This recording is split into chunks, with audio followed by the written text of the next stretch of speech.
Hello there, hail and welcome. Gonna make stew, but that might be too late. I might make some shit with noodles. Sounds like a stir-fry kind of night.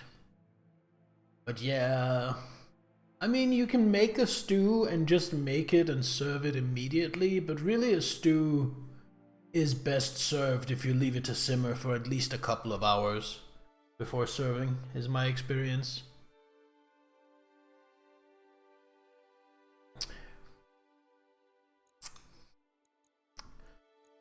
Continue the story. Although I don't know if we'll actually be continuing the story tonight. Because what I really want to do is the same as what I really wanted to do last stream, is build up money and salvage to where I can hopefully get a second heavy mech before I go and continue the story.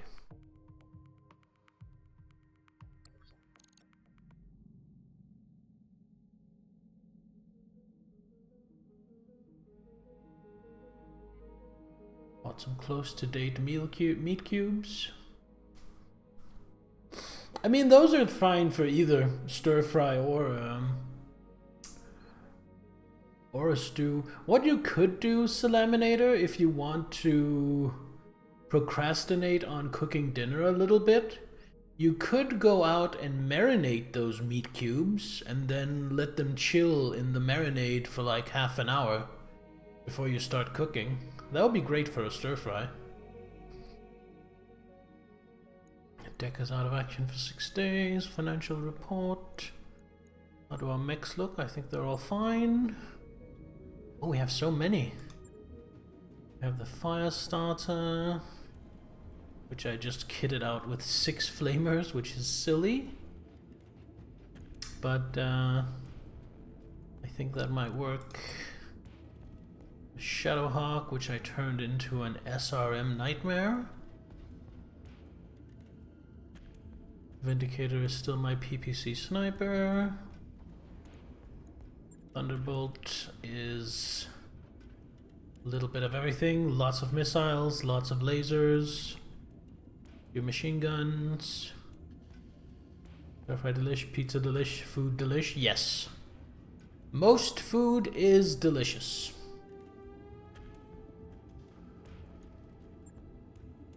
My Hunchback, what does that have? 2 medium lasers, and of course an AC-20. 2 medium lasers, that's not bad.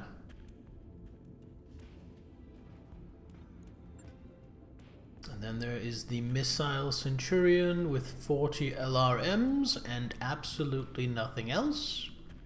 Completely relegated to a fire support role. And the other Centurion with an AC-5, machine guns, lasers, and LRM-10 to more of a generalized brawler. I mean, most is an important word, but also that is very much subjective and very much up to the individual. There are a lot of things that are considered a delicacy in other places of the world that I find very off-putting, that I wouldn't eat. But that doesn't mean that doesn't invalidate it being delicious for those other people. I'm talking about things like balut and century eggs, those kind of things. Yeah, I think we're just looking for missions. Let's see what's on offer. Think we want to do this one. Backyard barbecue. 2 skulls. That means a heavy might show up. We maintain a very accurate registry of all military convoys on this planet. Oh no, it's an ambush convoy. Recently, an analyst spotted something odd. A convoy that wasn't accounted for anywhere in our records. It's been regularly traveling along one of our standard logistical routes and using our logistical comms, which is how it evaded detection for so long. Our signals intercepts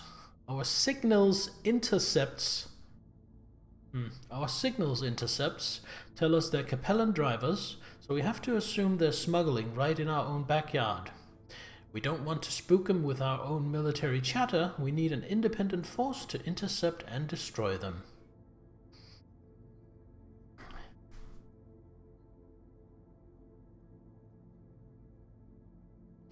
Yeah, exactly, Aurelia. All that stuff.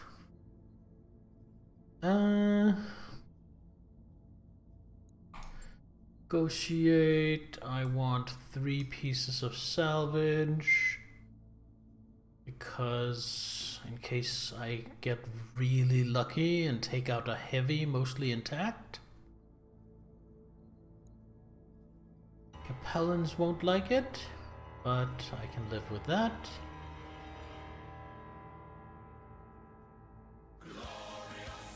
Glorious indeed. Hello, Nittler. How are we doing tonight?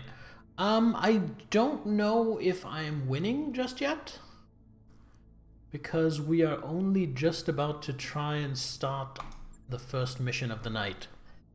So I want to go in fairly fast. Missile Centurion and the Vindicator both. I don't really know about the Vindicator for this one. Hunchback is really slow. Do I have anything that does better for movement? I mean, the Firestarter, the Shadowhawk. I think just for sheer mobility, even though I do love my AC-20, I think on this one we are trading out the Hunchback for the Shadowhawk. What have the Capellans ever done for us? Well, they make good target practice. You have to give them credit for that. Doing fine. How about me having a nice day? Oh, I'm having a fantastic day. I've been productive, I've eaten healthy, I've chopped healthy snacks, gotten stuff done, I've done laundry. I didn't work out today because I'm still a little sore from walking almost 8 kilometers yesterday. But other than that, today's been really good, almost perfect.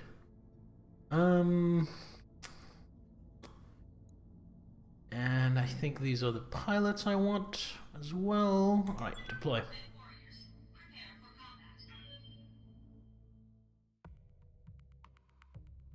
So play aggressive with the Thunderbolt and the Shadowhawk. Vindicator tries to mop up, and of course fire barrage support from the Centurion. You're back, gonna make some dinner too. What is that command? Lurk. Alright, enjoy your lurk, Nittler. Have fun making dinner. If you can hear this, don't forget to make sure to tell me what's for dinner when you get back.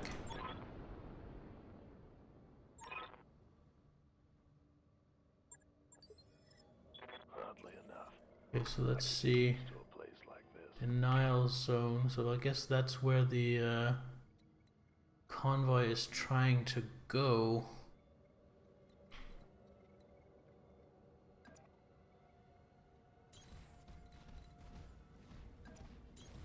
Look, our target is within sensor range. Got it. Time to earn our money. Affirmative.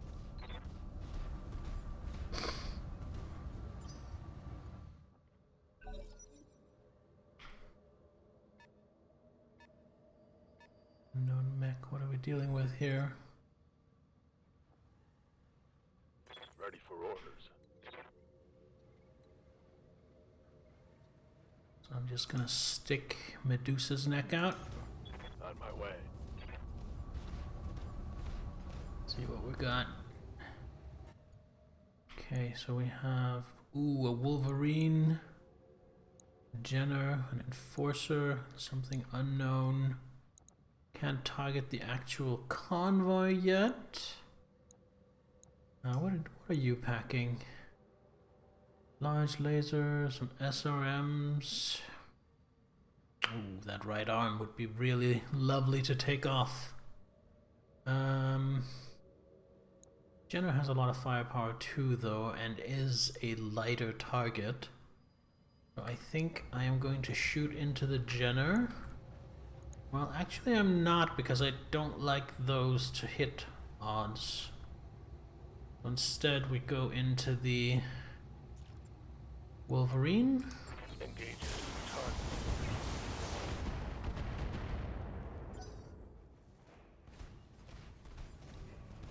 Who's the Enforcer? Is that a AC-10 and a large laser?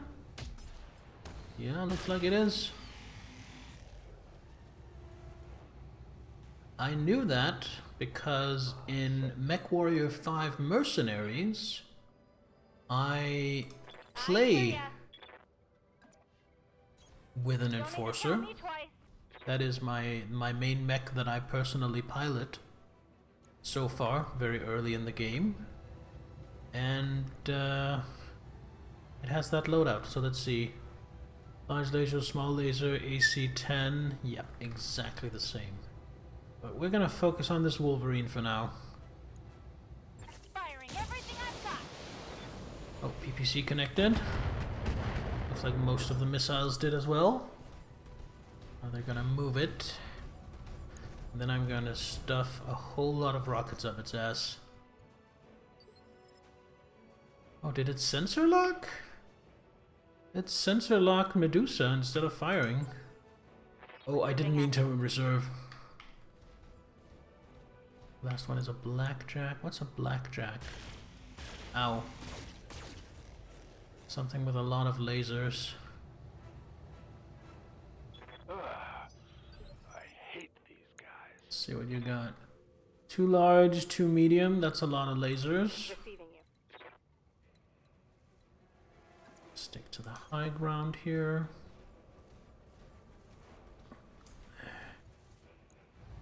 And I think we just stay on the Wolverine, since we can't target the actual convoy yet. Here it comes. Have a few missiles.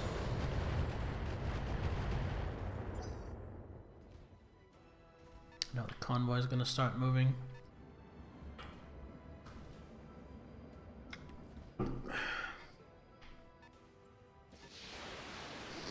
Oh, gonna fire back as well. Armor holding.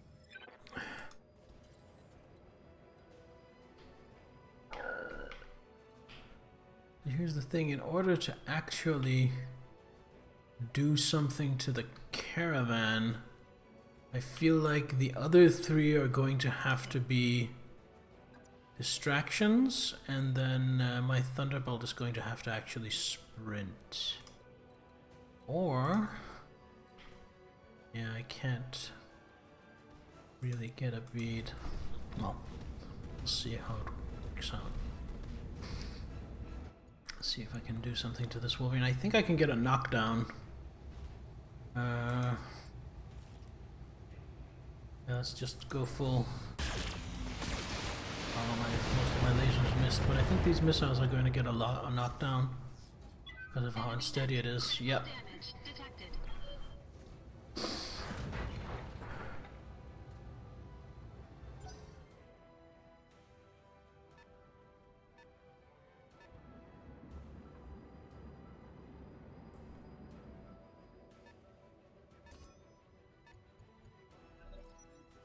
Oh, they're sensor locking from their vehicles. That's clever.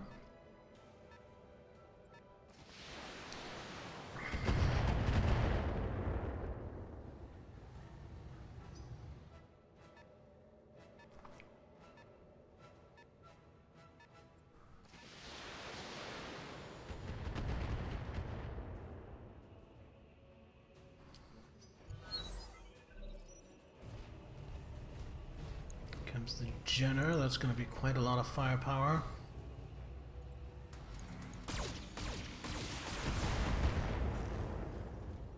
Deuce is really taking a pounding. Not much armor left in that location.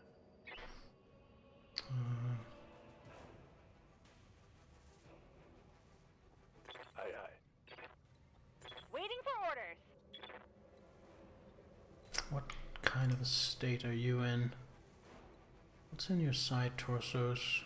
SRM6, SRM6 and SRM ammo. Could do a call shot into right torso and hope for an ammo explosion. I think I'm gonna do that.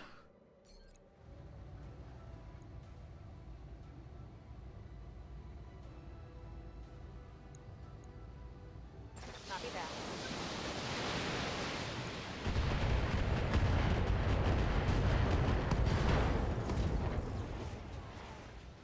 That hit something good.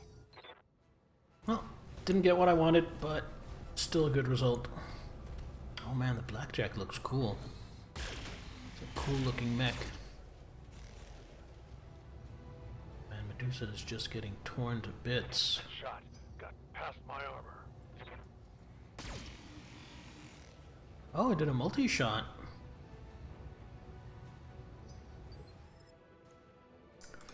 So Medusa. My lord, another faithful follower On my way. has taken Double your time. vow. Yo, Beers! My lord, another faithful follower has taken your vow. Congratulations to everyone who just got a sub from the very generous 7 Beers in. Thank you, Beers! My lord, another faithful follower Waiting has on you, taken Commander. your vow.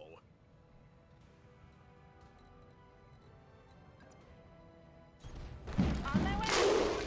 My lord, another faithful follower has taken your vow.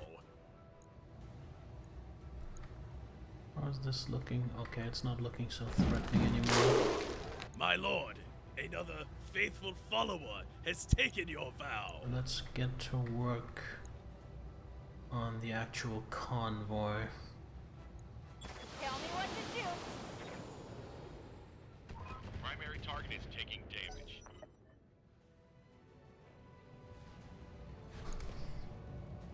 So how you doing, Bears? What is up with you? Ah, my lord expresses his mighty thanks for your continued loyalty. Working my butt off. Preparing for full-time school. How are you, my bro? I am good. I am very good.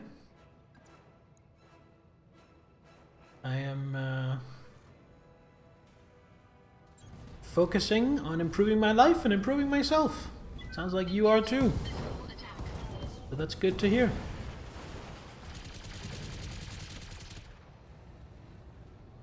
I read in your Discord you were planning on studying business, right?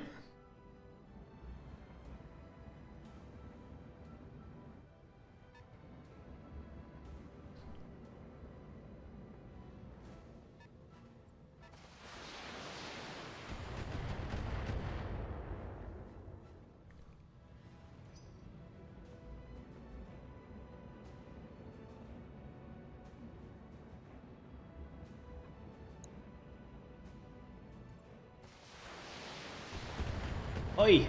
Stop bullying my Shadowhawk!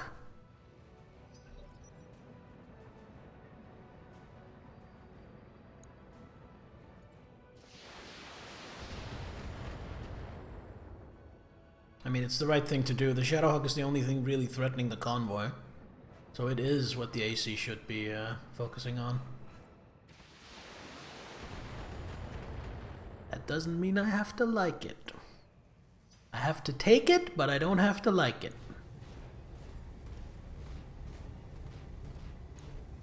Oh no. Ow. Oh no, it damaged my LRM-15. Back on Twitch, gonna get my master's in business.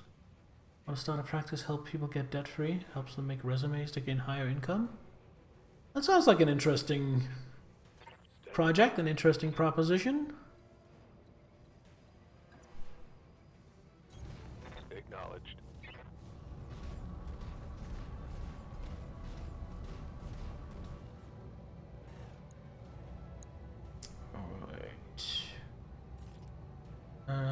How much do we need? It's pretty heavily armored. think we're just going to leave out the large laser and just go full rocket barrage. Primary target is damaged, Commander. Keep it up. There we go. Good job.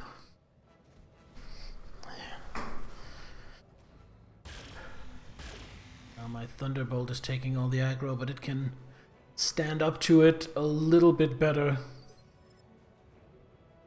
than could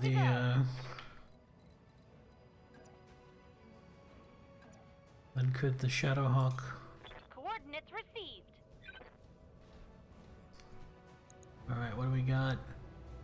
Good numbers on the Jenner. That's probably going to be my target.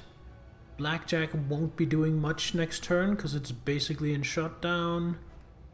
Enforcer. I mean, I can try a snipe at the Manticore, but no, I am going to try and do something about this Jenner. Little mobile harasser. We don't like that.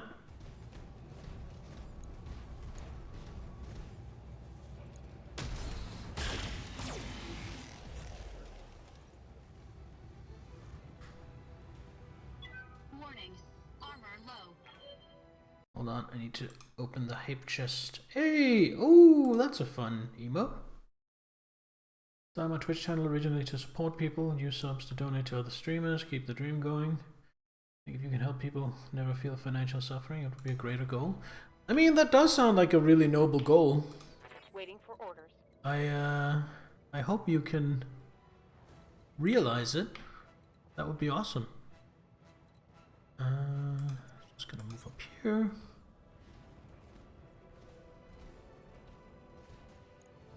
Alright.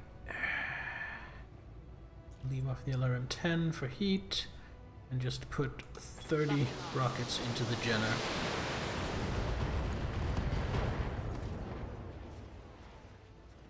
Target's taken a critical hit. Oh, and we got a knockdown. Oh, that's beautiful!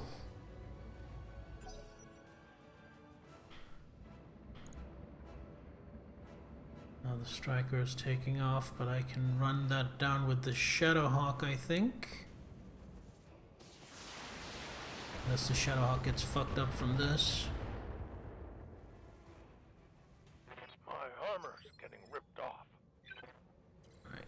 Bear, however, is getting kind of gangbanged. Could probably step on the Jenner and finish it off. But I'm a little more worried about some of these other a-holes. I'm gonna move up here. Like so. And put some fire into them instead. I think I'm more worried.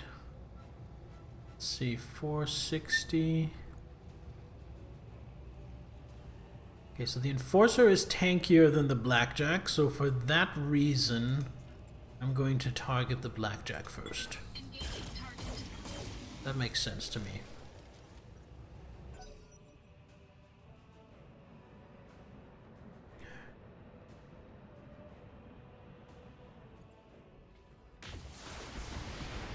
That fucker has a PPC. They've blown past my armor.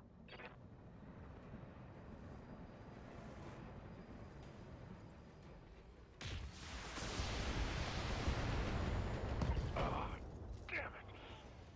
Oh, that was bad.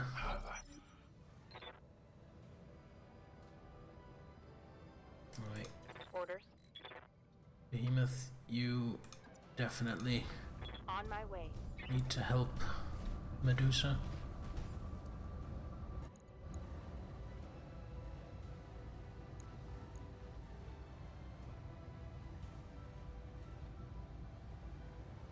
Okay.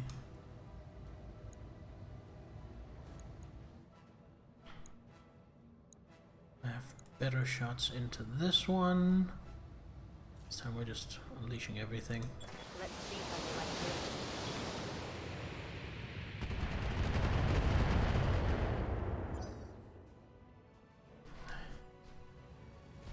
How's everything been?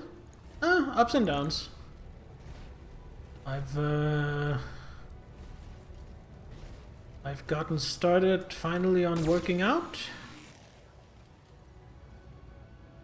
So that's a focus for me. I'm trying to work out, trying to eat better. Good to go. Roger. Trying to stream more, and just generally trying to, you know, do better by myself. Locking down all.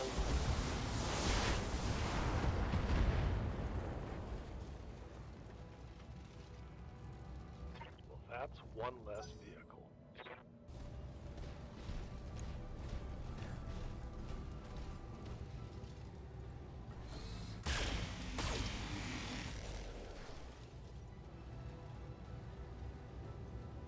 Warning. Armor breached. Internal damage. Alright, can I do for ya? glitch.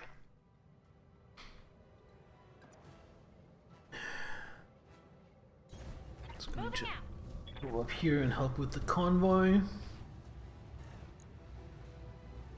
Let's see, what are my shots into these? 95 and 95. We'll just do the front one. All weapons are go!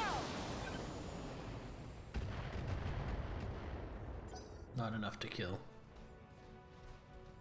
I not just marinated the beef with yogurt, red wine, garlic, and thyme. I also chopped carrots, onions, and mushroom. Going for stew and apparently late dinner. Mine campaign or sandbox? I'm in the campaign. The story campaign. Okay, so I think I have to help here.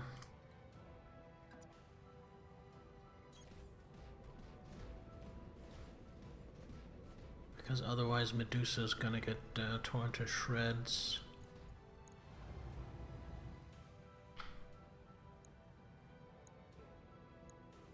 Which one of these is the most banged up? They're about the same. Alright, front one it is.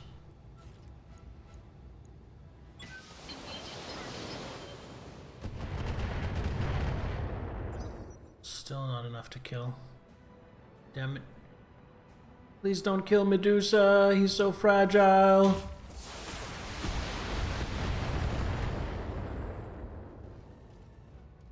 Reporting. Internal damage.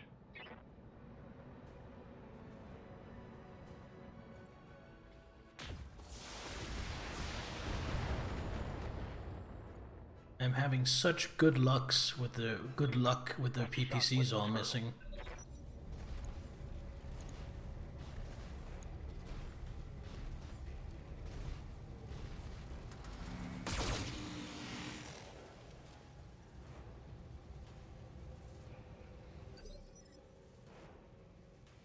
Medusa first.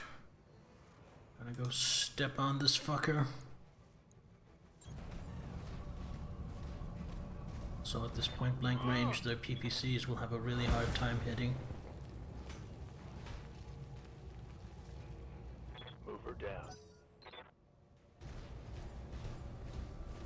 Blackjack is gonna go for the Thunderbolt. That wasn't too bad. Did it just present its back to glitch? No, it didn't.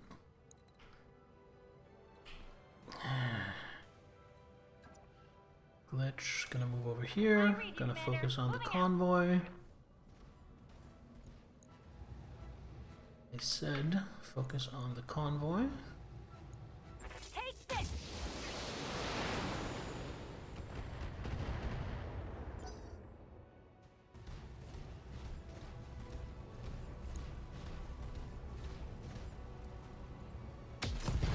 Ow. Oh, that took off an arm. That actually took out the left torso and an arm. Warning. Weapon system destroyed. Yes, Commander. Go down and punch the Jenner. Or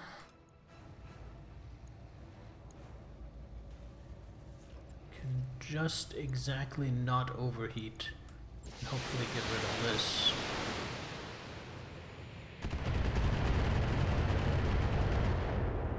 Nope, no kill.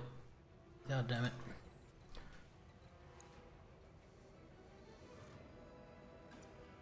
Get the high ground.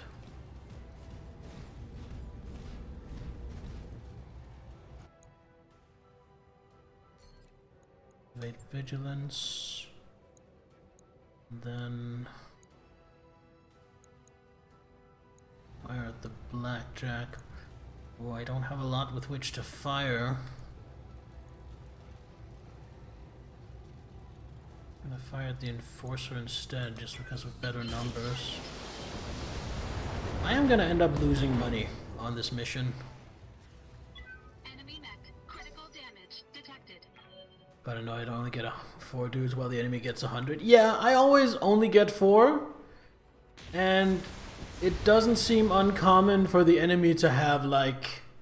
If it's purely mechs, they often have, like, 7 or 8. Armor loss. In this, it's 4 mechs versus 4 mechs and 4 tanks. And the 4 tanks are moving along a course, and if they reach the end of that course, I automatically lose the mission, because that's a convoy I need to intercept. Armor low. My lord expresses his mighty thanks for your continued loyalty.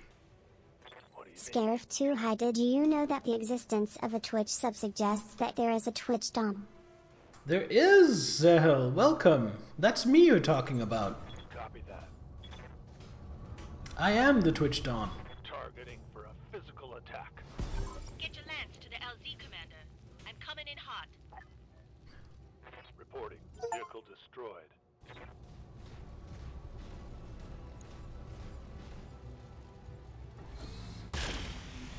Ow. Warning. Detecting mech warrior. Ooh, it shot me in the head. I am badly injured now.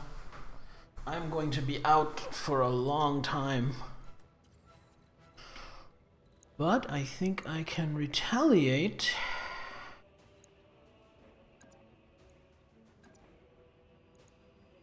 With this. Engaging physical attack. Oh, that was kind of bad.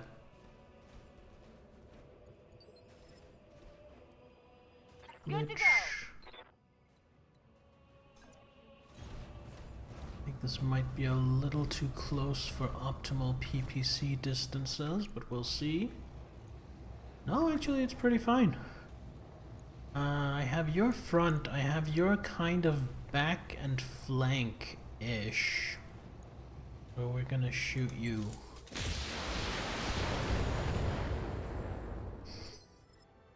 Saw in chat someone said that would be the streamers. Seeing as we're watching a streamer that was submissive as heck, you were not on board with that idea. Commander. Well, I guarantee you that I am neither submissive nor breedable. Aye, aye. Alright. Not really anything in range, we're just gonna brace. Because we were cooking.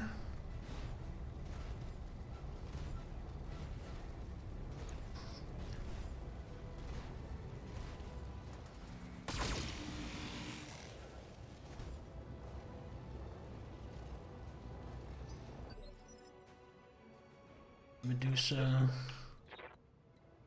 Walk over here. Take some pot shots.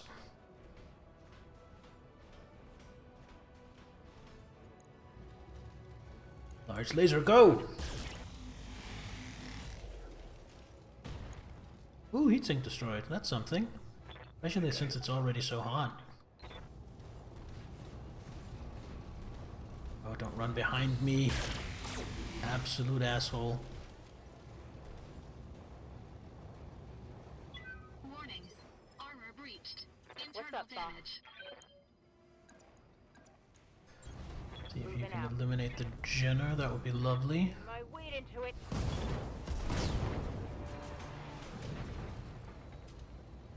Target neutralized. There we go. Or are you gonna go? That blackjack is proving to be a problem. Warning. Armor breached. Internal damage. What can I do Which, for you? if you just shoot from here.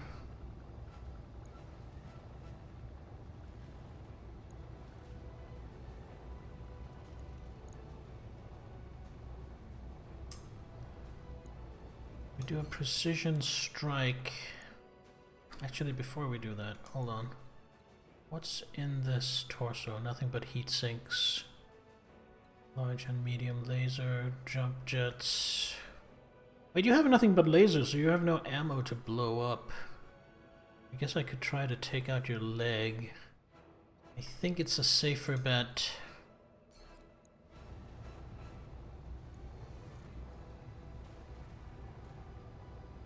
Which is, I think it's a safer bet to go for the leg. No, it's not really an option because of elevation. Alright, go for the torso.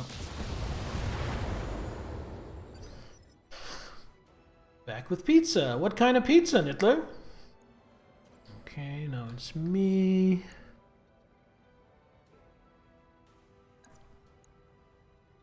Can I not circle around? I guess I'm too injured for that.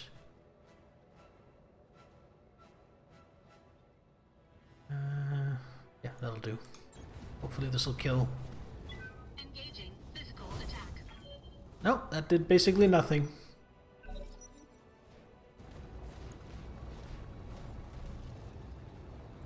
I'm being outmaneuvered, and it's bad. There we go. I may have to redo this mission, because I just lost my heavy. Orders.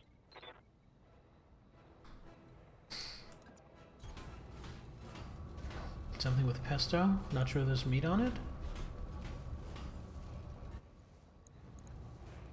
Well, just cheese and pesto can be nice, I guess. Giving them everything I've got.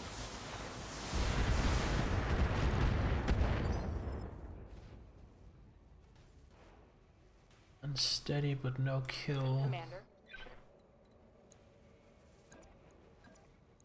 See if you can go knock it Location over. confirmed. Targeting for physical attack. Or, you know, just kill. That's a kill. Good to go. Then you do another precision strike.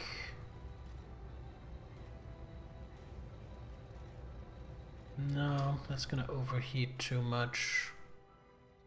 So you just go and punch. Move. On Go my and way. push it over.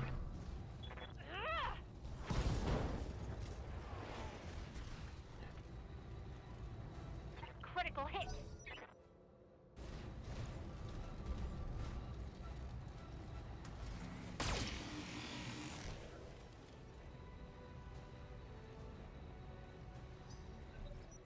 Know how it sounds, but when the heat is under your ass, don't mean the fusion reactor here, it's a very good idea to make pilots evacuate. Yeah, I know, Gyjo. It's just, I feel like the moment I eject one of my pilots, I might as well restart the mission, because then I'm down a man and I've lost. So, the moment one of my pilots evacuates, I might as well just load a save.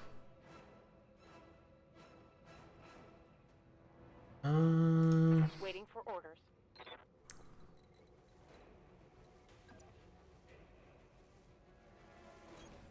So we're gonna finish this mission, we're gonna see how bad the damage is, and most likely we're going to reload till before this mission, because I think I just lost like 5 million C-bills worth of damage.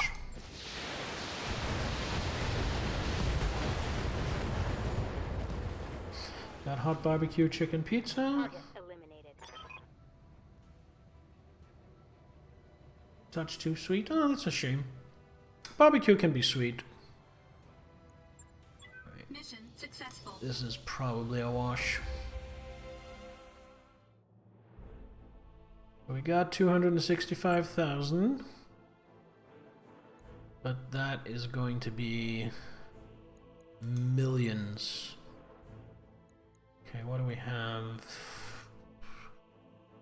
I can complete a Jenner and then sell that to make up for some of it. And then some pretty good other things. Maybe I don't want to complete a Jenner. Maybe instead I want a third of a Blackjack, some extra damage LRMs, and an extra crit laser.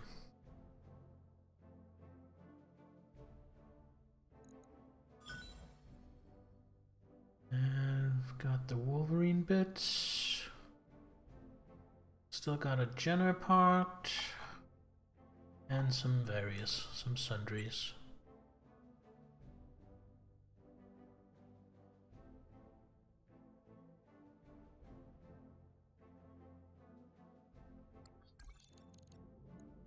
Alright, let's see. Let's see if this is in any way feasible. I don't think it is.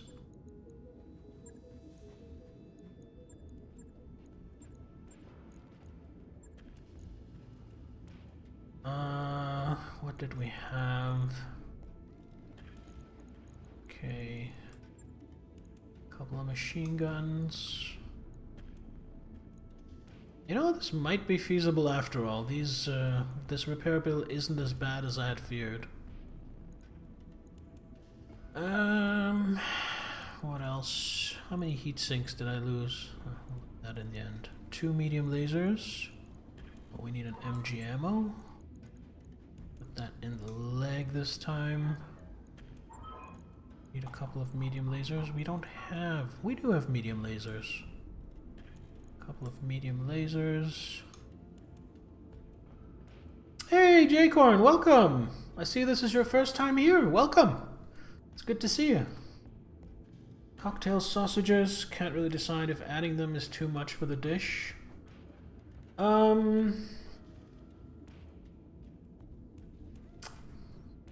I can't tell you. I think that's really up to what you feel like. How's it going? It's going pretty well. I just got my ass kicked, but I did manage to limp to the finish line and complete the mission.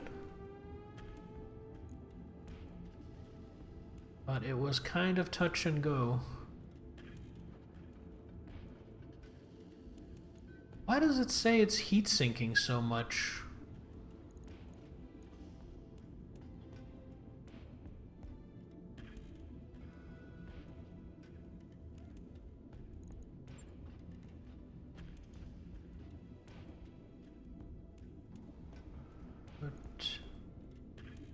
In here, then let's just put in some heat sinks, put those in center torso. Seems a good place to have them. And then, honestly, don't know why my average range is going down by a lot. Oh, because because all I had were those before. Okay, so that's not something I'm worried about.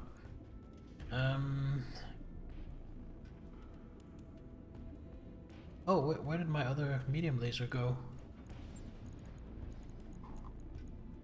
I did mean to add a medium laser here. There we go.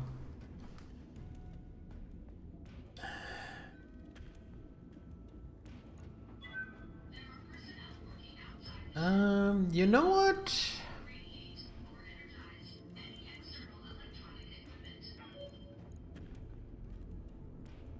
Right now I'm heat sinking more than my Alpha Strike. So I think I'm just going to slap 3 more tons of armor on this.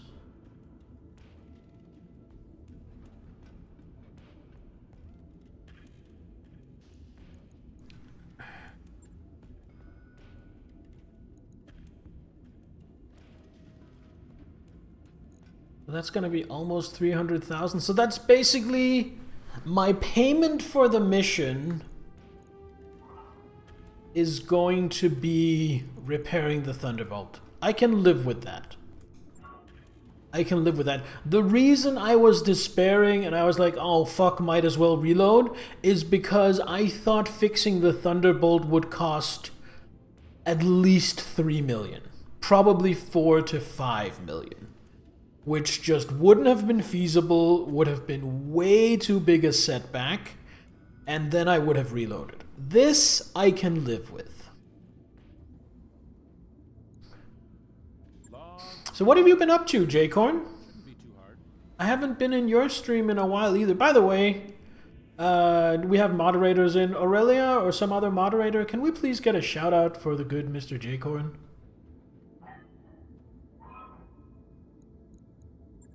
And you just need a straight repair. Ooh, still expensive. Hold on. Bit.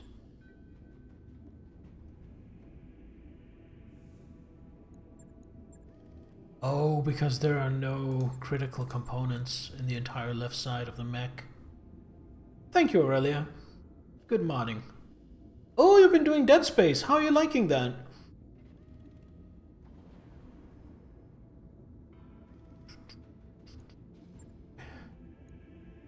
I'll let you know when that's done. Alright, so... I mean, I can still put 4 mediums in.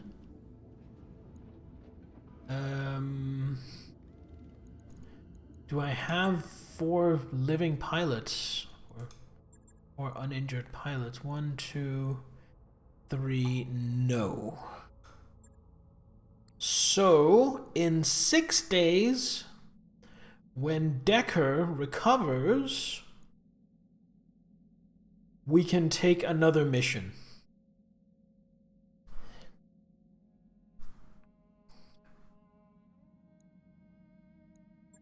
And how are we looking on contracts? I don't want to do fire for effect. I want another heavy before I do 2.5 skulls. So instead, I think what we're going to do is we're going to key in on this 1.5 skull mission. We've been scouring the Herotitus system for weeks, looking for a Canopian spy who took something that didn't belong to them. Recent intelligence has revealed possible location, but we can't possibly chase every lead with our thin resources. We need you to look into this long shot. If you find the spy, destroy them. Alright, so I think we're doing that. Before I do that, though, let's have a look at the local store. Hola, Payman! You want my beard? Just get to growing it.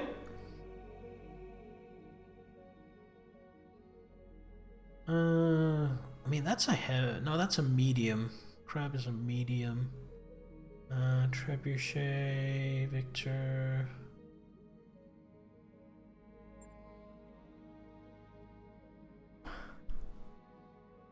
I really want a Warhammer. What's it come with? Medium laser, small laser, SRM, PPC.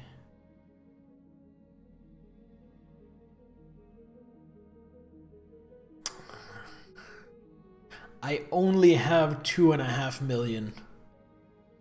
I don't feel like I have 900,000 to throw after a third of a mech when I don't have the other parts of it.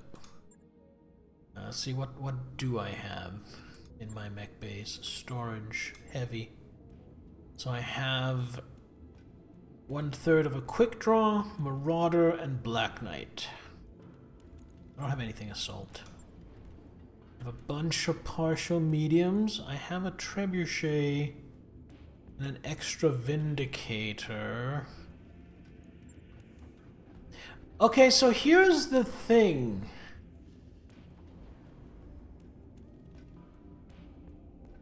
I kinda don't want the trebuchet anymore.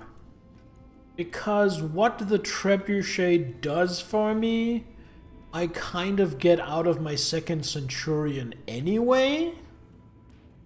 So maybe I sell the trebuchet. Maybe I sell a couple of my locusts as well. And then with that money, I buy that 1/3 of a Warhammer.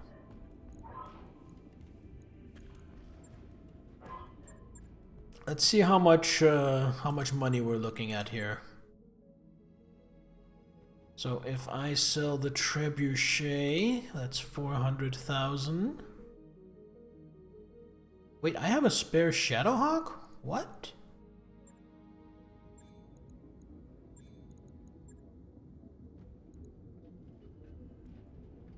I have a spare Shadowhawk. It's a 2H. What is this one? It's also a 2H.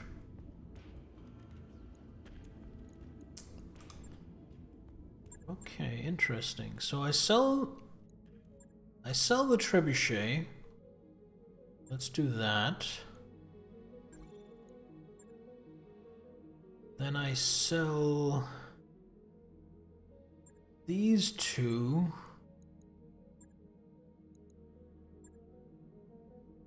I'm keeping that. I like the M Locust. And then I sell... Do I sell the spider? I'm not hugely fond of the spider. I think if I do field a light, it's either going to be the Firestarter or the Jenner. So I think the spider goes as well. That puts me to 3.5 million. So I sold just over 1 million worth in mechs, and then I feel that now I can justify buying this Warhammer salvage. New equipment available.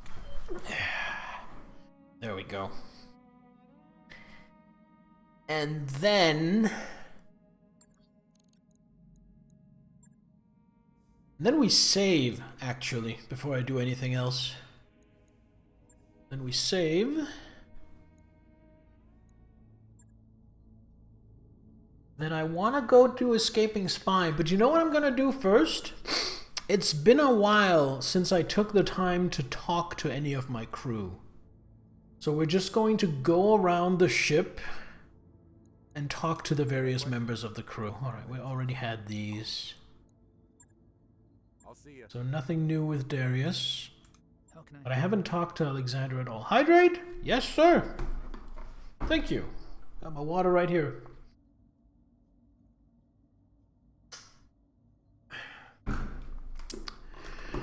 Commander Huang, welcome to my corner of the command center. From here, I can provide Mr. Oliveira with advice and information whenever he needs it. I want to be a resource for you as well. Keep in mind, with my role as Restoration Liaison, I will give you whatever additional information I can about our campaign moving forward. Come see me after any major operation, and I'll share whatever I can. Okay. I'd like to discuss the state of our war against the Directorate. Things are going well enough, Commander. Our initial attack on Weldry was an enormous success despite the psychological cost of what we discovered there. Still, the Directorate's atrocities have steeled our resolve. I've never seen Lady Arano so determined.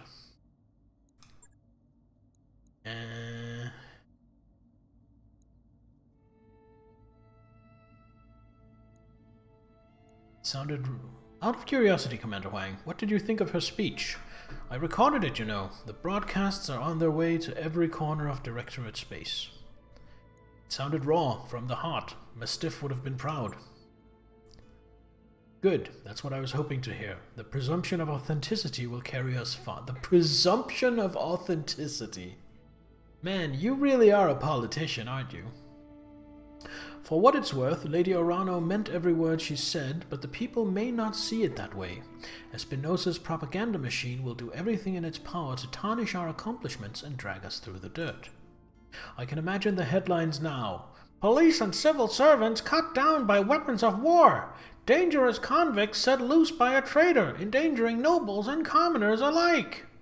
A dangerous narrative, and one that we'll have to counter at every turn. With luck, many of our people will believe that what they've heard in our broadcasts over the Directorate's propaganda, but I fear that Espinosa's hardline supporters will be far less eager to listen. If we fail to turn them against the Directorate, we run the risk of ongoing violence even after we liberate their home systems. That's why messages like Kamea's speech are so important.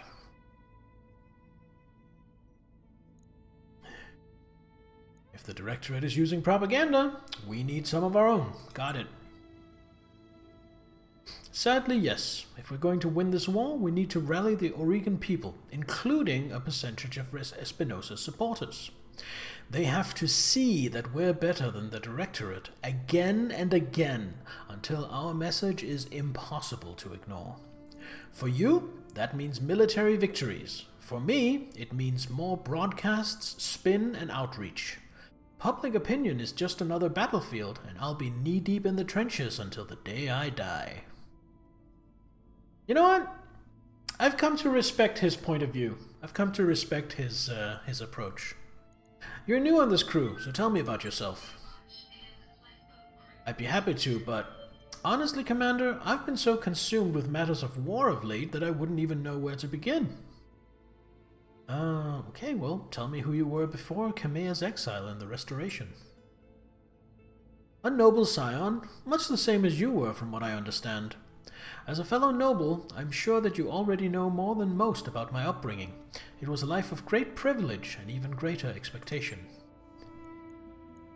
I spent my early years invested in academic pursuits, the study of history, mathematics, and statecraft. I strove to excel at every subject, anything to avoid disappointing my mother and father. The extent to which they would come to disappoint me is cruel irony, but it's one that I've come to accept. What kind of expectations did you have to meet? Do you know House Madera's motto? Behold our splendor! I had a familial obligation to live extravagantly and to do so within the public eye. But I was also expected to develop my intellect. My life was a 50-50 split between carousing and academic study.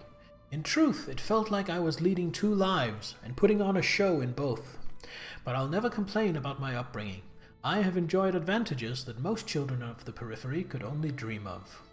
Yeah. Must be hard to have your own parents betray you. Oh, it is. Nothing could be harder.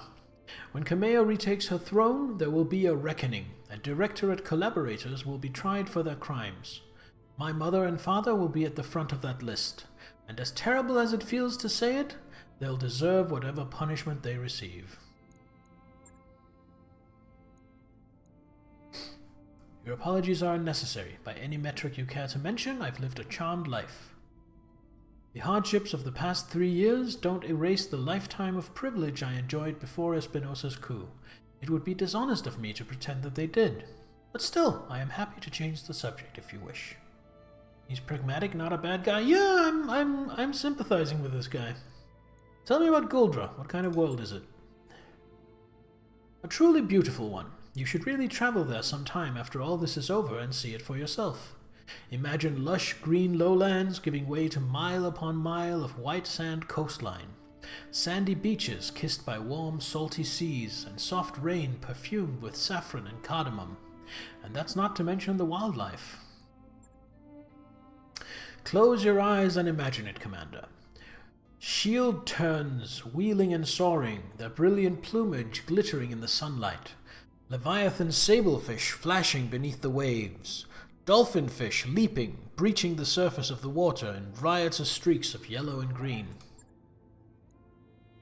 Places like Guldra are special, Commander Wang. They must be preserved. This is what we're fighting for. Something unspoiled and unique and ours. Something that reminds us how good the periphery can be. Talk about something else? I should go. We'll talk later, Lord Madera. Always a pleasure. Can talk to Yang, see if he has anything new to say. Hey boss, what's up? How are you liking the new ship? Love it. She's a big old ship, Commander. This bucket can carry more tonnage than I know what to do with. And the mech bay. Man, that mech bay. Do you have any idea how tough it is to refit a mech on a Leopard? Other mech techs won't even try it. You've got no room to maneuver, no room to do anything. The odds of getting killed in some horrific industrial accident go right through the roof. And yet he was doing it. What a hero. I guess what I'm trying to say is I like the new ship, and I especially like the fact that it isn't my job to keep her flying anymore. I guess that puts Lady Arano in my good graces, which is rare for a wannabe empress.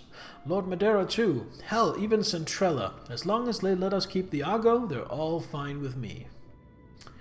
Alright, I've got a few questions about the mech bay. Yeah, hit me with them. I'll do what I can to answer. I mean, I don't want to wax poetic or nothing, but the mech bay is where the magic happens, boss. It's the beating heart of a mercenary outfit. I feel like I should have done these tutorials a long time ago. Tutorial mech bay, got it. Tutorial mech storage, got it. Tutorial mech components, got it. Tutorial repairing damage. Tutorial changing loadouts. Heat stability and modifiers. You know what? I'll do the heat stability and modifiers tutorial. There might be something in there I can learn. I feel like I have the grasp of the other ones already. Sure, better you lead in combat, less work I have to do when it's over. Talk about heat. Watch your heat. Your mech warriors are sitting on walking fusion reactors, using jump jets, firing weapons. How can I affect heat in combat? I'm not going to read every single word of this. Toggled on or off.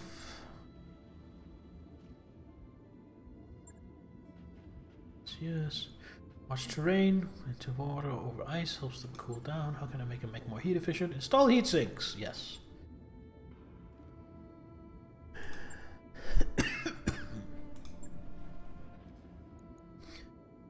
Mech stability. Stability is a smart thing.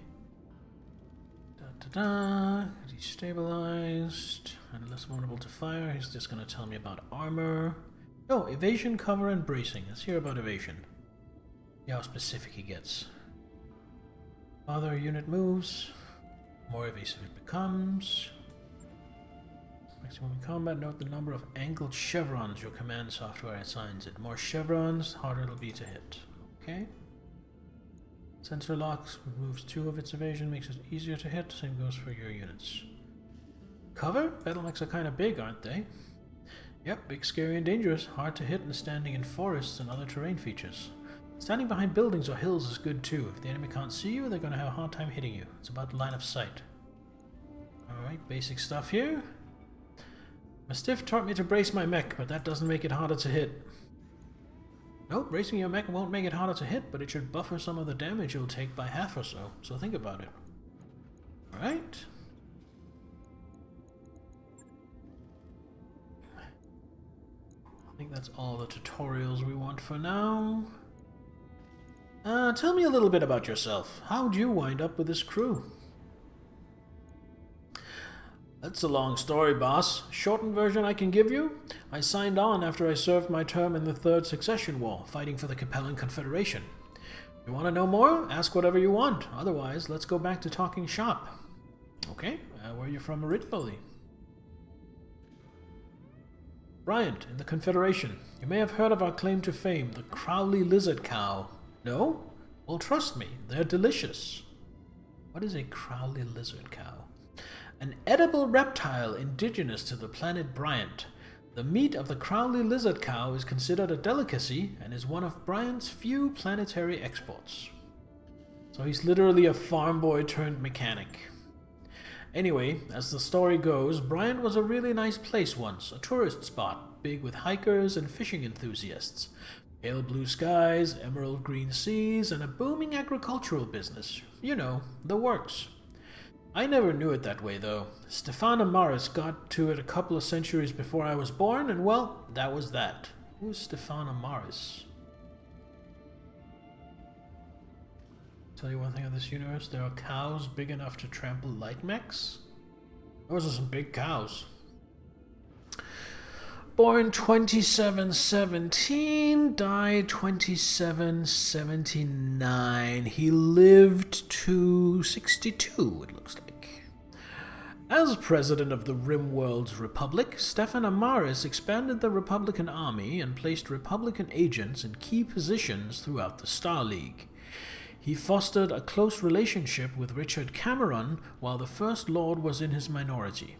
When Cameron came of age, Amaris guided him towards policies that would move Alexander Kerensky's SLDF away from Terra and place Republican forces there instead. With these preparations in place, Stefan Amaris murdered Richard Cameron on December 27, 2766, and declared himself First Lord, beginning the Amaris Civil War. Kerensky raised the Rimworld's Republic and returned to Terra to defeat Amaris' forces and capture him. Stefan Amaris was executed by firing squad in 2779. His remains were donated to the medical school of the University of New Samarkand. Alright, have fun with Apex, Nittler. Now the universe is a complete shit show. He was a very big part of why. Yeah, sounds like he started a war. And a bad one at that. 10 squats okay as you leave? Yeah, sure. Redeem's there for the same reason. As the story goes, Bryant used to have these enormous orbital mirrors, storm inhibitors, they called them. The Star League put him in place. When Amaris took the system in his civil war, he had his troops use them for target practice. Without those mirrors, Bryant reverted to his natural state, a miserable little ball of wind-blown dirt, actively hostile to human life. Oh, I see. I will do the squats, but I want to finish this line of the conversation first so I don't lose my train of thought. By the time I came along, the only places where people could live in relative safety were the planet's poles. Of course, you can't fit a planet's entire population into a handful of cities at its poles. There isn't enough space, no matter how far down you dig or how tall you build. A lot of people, mostly the poor, died in the early days. There's still a lot of overcrowding in Bryant's cities, even now. Well, that sucks. Alright, let's do some squats. Switch to cam so you guys can see me sweat. Alright, so for squats, I like to keep my hands up here. It's a holdover from my old karate days. Now, I don't do this. I like to take my time with them and go nice and deep. So it's 1, 2, 3, 4, 5, 6, 7, 8, 9, and 10.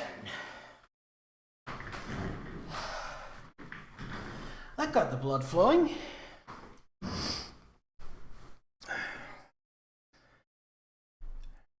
Back to the game. Whew.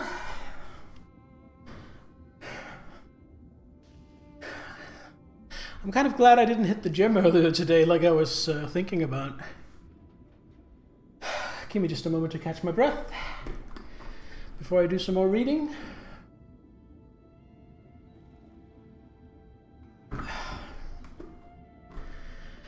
Whew.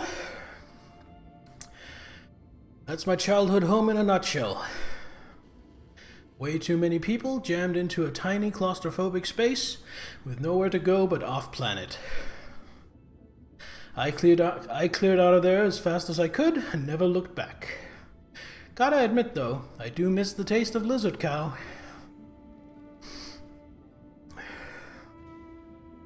Battletech has terraforming, but it is slow and there are planets that can be usable for people.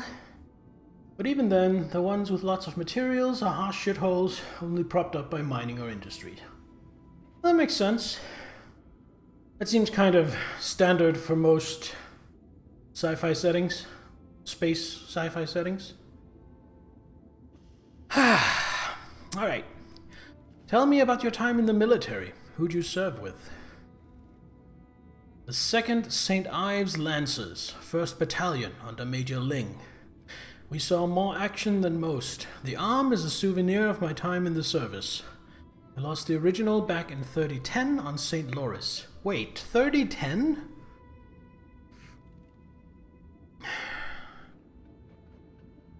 So I could be misremembering, but I think the storyline in this game started in 3015. And then 3 years passed with downtime. So if that's true, he only lost the arm 8 years ago. That's still fairly recent. Second St. Ives Lancers. A well-connected and well-financed regiment, the Lancers operated along the Capellan Confederation's Rimwood Quarter, fending off pirates and conducting raids into the Free Worlds League. In 3025, okay, so it's definitely later than 3015. I was wrong. Its 3 battalions are allocated to the defense of St. Ives, Meladar, and St. Louis. Does that mean that we're in 3025 now? So it's 15 years ago. St. Louis. St. Louis is an important agricultural center in the Capellan Confederation. In 3010, a notable battle took place between the 2nd St. Ives Lancers and 2 regiments from the elite Keti Hussars of the Federated Suns. Much of the planet's vital wheat crop was destroyed.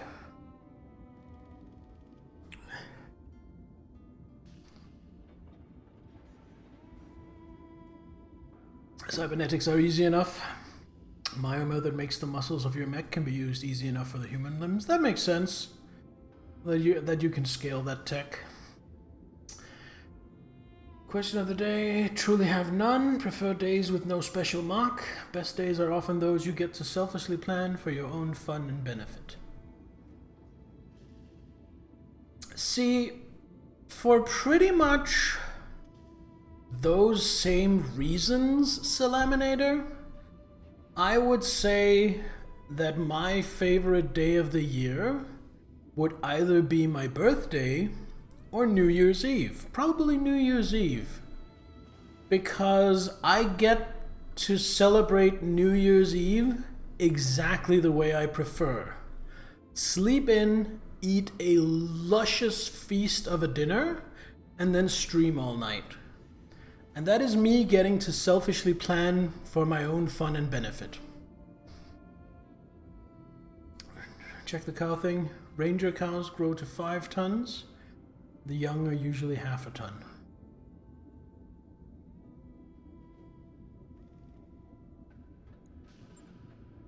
You know, when we first arrived at St. Louis, I loved the place. It's an agricultural world, sort of a breadbasket for the neighboring systems. Green fields, rolling hills, you get the picture. We just walked out of hell on Kittery. The Fed Rats drove us out in 05 with our tails between our legs, so it looked like paradise to us. I remember kicking back in the medbay, my feet propped up on an engine block, sipping on a snifter, whatever the fuck that is, of ambergris vermouth. Not a bad way to spend a sunny afternoon. Cat's afraid of the fireworks, so that blemishes the day for you. That makes sense. That makes sense, Eliminator. Kittery. Greybeard Ray, greetings. Hail and welcome. Hope you're having a good time, a good day. Move the mouse. Previously under Capellan control, in 3005, this inhospitable jungle world was conquered by the Federated Suns. A resistance movement kept the world a war zone for many years. In the 3020s, House Lao returned and waged war for a more permanent liberation. So far, it has succeeded only in creating lasting enmity between the defending 1st Kittery Borderers and the invading forces of the St. Ives Armored Cavalry. Snifter is one of those globe-like glasses for swirling wine. Oh, I see. Thank you. I was not familiar with that word. Thanks for clearing that up. I am not, maybe you can hear it, but I'm not a native speaker. Fed Rats, person living in or whose national origin is the Federated Suns, considered derogatory. Really? Ambergris vermouth? Is that made of something from Wales? Ambergris vermouth is red and usually found in tiny bottles in port shops. Getting larger bottles takes connections. Getting a crate of it, well... Anyway, turned out the Federated Suns weren't done with us yet.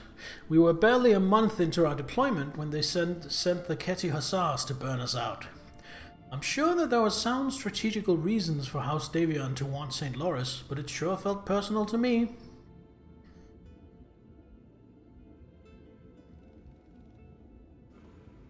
Keti Hussars. Created by the Federation Sons in an effort to replicate a light horse-style regiment of the Star League era. The combination of mech and mounted infantry was ideal for conducting swift raids. The Hussars also encouraged personnel to dine together regardless of rank or branch of service, prompting a high re-enlistment rate. Long story short, one of their scouts managed to slip through our perimeter and hit my mech bay. I was tinkering around in a Centurion's custom-made rumble seat at the time. Being surrounded by all that armor is the only reason I made it out alive. Still, I didn't make it out unscathed. I lost 2 of my favorite assistants and my own right arm. And I've got this ugly thing grafted to me as a reminder. Rumble seat. An optional secondary passenger seat that can be built into the control area of the Battletech. Rumble seats are positioned away from all control systems and ejection equipment. Those who ride in them have no control over the mech itself and are utterly at the mercy of the mech warrior in the cockpit. And yet here I am, doing mercenary work for a living. Some people never learn, huh? Why'd you leave the Confederation? After my tour of duty was up, you mean?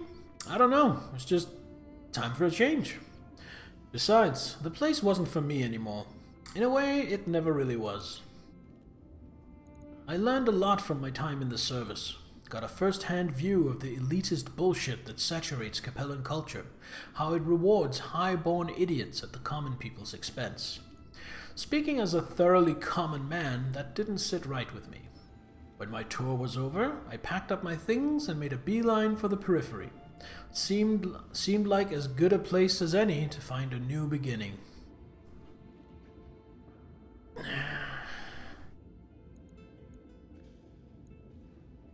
You'll never really get away from the aristocracy, Yang. Hell, I was born a noble.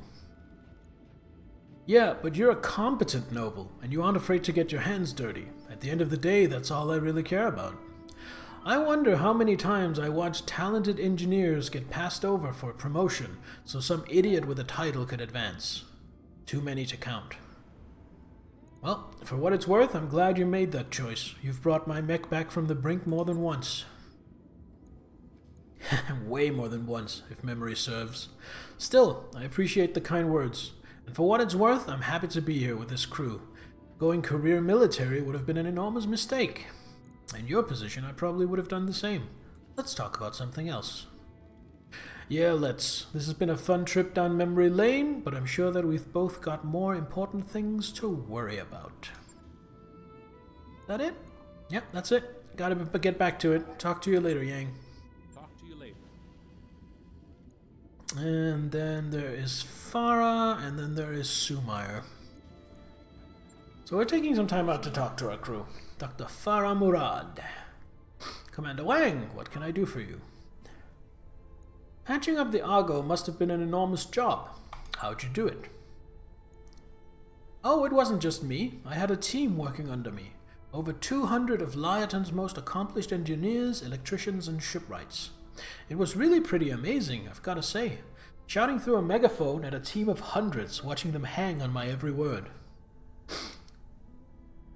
Have you ever managed a team that big before? Never in my wildest dreams. Prior to my time at the Liaton shipyard, the biggest team I'd ever managed was the crew I had with me on Axilus, and they all got killed. This job went a lot better than that one did, by the way. Only 3 deaths across the entire project. Before you ask, none of them was my fault. There was an accident with one of the industrial cranes, and, well, it was horrible. I pray for their souls. That went off the rails in a pretty big way, didn't it? Sorry about that. I guess I'm still in a little bit of shock from our time on Axilus. I'm having a hard time getting what I saw there out of my mind. But that's neither here nor there. We were talking about the ship. Is there something else you'd like to know? Yeah, how much did Lady Arano pay for the restoration? Oh, it wasn't Lady Arano. The payment came directly from House Centrella. That was a figure of speech. They were indirect payments, of course, routed through countless intermediaries to obscure where the money was coming from. But yeah, the Centrella paid for it. Who are the Centrella again? Are they the leaders of the Capellans? House Centrella is the ruling dynasty of the Magistracy of Canopus. Okay. Captain Cassandra Centrella of the Free Worlds League military founded the magistracy in 2530 when she became disillusioned with her superiors and the patriarchal structures of the inner sphere. The family enjoys immense popularity among Canopian citizens. Okay. Let's talk about something else. I have some questions for you about the ship. Yes, Commander, of course. Ask me whatever you like. I'm not going to do the improvement tutorial, because I already know about that. What can you tell me about the Argo? A fair amount, Commander. I've been researching this ship for several months. Boeing Interstellar produced just 2 of these beauties back in 2762. They were intended to follow behind the first wave of exploratory missions, supporting multiple surveyor, terraformer, and colonizer teams on deep survey missions. Although she's far too large to land on a planet, her docking collar system allows for smaller dropships like your Leopard to come along for the ride. The Argo is a mobile space station in a sense, providing supply and temporary habitation for teams on dangerous missions in unsettled space. Canopus, the place where you can find catgirls, booze, drugs, gambling, and a surprisingly empty wallet after a while. Sounds fun. Exploration vessel or no, she sounds ideal for our purposes. She is, and with 57,000 tons of cargo space, she has all the room we need for supplies, spare equipment, personnel, you name it. In fact, her hold is so vast we'll have no trouble storing as many mech chassis and partial mech salvage as you can get your hands on. Why don't we see more ships like the Argo out there? The Argo is the product of her era.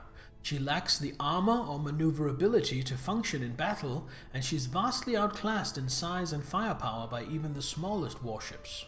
She is a peacetime ship meant for peacetime exploration duties, and planned with a focus on long-term orbital deployment. It was her non-combat design that ultimately led to her abandonment.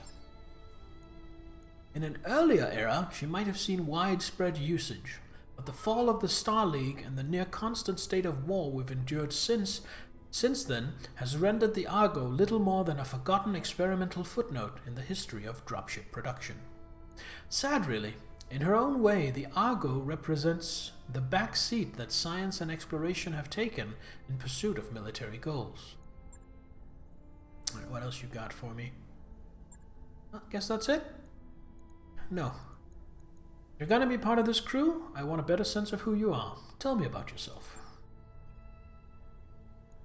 Well, I'm an actual doctor, but not the medical kind. I hold 2 doctorates, one in physics, the other in mechanical engineering. And now I'm hauling around in a Lost Tech Wonder with a crew of merry pirates seeking my fortune. It's funny the places life takes you. Okay, I got the elevator pitch, now give me the long version. Yeah, sure, if you like. Let's see, where to begin. Well, I was born on Regulus in the Free World League. My parents were academics. I know, big surprise. And I spent most of my earlier years bouncing back and forth between their suburban apartment and the Firdausi, my Baba June's live-in dropship. Okay, what is Regulus? Regulus, one of the Free World League's founding trinity, the Principality of Regulus, has a checkered past with its fellow members. Regulus is an economic and cultural epicenter of the region and also holds great religious sway for both the Hindus and Sikhs of the Free Worlds League. Regulan traders range far into the inner sphere, constantly seeking new goods and markets. Okay. I think I'm picking up what they're putting down. Dropship is technically a prototype of an upcoming tech. Reduced to normal person type. Daisy chain. The KF field on the jump ship, letting it carry another dropship. Technically a prototype of an upcoming tech. So does that mean that later on in the timeline, more ships like the Argo start showing up? Even though it's been abandoned here?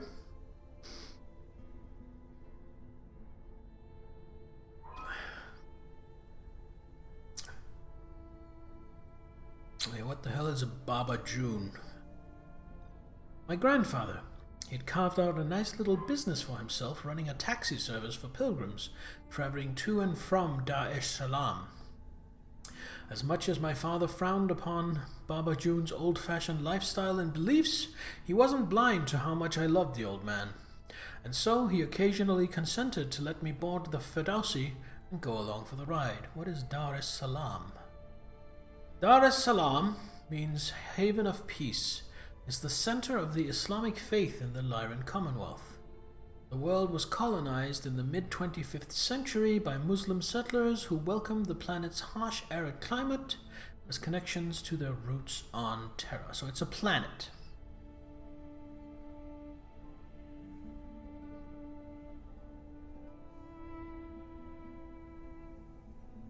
The tech, the Argo, is an old civilian relic from a golden age. The tech will be made to carry more troops and less jump ships.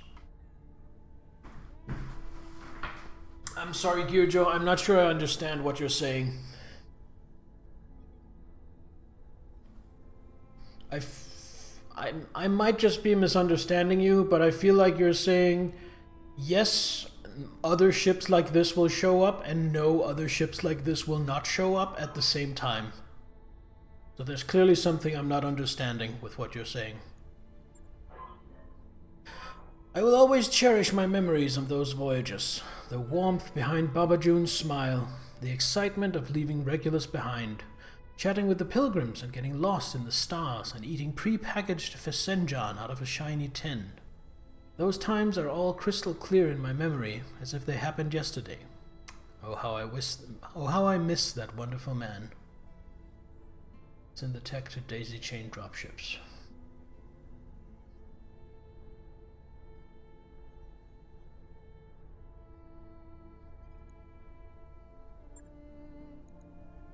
As in the tech to daisy chain dropships, what?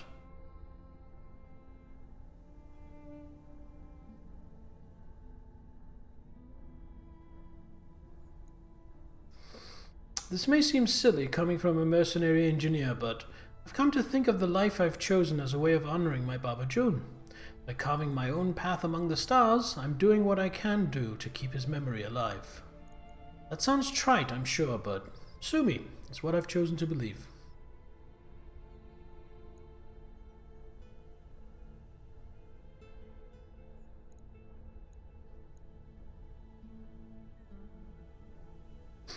Daisy chain dropships to a jump ship should really less. Yeah, I understand that. That's what the Argo does. That's what the Argo can do. Okay, so what? Daisy chain dropship tech what? There's a big part of that sentence missing.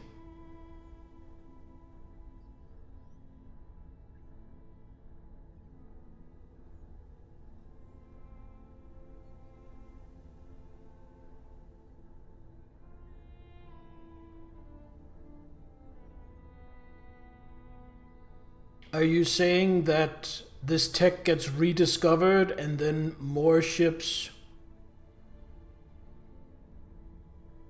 I don't think you're understanding my question, Gyurjo.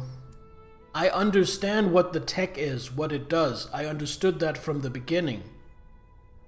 My question was, so do more ships like this show up? Because what I'm understanding from talking to people in-game is that the Argo at this point in time is pretty unique.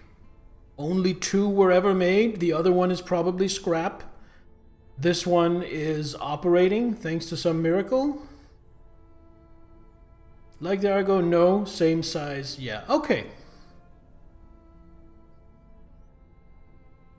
So is the tech to carry other dropships with a larger ship, is that commonplace?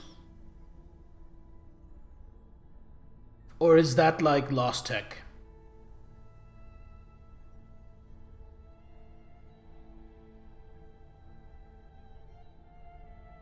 So that Lost Tech at some point gets rediscovered and starts getting implemented. Correct?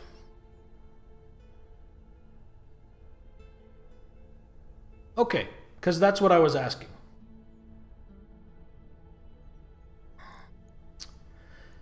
What about after you left home? Where did you study?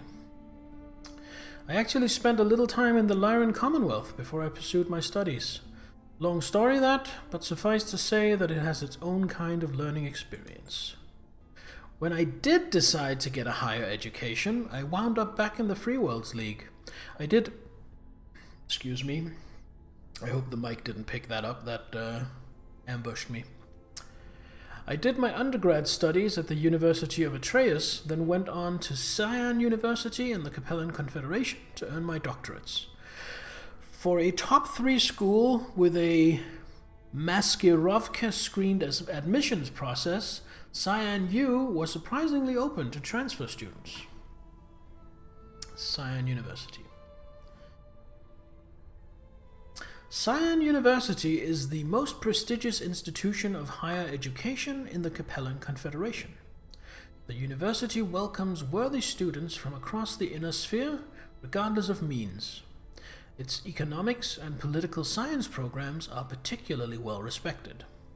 Cyan University also operates an excellent officer candidate program for the Capellan Confederation Armed Forces. I bet it does. Just so happens the most prestigious, attractive university just so happens to have a pipeline that also leads to military service. What a coincidence. So what is a Maskirovka? The greatly feared intelligence arms of the Capellan Confederation consists of 2 branches. The Chancellor's Hand conducts espionage, gathers intelligence, and commits sabotage in foreign territory, while the Chancellor's Will brutally enforces national security and loyalty among the citizens. So, quite appropriately to the Russian-sounding name, it's basically, I guess, the KGB.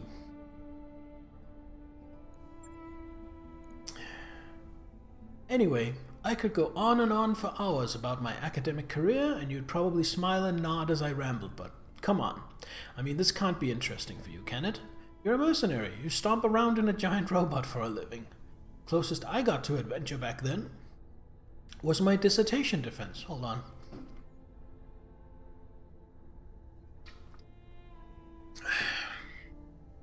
Alright, that's enough family history.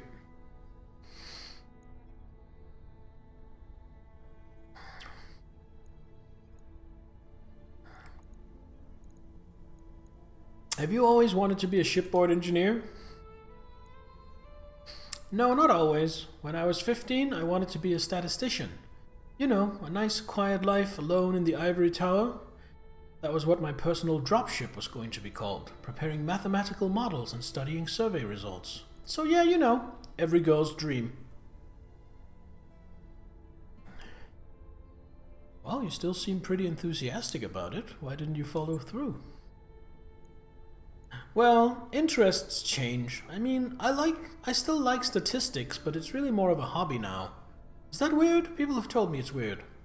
I don't know, plotting graphs and forecasting future events calms me. It's like my own little way of using math to bring order from chaos. And besides, everybody needs a hobby. I know for a fact that Darius crochets. You know what? That makes sense to me. Her look at statistics makes sense to me. I don't know if that just proves that I'm autistic. Capella's Call Me China, kind of the same, but in space, and pretty much legal slavery. I guess not every militant space empire can be a utopia. So what made you want to get into engineering? Uncle Heiner's Experiment World, live-action STEM edutainment program from the Lyran Commonwealth. It started airing just after my 19th birthday. You may have seen it. It ran for 3 seasons before it was cancelled. The host was a tattooed, chain-smoking nihilist who taught children the magic of chemistry.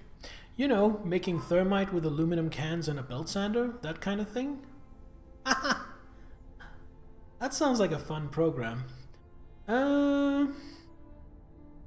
Yeah, I remember. You like that guy? I married him. Long story, but the important bit is, in the 6 months before the annulment, I learned that I had a real talent with machines. When Heiner blew out a power relay or took the tire iron to the bandsaw, I was the one who would put it back together again. I found a great deal of peace in that. From there, it was just a matter of getting into the right schools and following my bliss. So that's what I did, and well, here I am. It turned out all right for me, all things considered. Right, can we discuss something work-related? Actually, no. Don't be a stranger, Commander. Alright. I just want to look at my reputation. Neutral, neutral, neutral, neutral. I haven't really managed to piss anybody off yet. Ah, the Capellans! The Taurians! Pirates! Oh, pirates I'm actually disliked. Okay. I have pissed off the pirates. And the Canopians... Man, other than the Restoration, the Canopians are the only ones that really like me. The only ones I have positive rep with. Yes, Commander? Commander Wang, what's up? What do you think of the Argo? You gonna be able to fly this beast? She's different. Piloting her won't be a problem, but I can't say I'm happy about living on a piece of lost tech. Too many question marks for my taste. That said, I get the necessity. The Leopard is just too damn small. Anyhow, as long as we're all able to restrain ourselves from pushing any mysterious buttons, we should be okay. That's what I keep telling myself anyway. And life aboard the Argo should continue to improve as Dr. Murad brings new sections of the ship online. So we've got that to look forward to. Ship has potential, I'll give her that. Yeah, and I can't wait to see how she develops over time. Personally, I'm rooting for a day spa, but I'm easy. I'll take what I can get. Question about navigation, that's just going to be tutorials. Ship navigation, star map, stores in the hiring hall, yeah. Got all that. I'm collecting stories about the crew. Tell me something about yourself. Well, I'm from a noble family like you, where old money made our fortune out in Rasselhague, then repatriated to the Taurian Concordat. That's where I grew up. I'm not sure if this is the kind of stuff you were hoping to hear, but we can talk about whatever. I'm not shy. What is Rasselhague? A minor interstellar state conquered 700 years ago by the Draconis Combine, now officially known as the Rasselhague Military District. Honestly, sounds kind of unpleasant. Where in the Concordat are you from? The PP's pissed pirates. I grew up on New Vandenberg. It's a nice enough place, I suppose. Do you like birds? Sure, I guess. Then you'd like New Vandenberg. It's basically one big aviary. Something like 2/3 of the native fauna has feathers, flutters on the wind, and splatters its excrement across every available surface. Yay. Naturally, the original colonists adopted the feathery little monsters into the culture, and those of us that came after were kind of stuck with it. Statues, fountains, murals, you name it, just a giant feathery pile of screeching alien birds. If the system had a motto, it'd be squawk.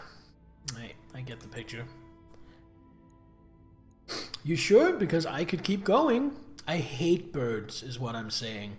That may be an unpopular opinion for a pilot, but I'll stand by it until the day I die. Speaking of being a pilot, where'd you learn to pilot a Leopard anyway? The Taurian Naval Institute on New Vandenberg. Well, among other places, it's a big campus. The low-gravity training station orbiting Lompoc was my second home for a time. TNI flight training isn't usually open to civilians, but my parents had good credit back then and they could name drop Protector Calderon. That'll get you pretty far in the Concordat, for a while anyway. Who is that? Is that the leader of the Concordat? Protector Thomas Calderon. Thomas Calderon succeeded his mother, Sarantha Calderon, as protector of the Taurian Concordat in 3017. House Calderon leaders are known for their pragmatism and sound judgment. Thomas is no exception. The other cadets in my class weren't especially happy sharing air with a civvy, but they couldn't say much. I was nobility, and they weren't. Everyone sort of kept me at arm's length, so I had plenty of time to concentrate on my studies. I got my certification in both dropship and jump ship operation in 4 years. I even tried working on a commercial jump crew for a while, once upon a time. The people were fun, but it wasn't for me. The ratio of flying to violent jump sickness skewed hard in the wrong direction. What can you tell me about your house? You're looking at it. My parents are both gone. Blood cancer and heart disease, respectively. Both treatable, but they were out of money at that point, so into the ground they went. That's dark. Ditto my brother David, who ran off to serve in the Third Succession War and never came back. That's a rough break. It is what it is. To be perfectly honest, I was never really that close to any of them. David was 13 years older than me and had a foot out the door before I turned 3. And my parents, well, they raised me by proxy in the traditional noble fashion. There was no real bond there, even when I was young. None of this is to say that my folks were bad people. They weren't. They were just doing what they knew. Their upbringings had been outsourced, just like mine was. Anyway, that's all I got to say about my family. They're gone, I'm here, the end. So, got another question? Or should we get back to our duties? Yeah, let's talk about Rasselhague. It was a long time ago, but yeah. As my parents told it, we were landowners on Pomme de Terre. Pomme de Terre? If I am not mistaken, Pomme de Terre is French and literally means apple of the earth, but is actually the French term for potato. So she is from the planet Potato. Samwise Gamgee would be thrilled. It's an agricultural world, sort of the breadbasket of the Draconis Combine. And yes, I know that Pomme de Terre means potato. My ancestors came from the planet Potato. It took some time for me to accept that, but hey, here we are. Anyway, moving on. House Maya's holdings were meager, but the value of that land was astronomical. For minor nobility, we were really very wealthy. And then the Third Succession War broke out, and the political rhetoric got ugly. House Maya didn't want a single part of what was happening, so my ancestors emptied their accounts and ran. As a rule, House Kurita takes a really dim view of nobles who cut and run. Words like traitor and defector start getting thrown around. In the Combine, you really don't want to be on the receiving end of allegations like that. I wouldn't be standing here today if House Calderon hadn't granted my ancestors asylum in the Concordat. In all likelihood, House Maya would have been wiped out before I was even born. Alright, I think that's all with her. Commander? That was a nice little aside, getting to know our crew. Now it's time for the next job. And we are going to go try and catch an escaping spy at Herodotus. You know what? We have 2.5 million. Should I get any ship upgrades?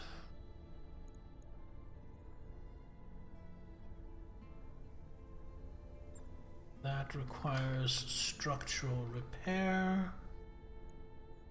What does this do? More mech warriors. That means I will travel faster. Kinda want that, but get that, I need improved power conduits and structural repair. is only 90,000, and that is 360,000. Yeah, let's do some structural repair. Crashing a ship into a moon caused all sorts of damage, both visible and hidden. Major support structures have been twisted and weakened, and need to be repaired before any ship systems put a serious load on them. It's unclear which is more terrifying, Commander, the Argo's power system or its internal structure. We can do very little to improve on the ship while it's still in danger of buckling under even the modest forces exerted by the grav deck and the drive. Storytelling Tree, hello, welcome! Sure thing. It'll take a bit, but we'll get it done. How are you doing today? Well, I hope. Alright, now let's go do this job.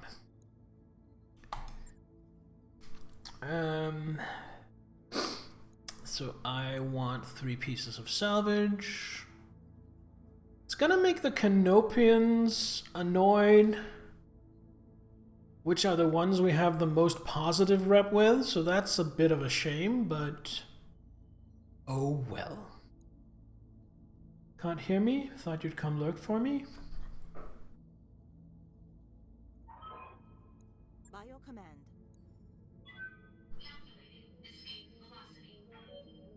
Just tab out.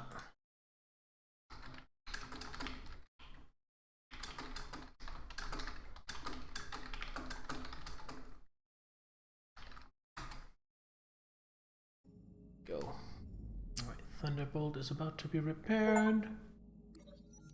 Drawing straws. Dr. Murad gestures grandly at a bright yellow growth on the corridor wall in front of you. Meet the Argo's very own mold problem. It started in the unfinished gamma pod, and despite my best efforts, it's spreading unchecked. She pokes at it with a screwdriver, frowning. Oh no. I've seen this before, boss. Yang takes the screwdriver out of Murad's hand and wipes it off. I know how to kill it, but whoever you pick for the job needs to be in a hazmat suit. And considering how widespread this infestation is, they're going to be stewing in that suit for a long time. Dr. Murad nods grimly. I was afraid of that. Any thoughts on who we should saddle with such an unpleasant task? I suppose we could ask for volunteers. No one's gonna volunteer for hazmat duty, Yang chuckles. We may as well draw straws.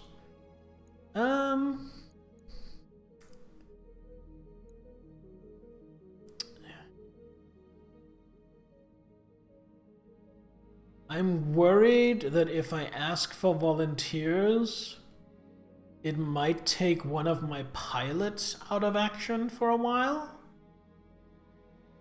And I'm guessing that if I send in the medics, my medical points are going to go down temporarily. And if I send in the mech techs, my tech points are going to go down. Currently, I'm generating 7 medical points and 15 mech tech points because I've done a lot of upgrades to the mech bay. So I think I'm going to have the mech techs do it because I feel like I can afford to take the hit there better than anywhere else. Darius's voice crackles through the Argo's speakers. The Argo has developed a mold problem. To counter this, Chief Vertinen has developed a highly toxic cleaning solution. The team from Mech Bay is doing the majority of the cleanup work. So if your mech isn't getting the love you think it deserves, just remember it could have been you doing the cleaning. Oliveira out. 3 less tech points for 14 days. I can live with that. Especially because all my mechs are currently, well, the Shadowhawk is still being repaired. But still, yes, I can definitely live with this. Hey boss, we've just completed those upgrades. Upgrades complete. So let's do some more upgrades and do some rewiring.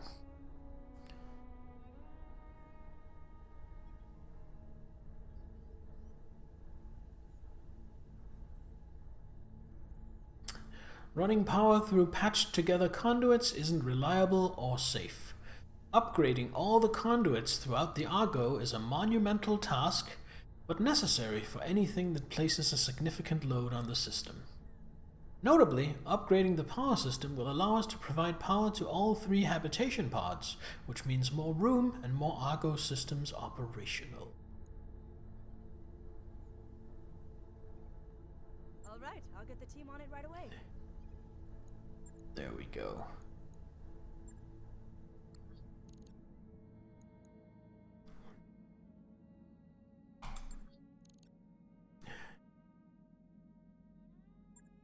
Accidentally double-clicked.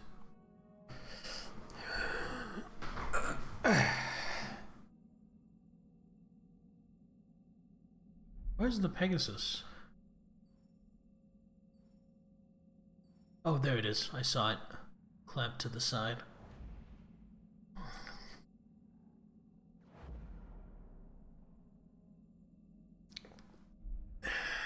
It's right there.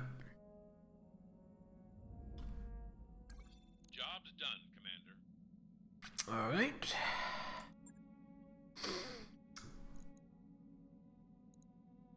So I am not gonna make it on this next coming mission. Definitely. Because I got fucked up. But someone else will have to drive the Thunderbolt. You know what? Before I do anything else, I have a terrible habit in this game of forgetting to spend XP. So let's just do that right now. See, I'm sitting on 5,000 XP. What does this level of piloting do? Move after shooting? That's pretty good. But I think I would rather have Master Tactician. I would give an extra point of health. Better to hit. Better melee to hit. Less indirect fire penalty. That might be good. Let's get rid of that. Training confirmed, Commander. Behemoth.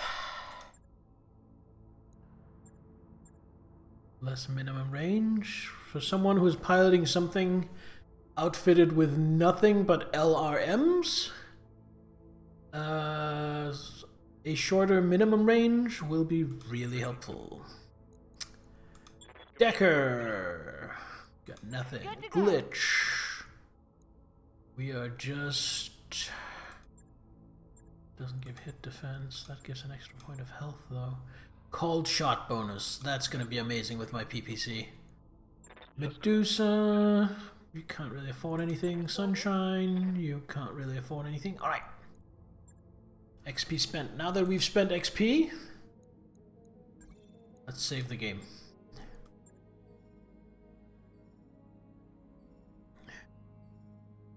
Ready to go over financials whenever you are. 396,000. We're below 2 million. So I think yeah, we're gonna go normal.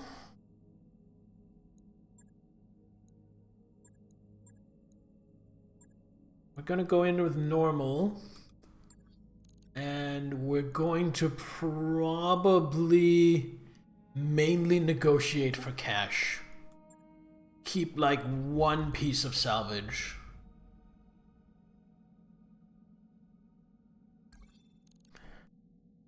Ready to proceed with our current contract? Yes. Oh shit, I guess I already negotiated. And I think I negotiated for 3 pieces of salvage. So we're not gonna get a ton of money from this.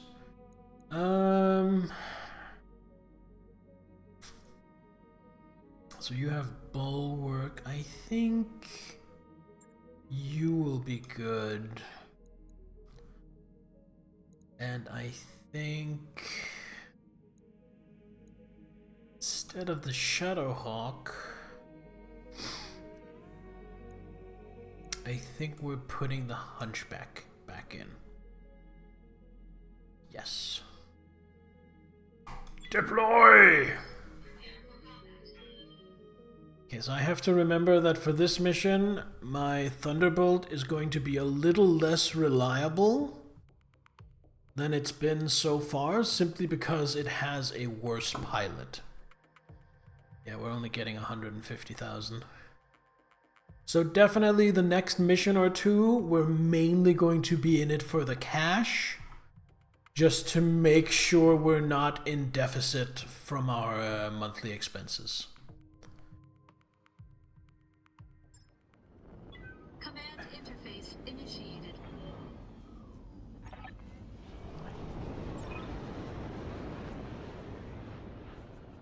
Okay.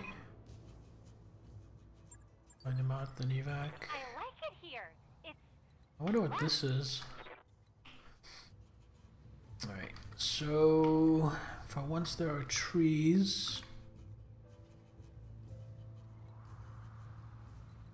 He's not gonna be alone. There's no way he's gonna be alone. Push back up to here. On my way. Glitch.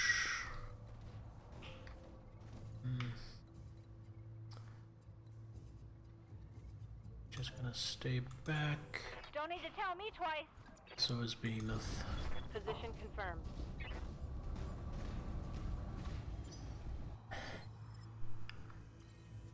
Okay. Can't make it to the tree line.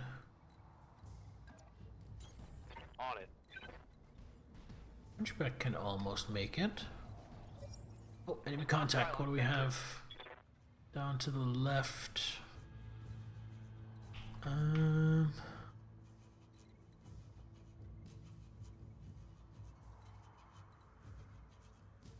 Okay. I usually don't care a lot about this.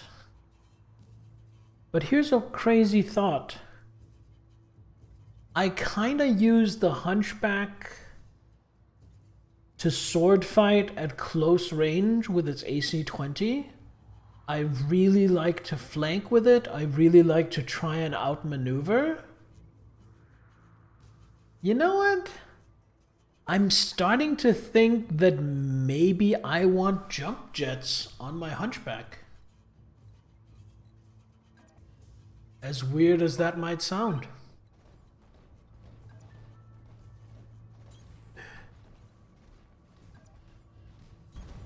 Roger that.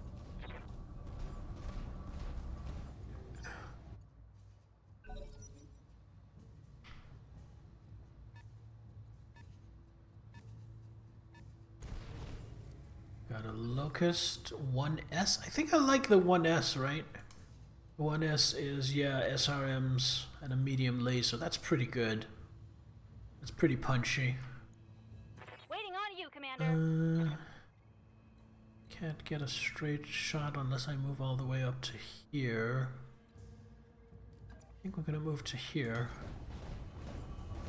and try to snipe it.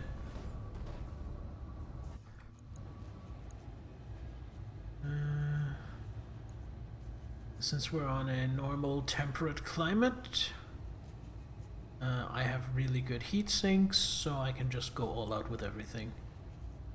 See if I get lucky. Yes, lucky PPC shot. Beautiful. And there's more where That took out one of its SRMs. Okay, we got more incoming. Some return fire. Not a Systems. Hold. horrible amount. waiting for orders. Behemoth, you're just gonna sit there. And even with 30% to hit, this is really going to hurt that Locust. Watch this. Firing.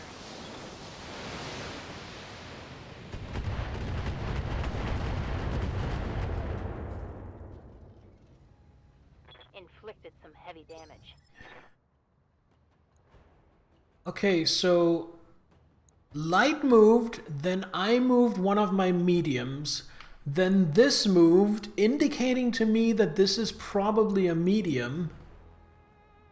Then I moved a medium, and then I get to move a medium again. That indicates to me that this has initiative 2 and is probably a heavy.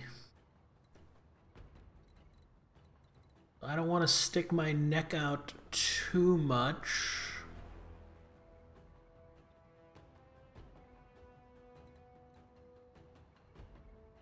So I think... You know what? I think my hunchback is just going to brace for what's coming. Roger that. Digging in. Because I'm probably going to get indirected at. And this is going to be a heavy, right? 2 PPCs? That would probably indicate a heavy. Waiting for orders. Now Decker... Right over here to get some evasion. Get closer to the woods. Ah! Hello, Diamondback! What's up? Okay, so we're looking at a Locust, we're looking at a Griffin, and we are looking at a Warhammer! I want to salvage that Warhammer! The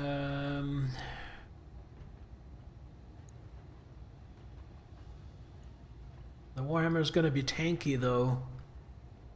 So I feel like I want to deal with the Griffin first. That makes sense to me. Engaging.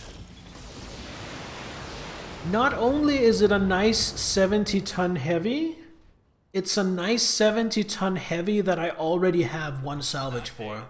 Let's do this. So if I can get really lucky and get 2 parts of it from this mission, that results in a grab.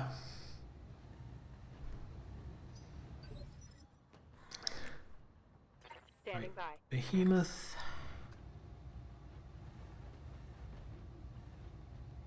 Is Behemoth gonna... No.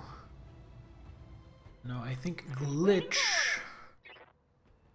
is going to multi-shot. Commander, moving out. Thanks, post-launch. Makes PPCs kick a lot more ass. Oh, really? Interesting. Multi-target. You get the PPC.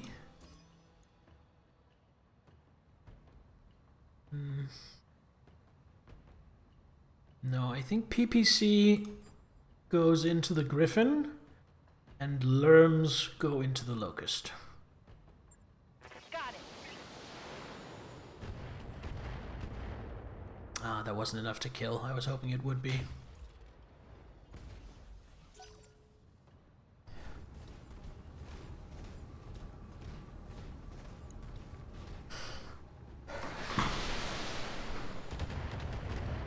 Man, multi-shot is amazing. I'm showing minor Like the damage. Marauder has a console, reduces damage in 10%. Cyclops has everything, it has a better initiative module. See, I'm not familiar with any of this stuff. This is all news to me. Okay. You stick your neck out. Probably gonna take a bit of a kicking from the Warhammer. However, that Griffin is also about to take a bit of a kicking. Copy that. Ah, the AC-20 missed! Ready for orders. Can I multi-shot with her? I unfortunately can't. I think this is the priority target. Yeah, this is the priority target. Everything go! You know what? Precision strike. Griffin. Jump jet. EPC. And a precision strike. See if I can shoot the arm off. Get rid of that PPC. PPC crit. Jump jets destroyed. LRM 10 crit. That was pretty good. Now here comes the Warhammer.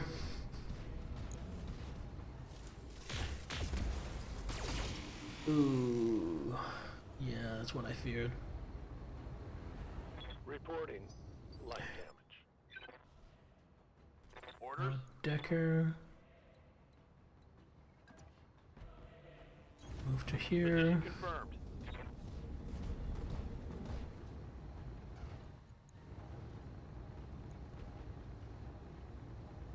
Okay. Worried about you. I think I want to do some damage to the... No. I want to get rid of that Locust. That can still do some damage.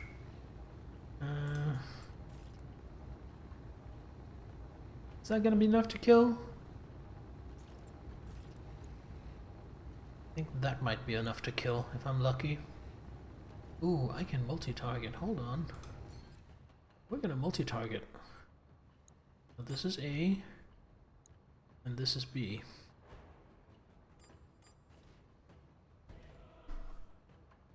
It's a lot more heat, but that's also a lot more damage output. Let's go. Affirmative.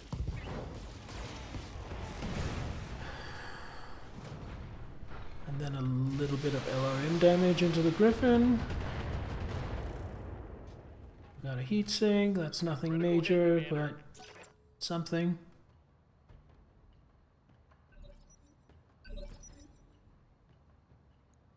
And then I think What's up, boss? Behemoth into the Griffin.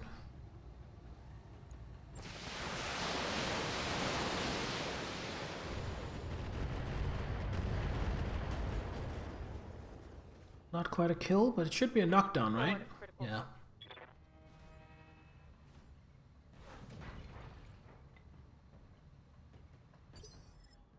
And then, since the Warhammer is mainly armed with a PPC, Position confirmed. PPCs, as far as I know, are not fantastic at point-blank range.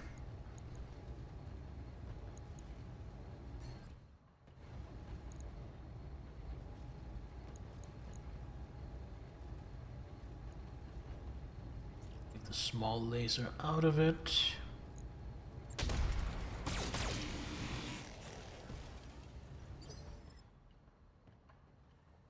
What can I do for you?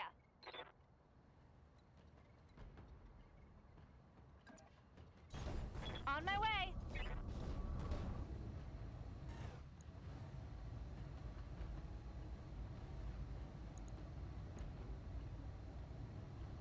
Yeah, you're not a threat anymore.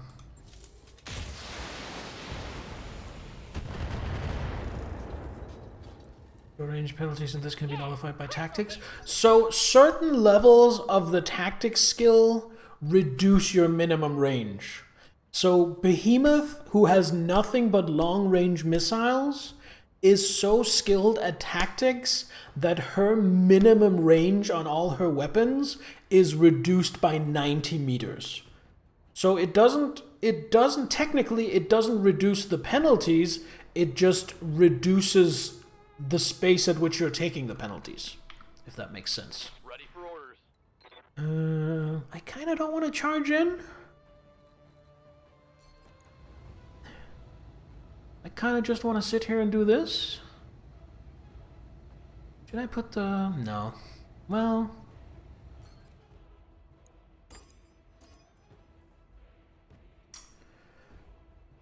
kind of want to deal with the Griffin. The Griffin is really injured. So I feel like if my medium lasers go into the Griffin, that should be good. Copy that.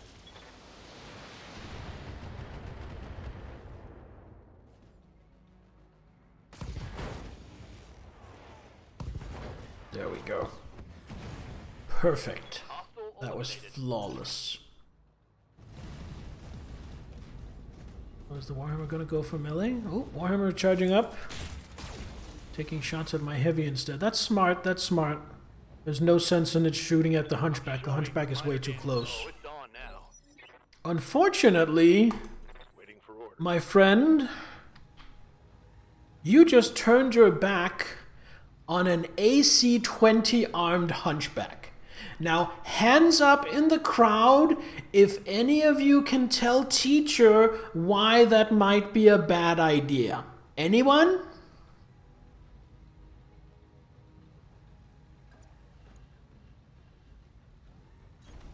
Moving out. Watch me miss this shot.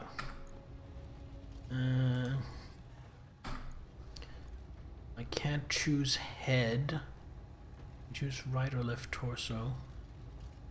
Heat sinks, lasers. Sinks, lasers. Pick we want left torso.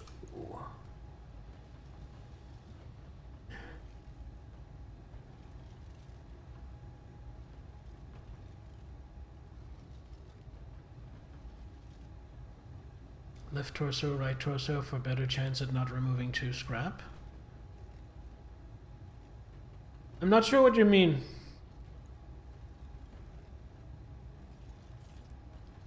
What do you mean better chance at not removing 2 scrap?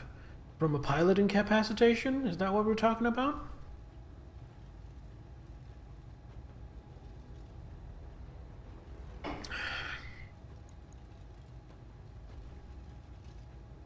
Heatsink is blown out. What's in your center? Dominated 20 of the center torso. Yeah.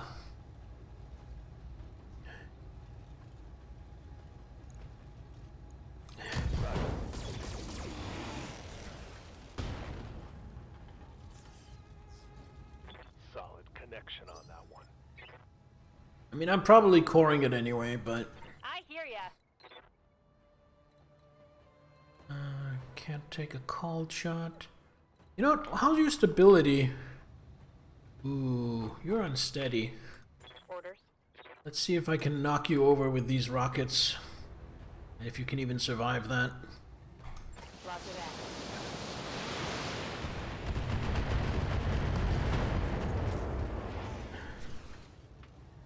That hit something good.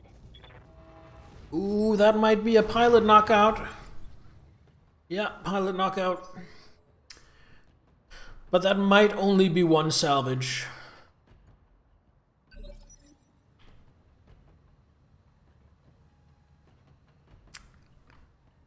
Okay,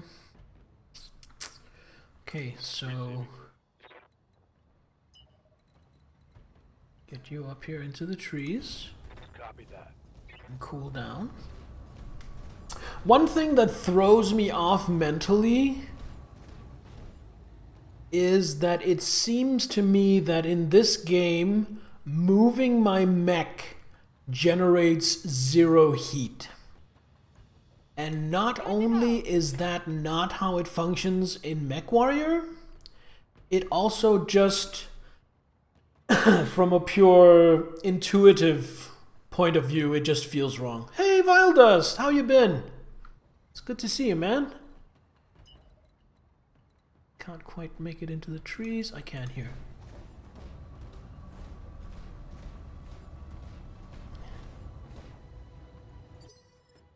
Looking for a bit. How am I? I am great. You know, some days are better than others. And I think I speak for everyone when I say that. And today is definitely one of the better ones. Tail up heat generation is 1 for walk, 2 for run. A lot of hexes jumped for jump.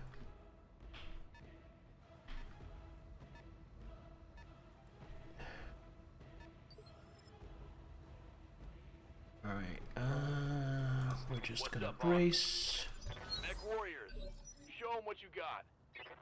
Alright, Orders. wait, you know what? I'm gonna reserve.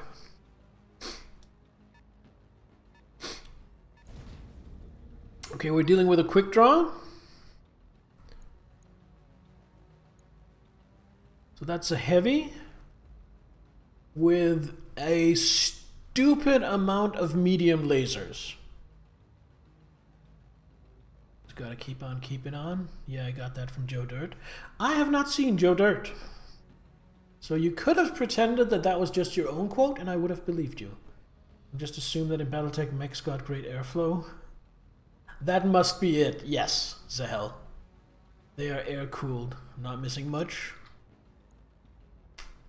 Waiting on you, Commander. You know what? I feel like I'm kind of just gonna let him come to me. Oh, wait. I can kind of get a shot here. No, that's still indirect. Well, we're gonna indirect. He's already taken his move this turn. Target damaged. Concentrate your fire and bring it down.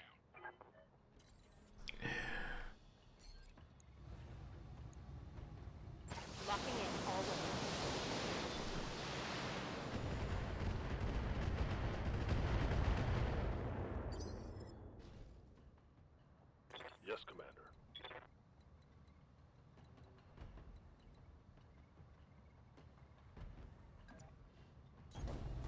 Let's see what kind of shot I have from here where I'm still in cover. Oh, maybe I should have used him to sensor lock instead. Ooh, I like those odds. Locked on.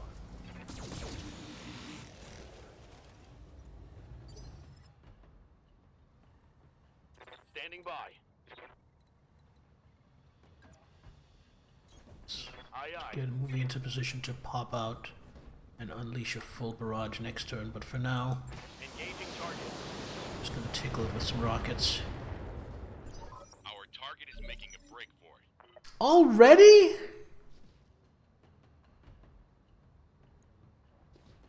Commander. I was expecting him to put up more of a fight before he did a runner.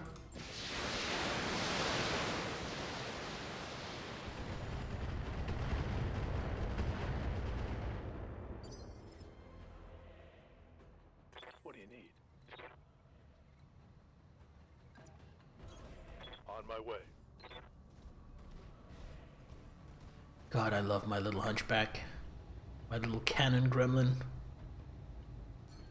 You know what? I'm gonna be cheeky. That leg looks pretty banged up.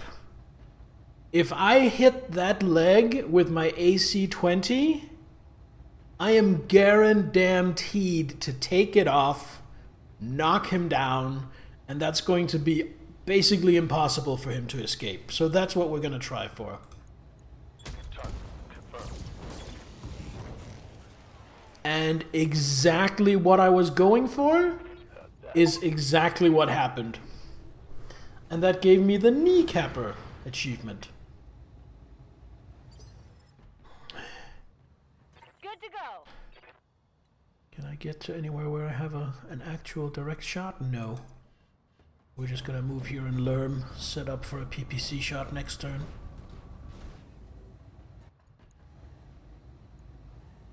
And... okay, I have a question. I think this is true. If I take both legs off a mech, I get all 3 pieces of salvage, right?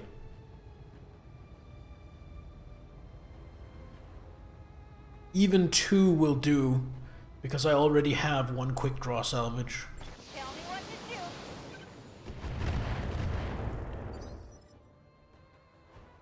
Commander. Location confirmed. I think so, but not certain. Let's go with that. Let's assume that you're right.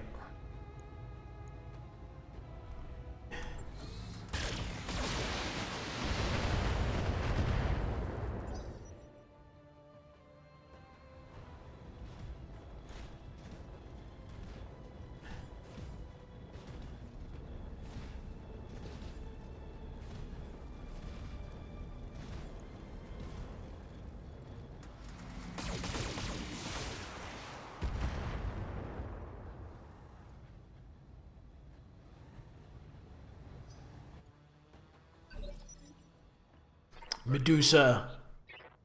Time to be the star player of your team. Let's fucking go. Location confirmed.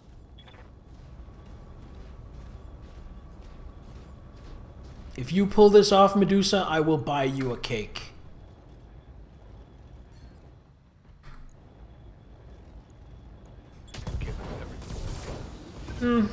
That was not the leg.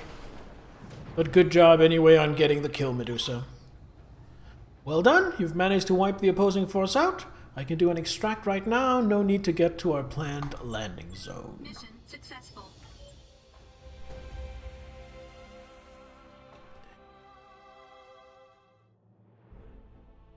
Contract payment increased by 25%, we get almost 200,000. Not bad at all. Hunchback got scratched up a little, but that's all. Alright, oh, I didn't have any quick draw pots. I thought I did. I guess they're for different models. That's a little annoying, but I'm still taking the 2 heavies. Oh, whoa, whoa, whoa, whoa, whoa, whoa, whoa, whoa, whoa, whoa, whoa. I don't know what happened. Despite taking right and left torso off, apparently that doesn't affect it. Because I'm being offered 3 pieces of Warhammer salvage. I just got a heavy. I just got a heavy. I am very happy. And I also got Griffin bits. I still got the quick draw part. Very happy with that. Some medium lasers and heat sinks, of course, and some ammo.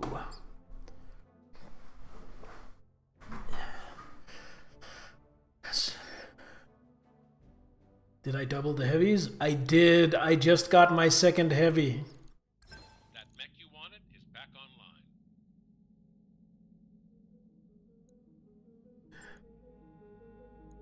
Let's have a look at it.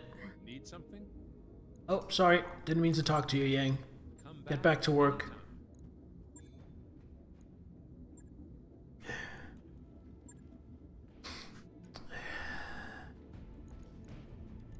Few lasers, ton of heat sinks, which still 106 heat for the Alpha Strike. Then again, most of the time I'm not going to be firing most of that. Most of the time I'm just going to be firing the 2 PPCs, which is 70 heat. And I'm heat sinking 60, so that's not terrible.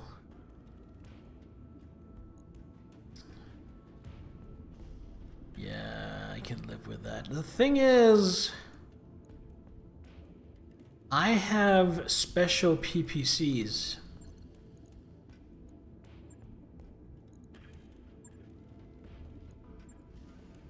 Take this off.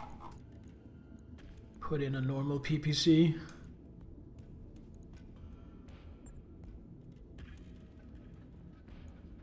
Logged and noted. Because then this Warhammer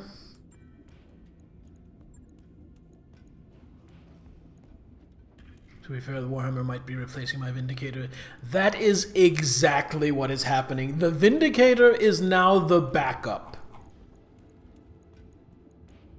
So we get a PPC with extra stability damage, and we get a PPC with extra accuracy.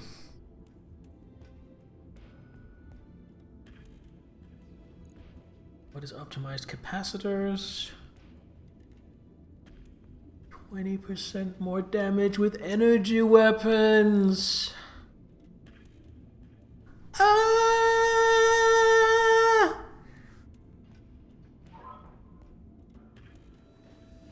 Gee, if only I were using some kind of energy weapons on this mech. Har har.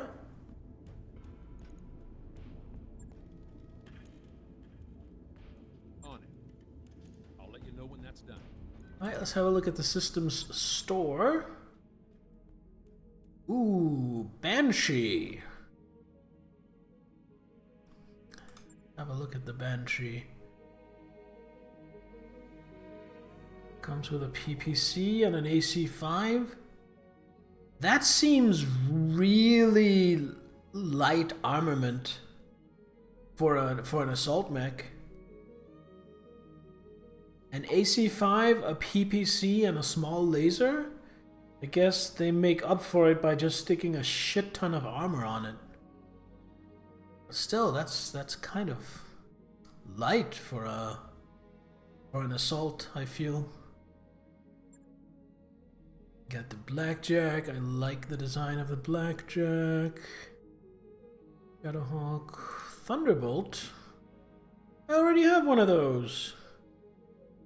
Urban Mech. Ooh, Flamer Plus. Hotshot.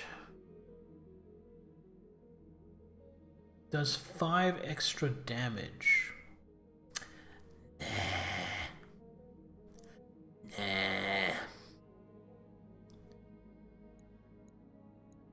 Oh, there was one more thing I wanted to do.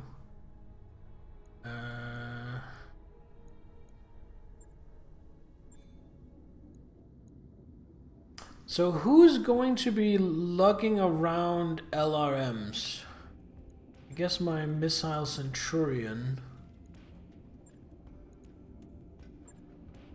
So I want to take this LRM-10 out because I have an LRM-10 plus that does extra damage. And it only says +1 damage, but when the normal damage of a missile is 4, that means it's actually a boost of 25% damage.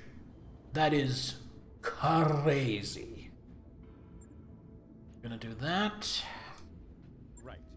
I'll get it in the schedule. And then it'll be 10 days before we're ready for action. But I mean, until then, I can still field a team, but it's not really the team I want, so I think I'm just gonna wait. So in the meantime, let's have another look at the store. Were there any weapons or anything here? Just that. Ooh, what's this? Yo. Buying that. New weapon systems available. We're buying that. New weapon systems available. Buying that.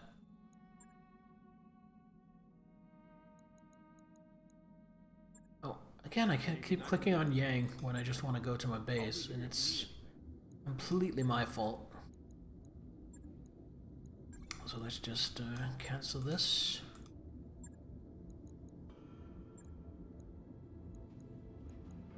LRM-10 plus and LRM-15 plus. There we go. Logged and noted. And then the Shadowhawk.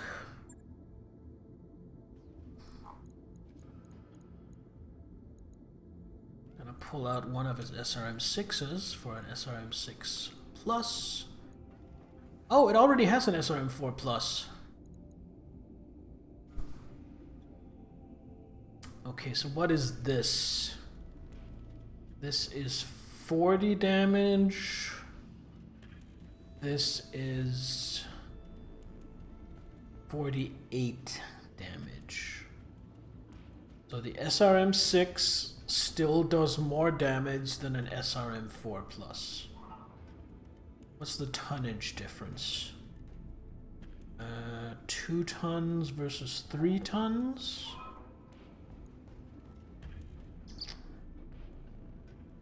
So I could switch this for a 4 plus and then pack on another ton of armor. I think I have plenty of rockets, right?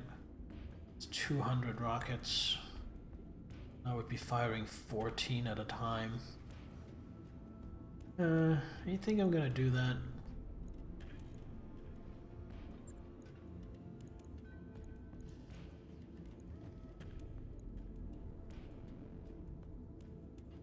Also, fewer rockets fired, so it's less heat generated. I wasn't even thinking about that, but that's true. It's more heat efficiency. Then we pack on some more armor. Get nice and tanky. On it. I'll let you know when that's done. Then I guess we do nothing for 13 days.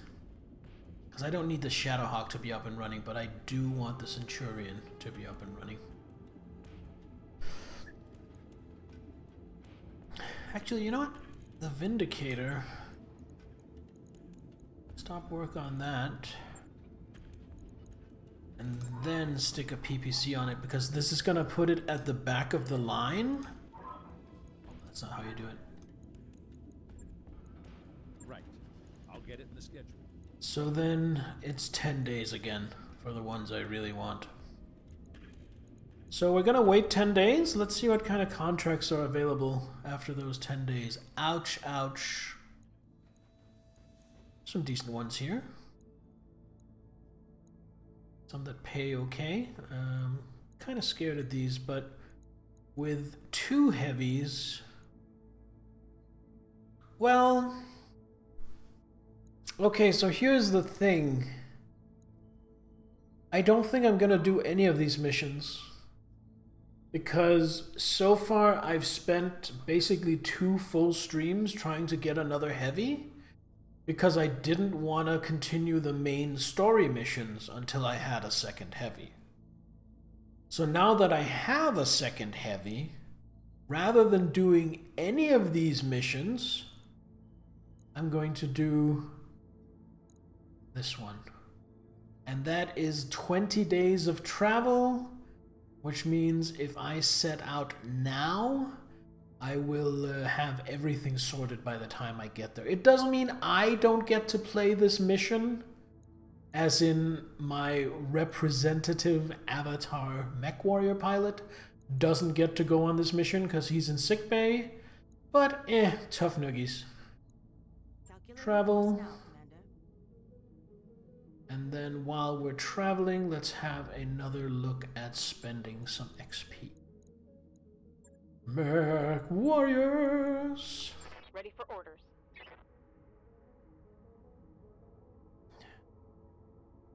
The scout light mech might feel a lot less negative. Yeah, that might be the case.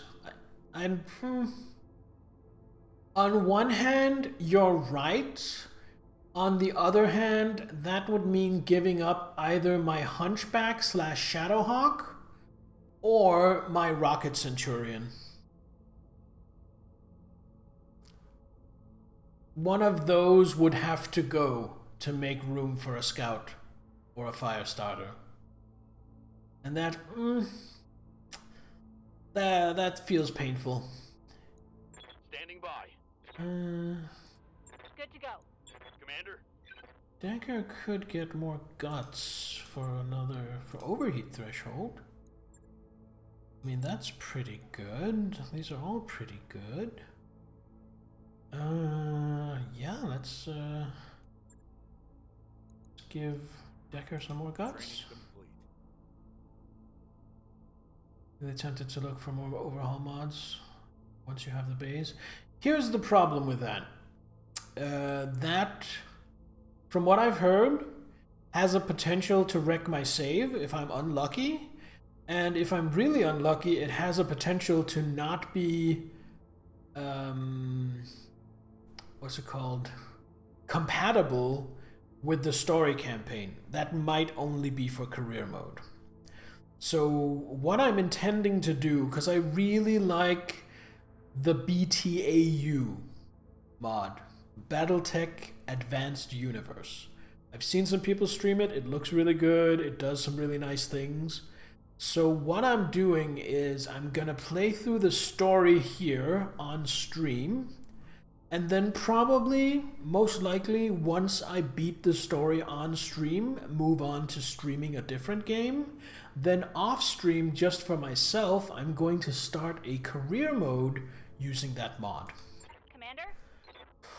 Ooh, another point of gunnery. Land those PPC shots.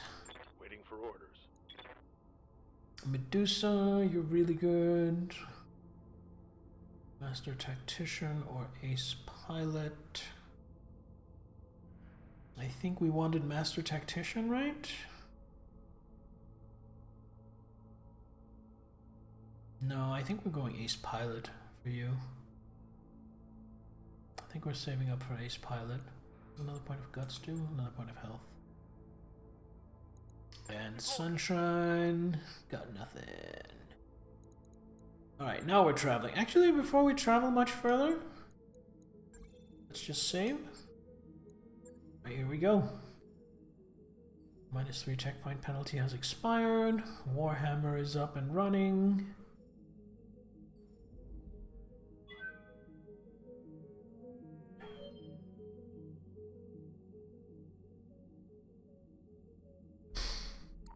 Those upgrades you asked for are online, Commander. Power conduits is complete.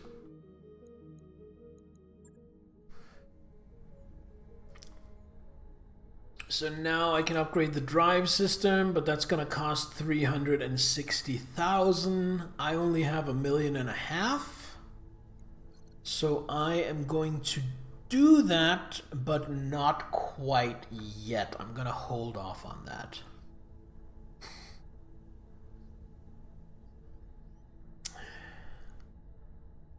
Till we have like 2.5, 3 million to work with. Then I feel comfortable.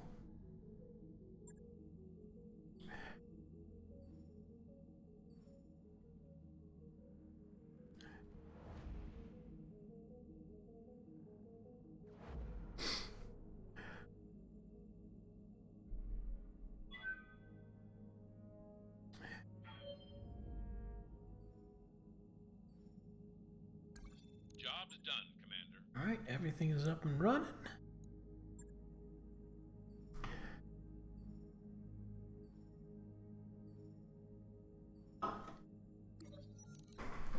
Ooh, phantom pain. Passing by the medbay, you spot Medusa wrestling a medical monitor from a medtech. You need to take a second look! Medusa presses a hand against his stomach and winces. I know something is wrong. I feel like I'm dying. You pause in the doorway. What's going on here? Medusa relinquishes the monitor, and the medtech clears her throat. Medusa's complaints of abdominal pain are purely neurological. Phantom pain, Commander. There's nothing to treat. We've checked. Please, Commander, I'm not making this up. Medusa takes a deep breath. If you authorize an exploratory surgery or another examination, I know the medtechs will find something.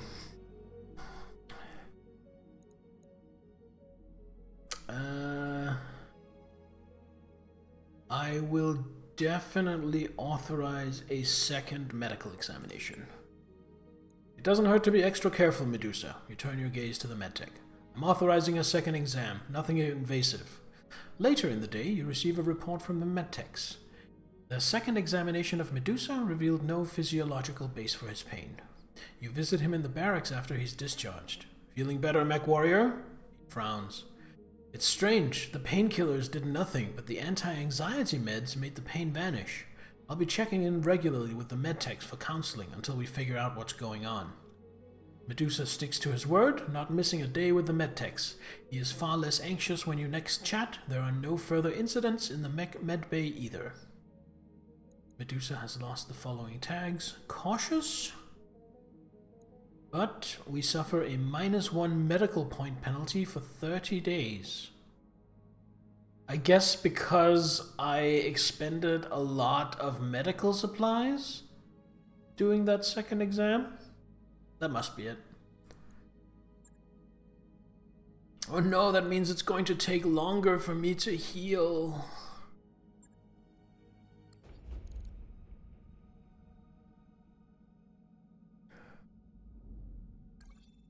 We've arrived at Panzir. Ready to proceed with our current contract? Not yet.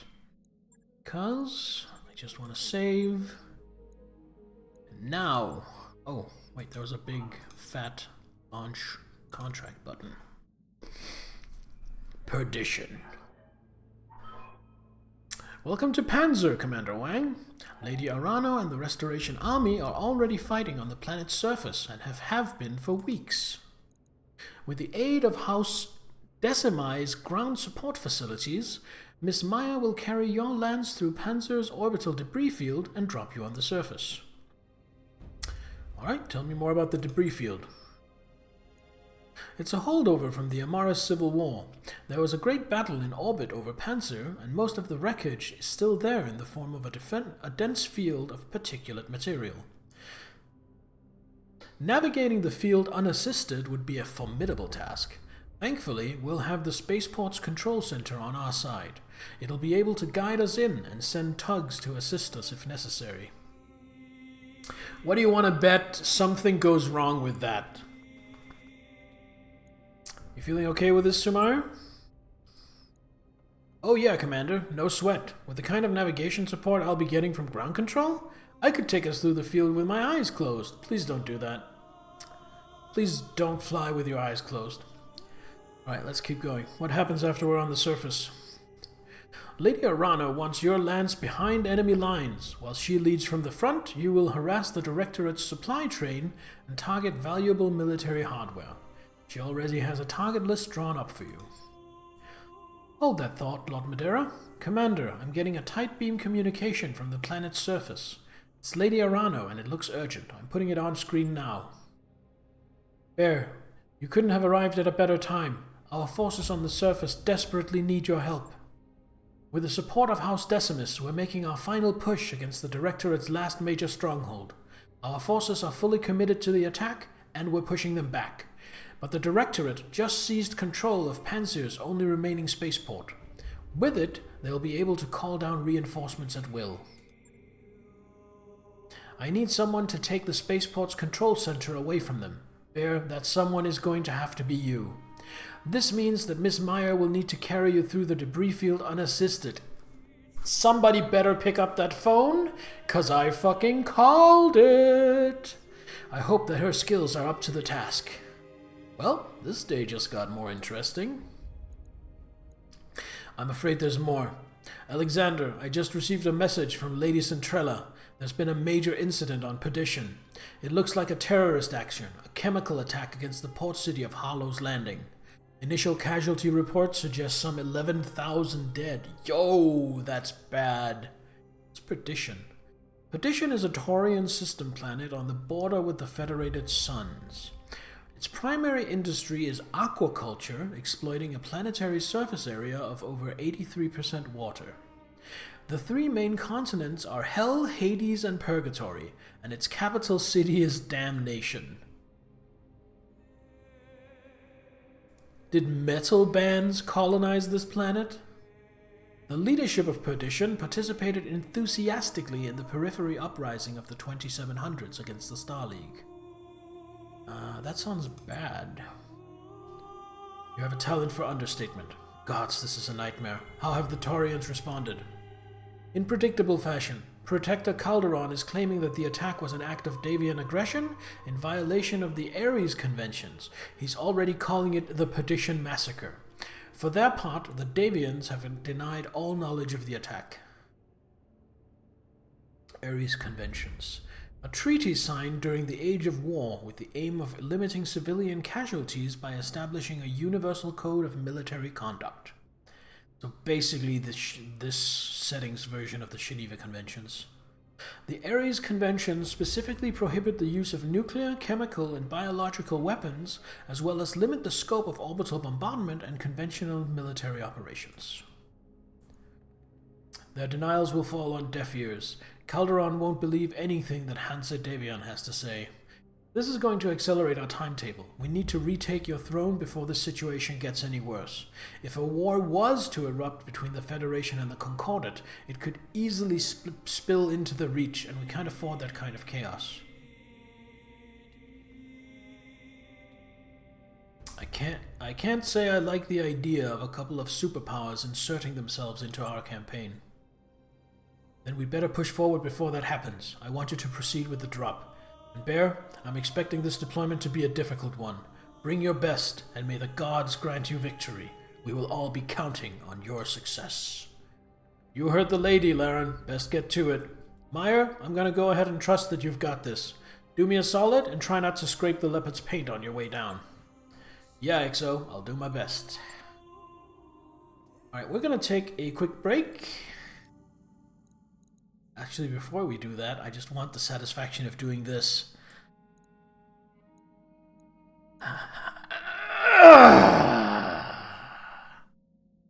Oh, that felt good.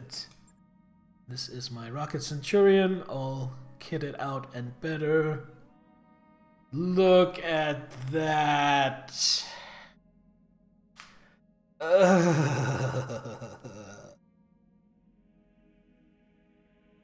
The only thing about this that is less than perfect is that Bear doesn't get to pilot the Thunderbolt for this mission. Everything else is beautiful. Deploying. And then, as I was saying, we're going to take a quick break. I am going to go pee, grab myself a snack, so don't go anywhere because I will be right back.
Alright, we are back.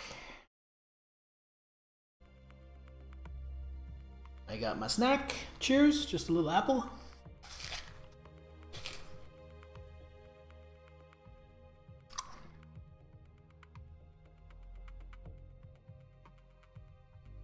Just so I don't get a taste. Just so I don't get a case of the empty stomach grumpies. Alright, the Restoration Army is already entrenched on Panzer's surface. We are gaining ground against the Directorate, but we can't allow them to call in reinforcements.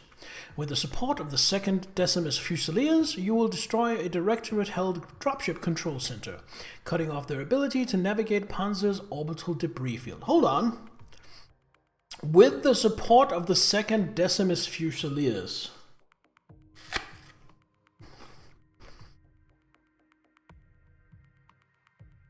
Are we going to have NPCs supporting us for this?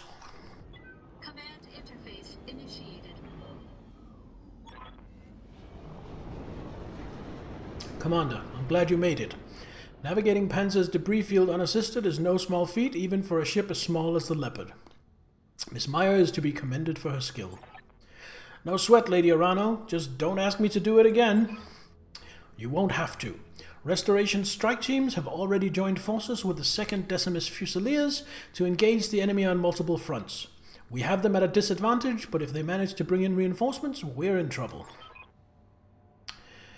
Bear, I need you to engage the enemy, locate their dropship control center, and destroy it.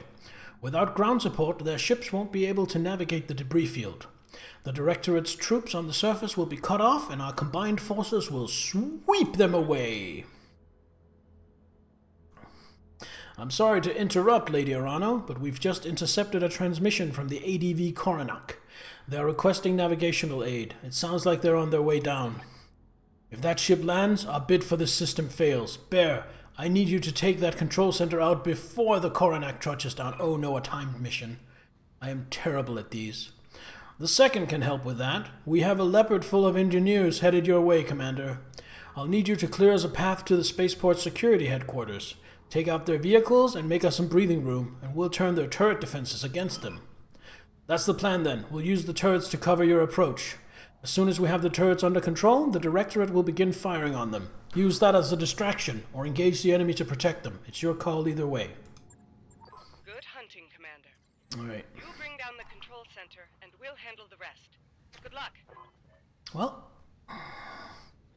let's get straight into it. I got a sensor trace.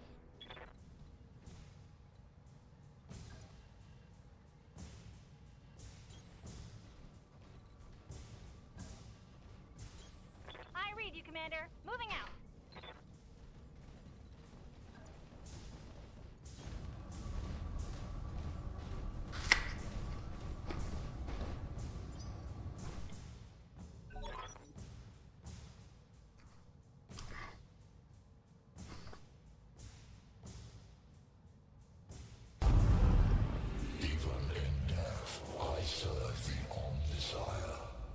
Talcree, my old friend, good evening, hail and welcome. How is serving the Omnissiah going for you today? Commander, I'm seeing Directorate SRM carriers on the radar.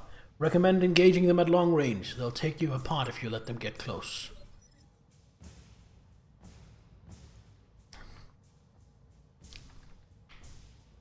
Well, here's the thing. I don't really What's up, boss? have time to waste too much time. Lots of that.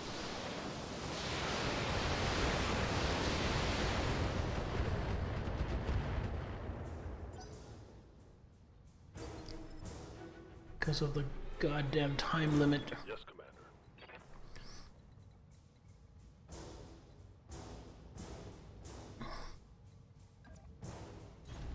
Heading out.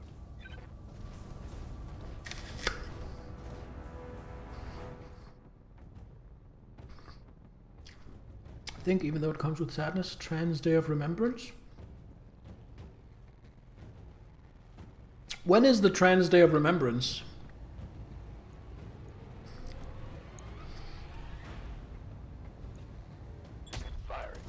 There we go. Like, what date is it? Stay down.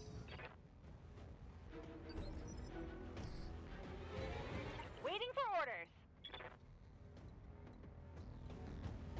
Oh, that'll be good. You betcha. Then we split shot, 1 PPC into each.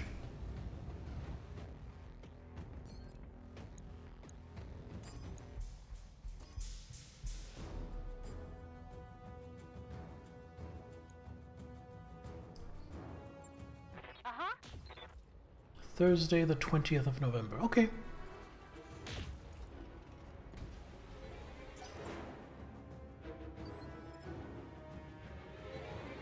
Orders?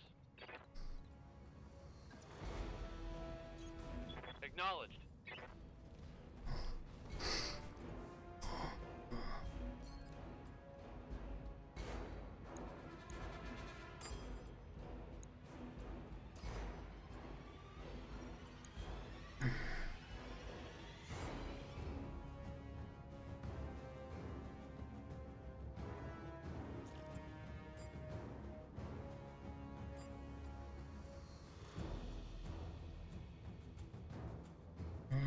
I'm not really happy with my splits here. I'd love to do large laser, medium laser into one, and medium laser LRM into the other, but that's not really possible, unfortunately. Copy that.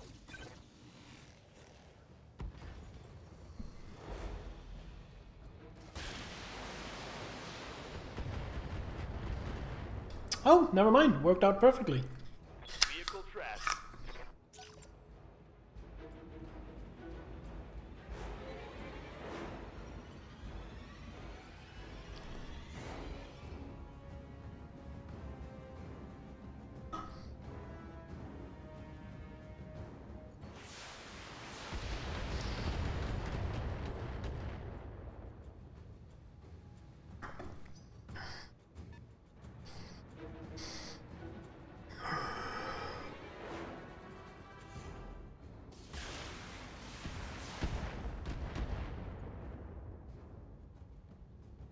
Favorite days difficult for you? Most of them don't really mean anything.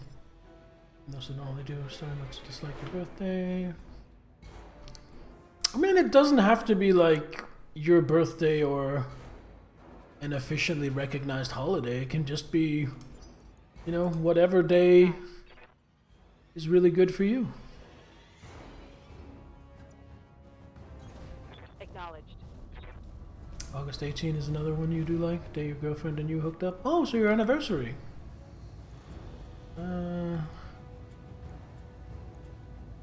Take out the striker, I think. Acknowledged.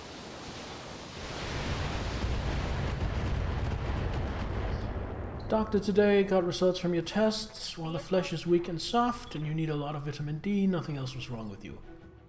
Well, that's easily solved with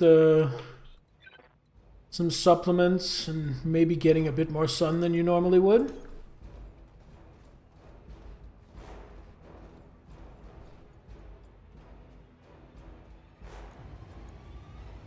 We're not wasting one of my 10 AC-20 shots on this. We're just giving you medium lasers to soften you up for someone else. Now you get a turn, and then hopefully you die.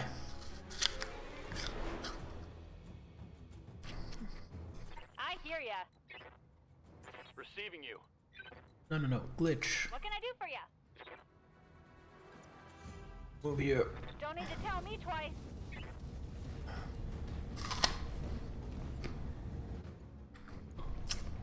See how you handle. I'll leave off the medium laser. You know what? Fuck it, full barrel. Tell me what to shoot.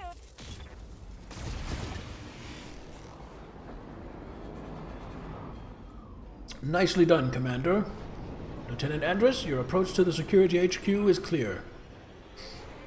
Roger that. We'll have their turns under friendly control in just a moment. Engage the forces guarding that control center. Let's make those turrets count.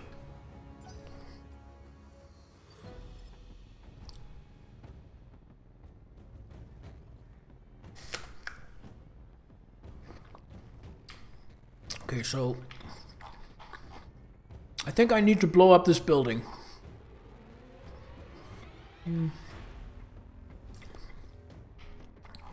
I'm here.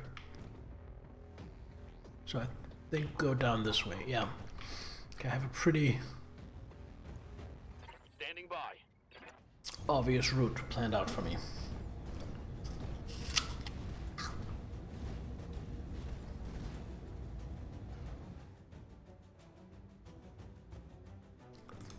Well, Aurelia, well done on 4 years. Directorate Mech Warrior. Ignore the turrets and concentrate your fire on those battle mechs. We must protect the control center. If our reinforcements can't land, we're all dead. Now fight for the Directorate. Let's see, what do we got? Got a Panther, got a Jenner. It's gonna get shot up the ass by that turret, hopefully. Is that all I'm seeing so far? Oh, that's something bigger. Ooh, that's a dragon and a hunchback. What's the hunchback got? It's an AC-20 hunchback.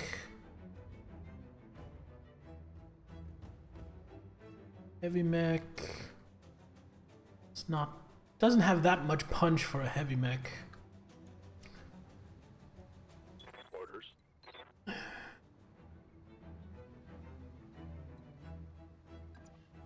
Go here and brace.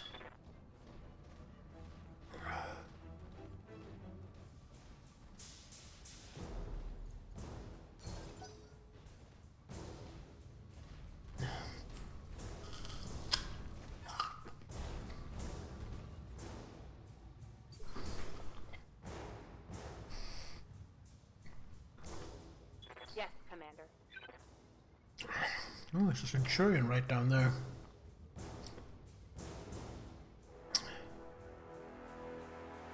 Right. Roger. Here, start the rockets flying.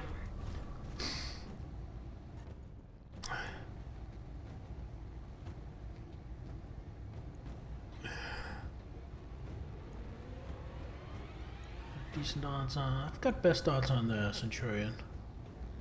I think I'm just gonna run away from the Centurion, so I think I want to soften up this Panther with its PPC.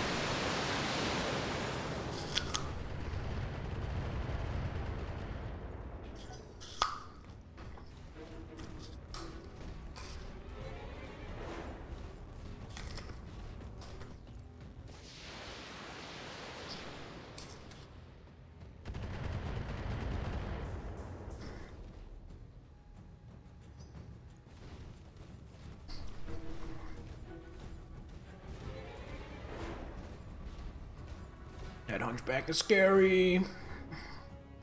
Good to go.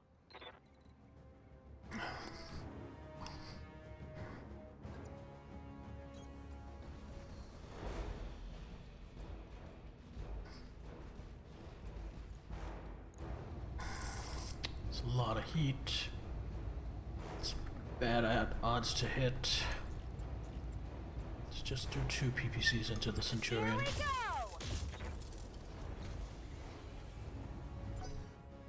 Wow, 2 PPC hits made it unsteady. I'd like to think that was probably because of the extra stability damage on the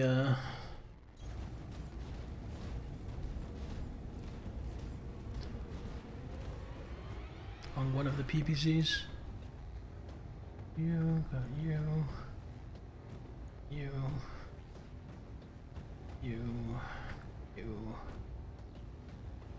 I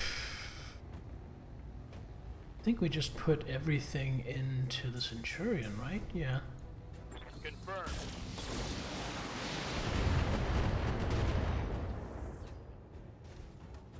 Not critical damage, but felt it.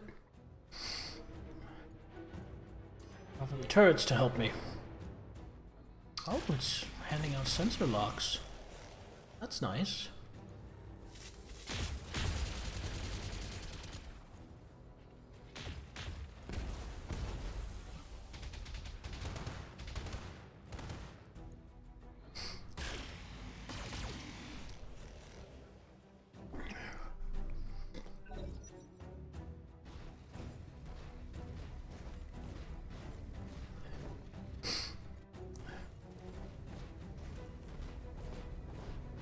So one thing I have to remember on this mission is I can't turtle. I have to keep moving forward, no matter what. Coordinates received.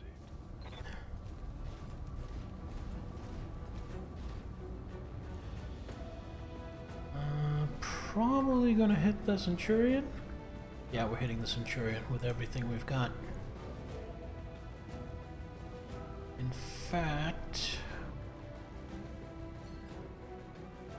give me some extra accuracy. Just go for the center torso. I'm on it. Oh, I think the AC-20 missed, despite being a 90% chance. That happens sometimes. Not much you can do about that.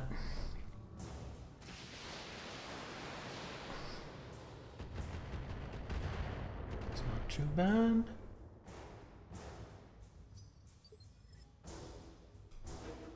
Receiving you. Aye, aye. Let's see about targets.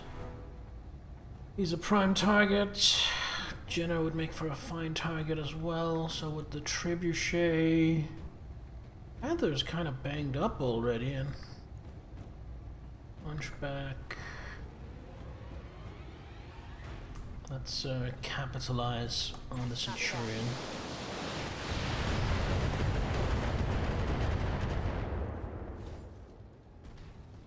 Critical hit, Commander. Alright. That makes that look a little less dangerous.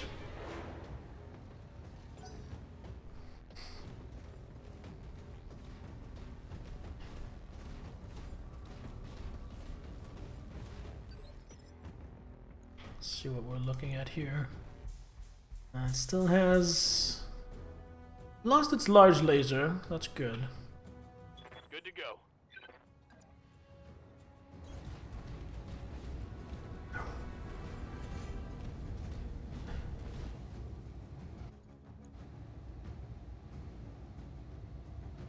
Could take you out.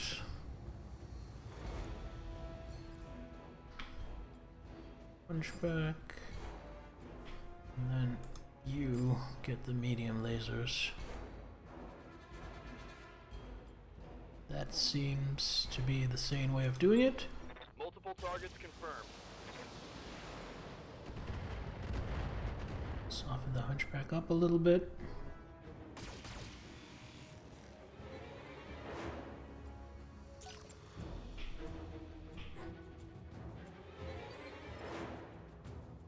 Waiting on you, Commander.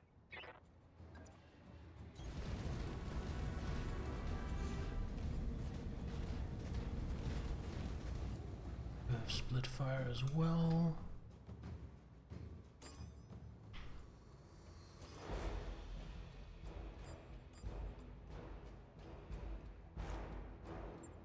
Got it.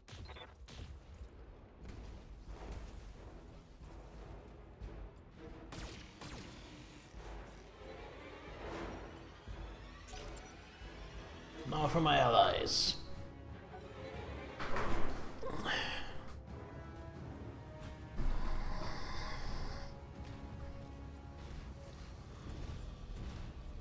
Backing off a little bit.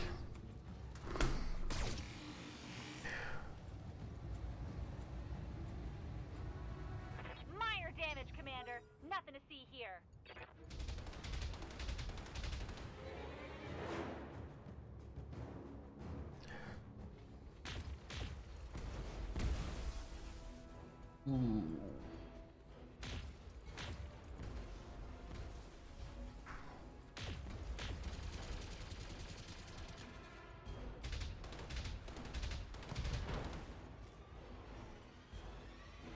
Ooh, right arm destroyed. Did my turret buddies just take the PPC off that Panther? I think they did. Holy shit. Talk about being useful. I have 10 rounds remaining. I need to push. It's not that far, but still. Good to go. Heading out. I'm gonna target the Hunchback. seems to be the priority target here. Because we definitely want to get rid of that AC-20.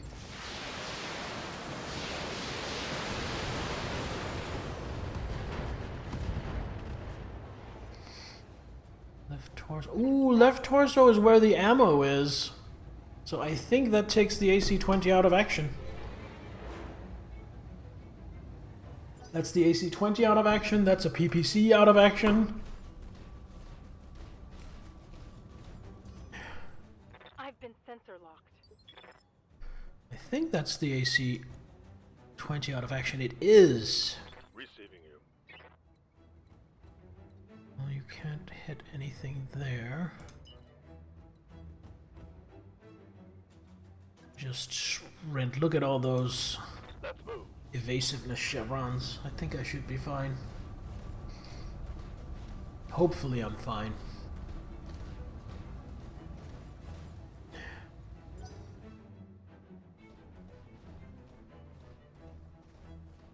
Don't have that trebuchet to contend with. Waiting for orders. Uh-huh.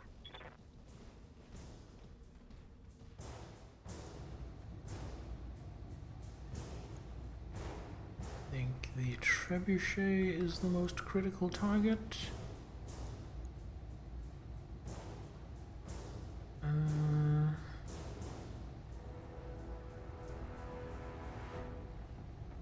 LRM ammo. LRM ammo. So if we do a precision strike on right torso.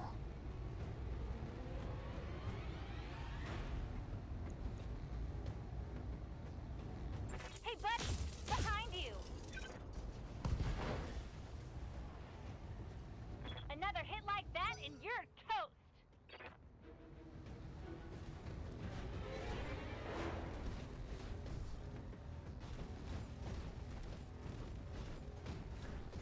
Well, we're kind of sweeping this so far, but I am expecting them to get reinforcements Yes, Commander. before too long, probably. I kind of don't expect this to be the entire mission. Panther with an SRM-4.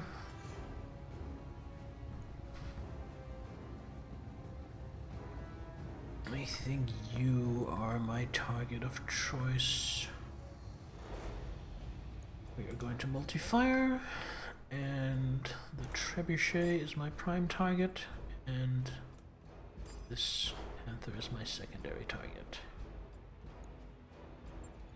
Firing on multiple enemies.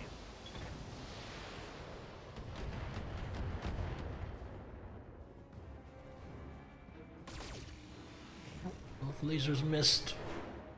Both the medium lasers missed. Negative damage. Repeat. Negative damage. Need to watch out for that Jenner.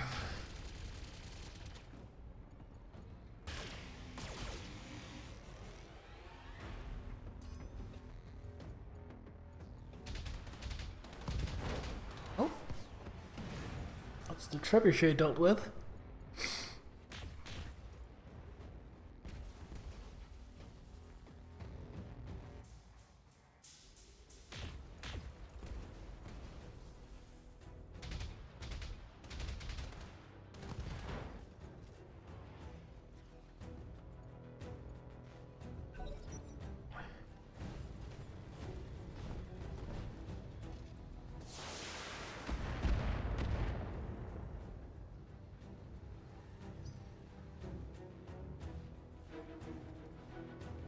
Jenner is being a tricky dicky. Commander. Can I get up into the trees? I can. I think that's probably better. Received. Alright, what kind of targets do I have?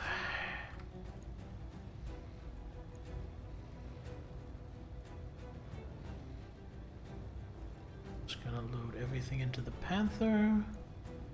Hopefully killing it.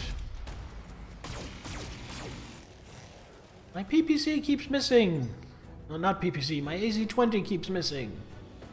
It's a little frustrating.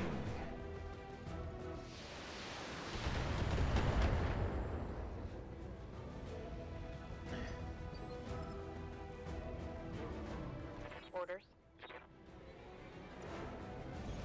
Affirmative.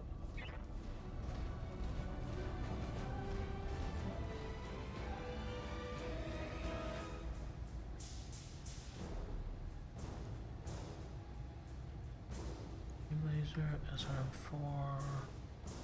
Centurion is definitely the most dangerous out of these possible targets. Not anymore! Tango down.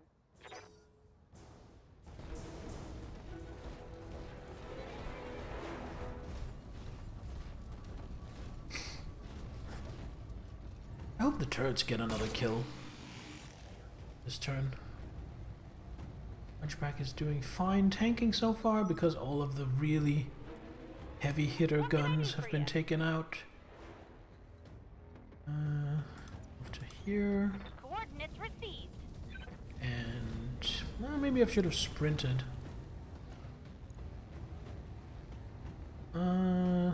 20 and 25, that's 45. And that's potentially 32. So the Hunchback is more dangerous. So the Hunchback gets the double PP. Special delivery.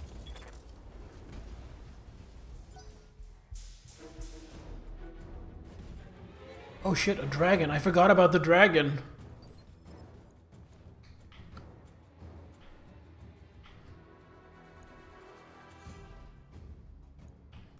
What's up, boss?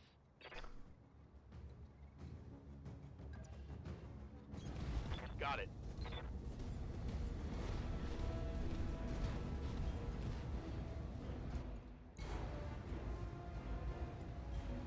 Back.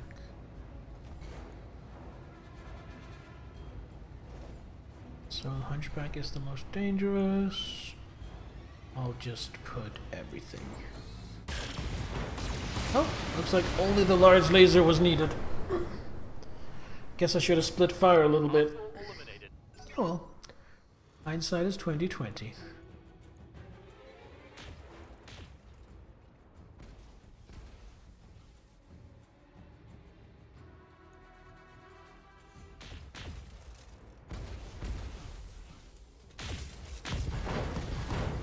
Ooh! Took out the other arm, took out a leg. Is that gonna knock out the pilot? No. Close though. There we go. Pilot incapacitated.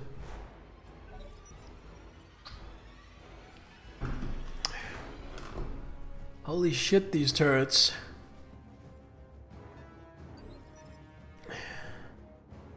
I think it's just time to book it.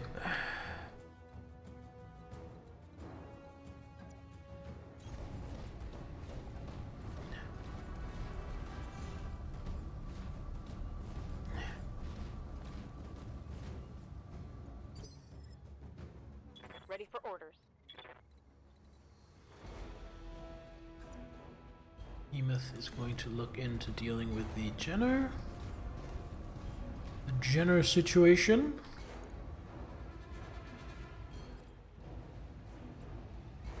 Just gonna go for center torso. Firing all weapons.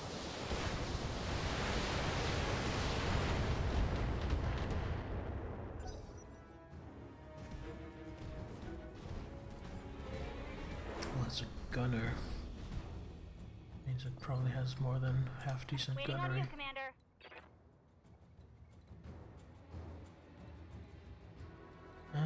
I need to dump some heat. I am just gonna sprint.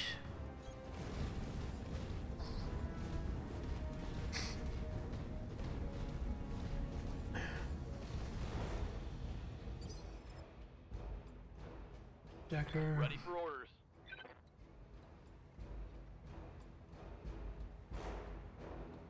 Still have 8 rounds. This is fine. This is perfectly fine. Location confirmed.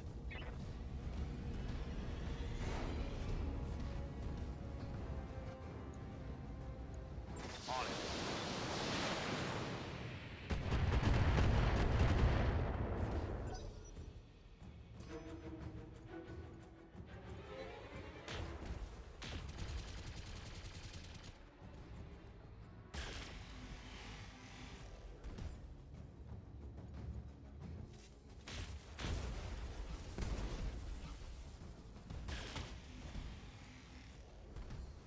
Remind me, I haven't been doing this because, I'd recommend that you prioritize targeting the control center, Commander. I haven't been doing this, but remind me not to do it. Remind me to not underestimate turrets. Because Jesus. Alright. You are just making a break for the objective.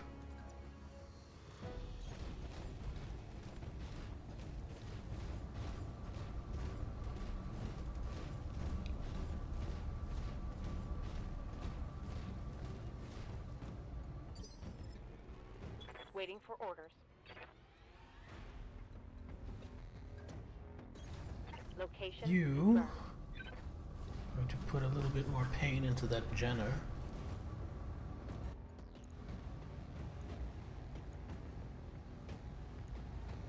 You know what, maybe I should get rid of the dragon first.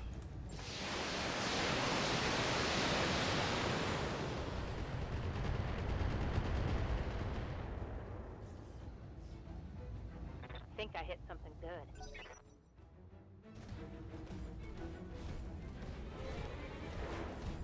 The fact that the dragon chose not to engage at all for the first many turns of this fight is really lucky for me. Like, stupid lucky. Waiting for orders.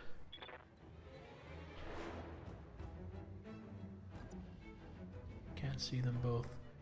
I'm gonna leave my back open to the Jenner, but I think that is worth it. Yeah, you just get everything. In fact,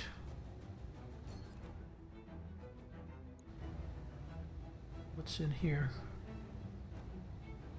LRM ammo. 2 stacks of LRM ammo. Let's see if we can take that out. Locked on.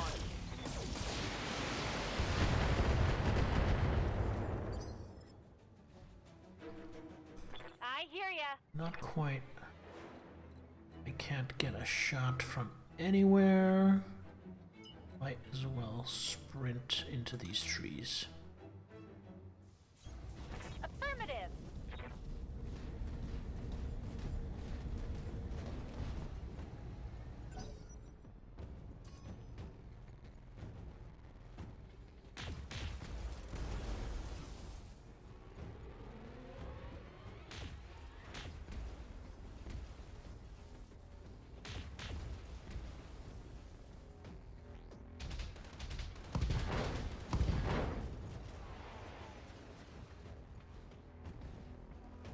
Yo, turrets, man.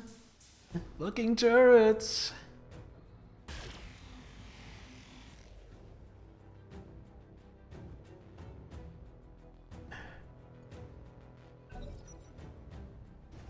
What are you gonna do, you little shit?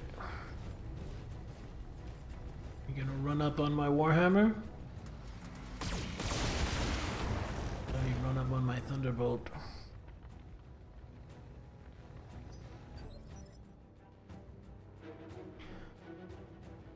What are we looking at here? Yeah, you're harmless. Yep. You've got nothing left.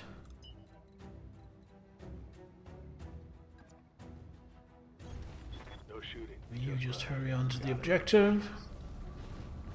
Let the rest of the lance mop up.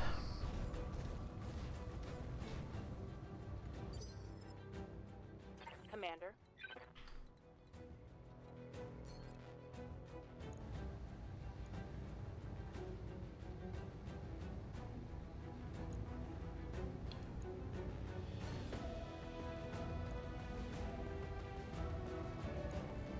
Firing at full fire. Yo, Nittler! How did the shooty bang bangs go? Scored a critical hit. I'm out of long-range missiles.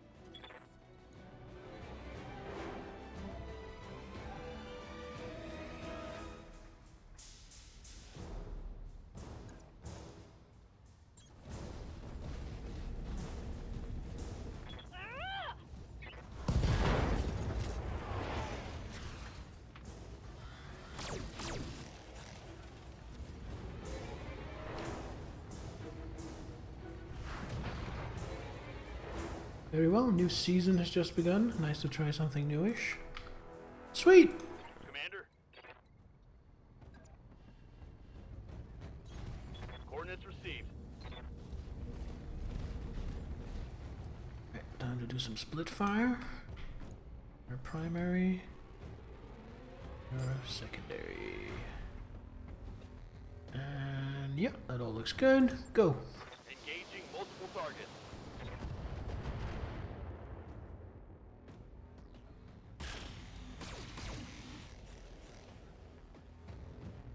I think the turret should mop up for me now. You won twice! Nice! Congratulations! Well done! I am also very much winning. This mission is going extremely well.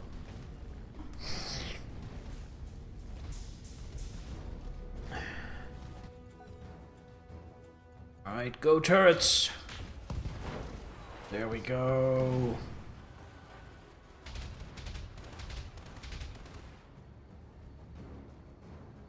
Oh, pilot incapacitated. No more enemies left. Now I just have 5 rounds to destroy this building. Aye, aye. Let's see if I can do it. Well done, Commander. Ms. Meyer, are you inbound? Roger that, Lady Arano. I'm marking an LZ on your screen, Commander. Proceed to the designated coordinates for evac. That's done it. All communications between the spaceport and the Directorate's reinforcement fleet just went down. Is it main mission? Yes, we finally got a second heavy. A Warhammer, which is a heavy that, for one, it has 2 PPCs. And second, it has a thing installed that means all energy weapons it uses do 20% extra damage. And I just happen to have 1 PPC plus that deals extra stability damage, and another PPC plus that has 2 extra accuracy. So I installed those on it, and now my sniper pilot is just having an absolute field day. Ground control, this is the Coronac. We've lost you. Clang, clang. Nav support is offline. Where are the damn tugs? Clang. Without ground support, their dropships won't be able to make planetfall. They'll be torn to pieces if they try. Congratulations, Bear. Panzer is as good as ours. And we have you to thank for it. Long live House Decimus, and long live the Arano Restoration. All targets eliminated. Sit tight and I can collect you from where you're at right now. Mission successful. And that's gonna clock me in a cool 1 million in income. With almost no repairs. Oh, 1.7 even. Contract payment increased by 50% for destroying the garrison units. Whew, that felt good. Look at this, nothing but scratches.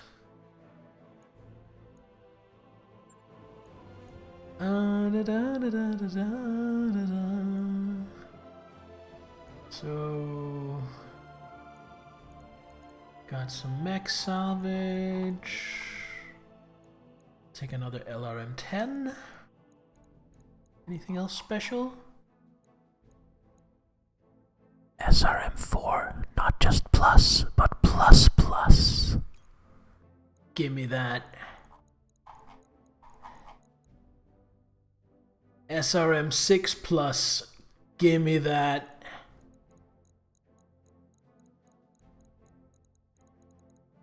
And then for our final piece, I think we're taking the Dragon Salvage.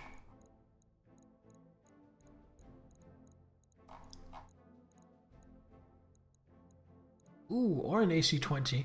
Nah. Dragon salvage.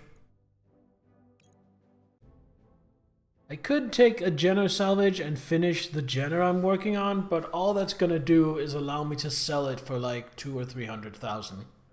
Which, you know, don't sneeze at that, but still.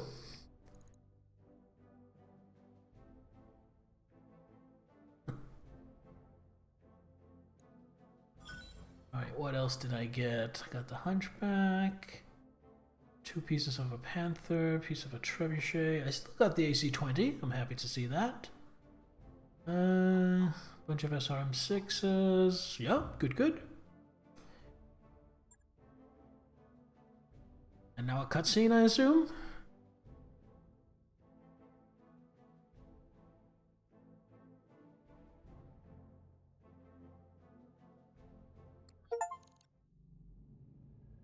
Anomaly.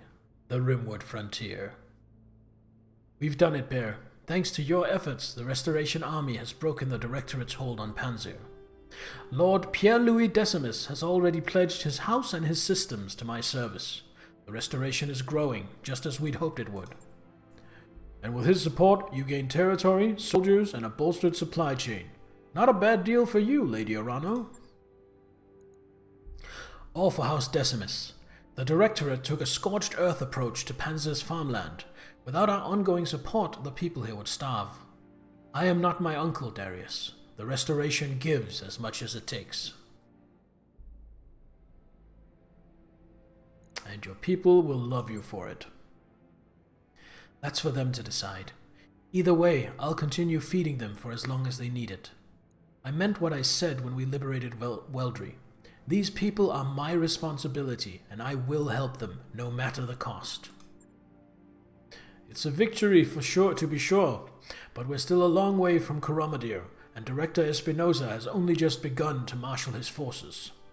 Things are going to get a lot more difficult as we push forward towards Smithen. The Directorate's military capabilities appear to be way out of line with our initial estimates. Somehow, they've gained access to weapons and battle mechs that are totally foreign to the Oregon Reach. Where do you think all this hardware is coming from? We don't know. House Espinosa has always had contacts in the inner sphere. Lady Victoria's personal battle mech is a prototype model that's almost impossible to find outside the Draconis Combine. But this radical new military buildup is something else entirely. Wherever these weapons are coming from, it's a recent development, and a troubling one. Hey, Lord Madeira, I am sorry to interrupt, but there's something here that you may want to see. Actually, you may all want to see this. I found something strange on the Argo's nav computer. I'm gonna need a clarification on that, Doctor. Well, I appear to have stumbled upon an encrypted data archive. Somebody hid it away in the Argo's secondary storage drive. That's just my best guess, mind you. Star League-era encryption software isn't really my area of expertise. My father spent years trying to figure out how to get the Argo back to Oregon space in one piece. He was obsessed with his ship. He felt that it was important somehow. And now, this. I want that archive open, Dr. Murad. I need to know what's inside. With all due respect, Lady Arano, whatever's on that drive was sealed away for a reason. I've heard enough stories about lost tech treasure hunting to know that it's a bad idea. So why don't we just leave well enough alone? Because this archive could contain something of value, and because, as I previously mentioned, I have a personal connection with the ship. I believe that this discovery is meant to lead us somewhere, and I intend to follow it. What are my options?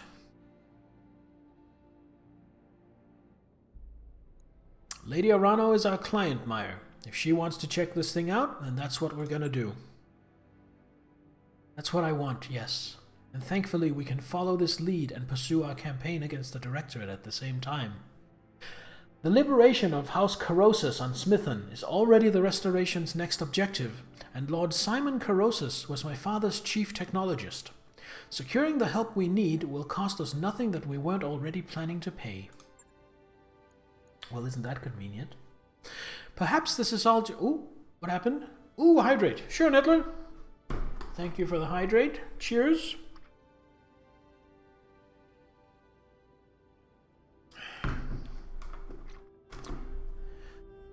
Perhaps this is all just a coincidence, Miss Meyer, but I cannot help but see the hand of fate at work here. Mastiff taught me to pay heed to my intuition, and that's what I intend to do. Why do you think this Lord Corrosus will be able to open our archive? Because he knows Lost Tech better than anyone in the Reach. In the days of my father's reign, whatever scraps of forgotten technology were discovered in the Reach, they'd be taken to Smithen for cataloging and studying. If there are answers to be found, we'll find them with him. Tell me more about him.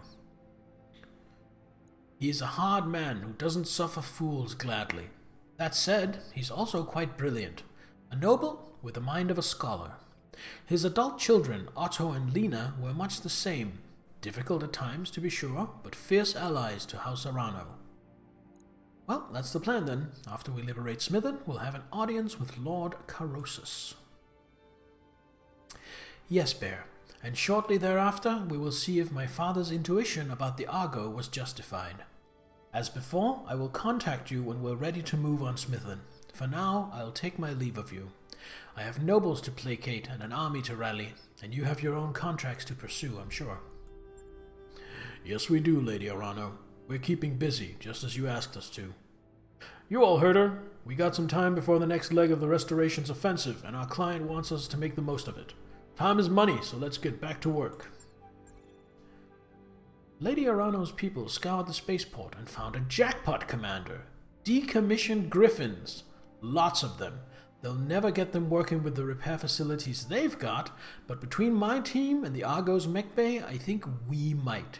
You can find them in the shop here on Panzir. Gonna call it for today? Alright, Salaminator, good night. Thank you for joining.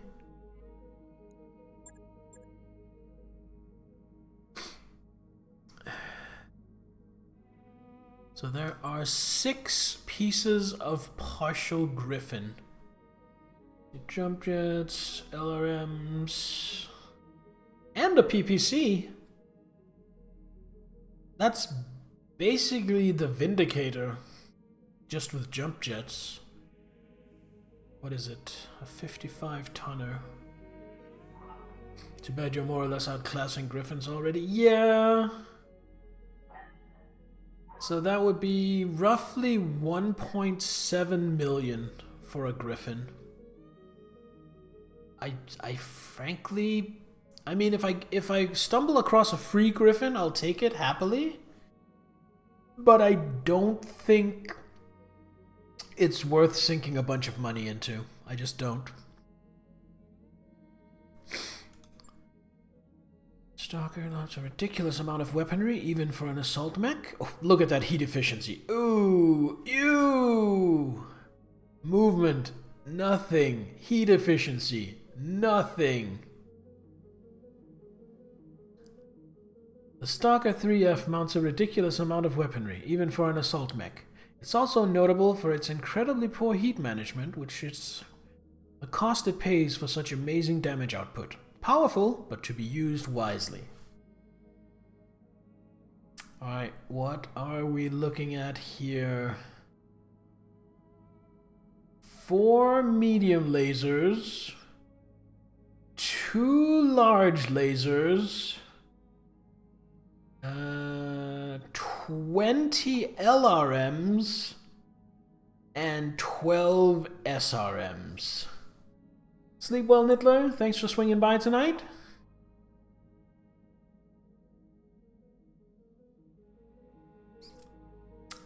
A Stalker might be fun. I do think, though, a Stalker might be fun, but looking at its stats makes me wish we were playing with more advanced parts so I could stick a stronger engine in it, because I don't like that movement.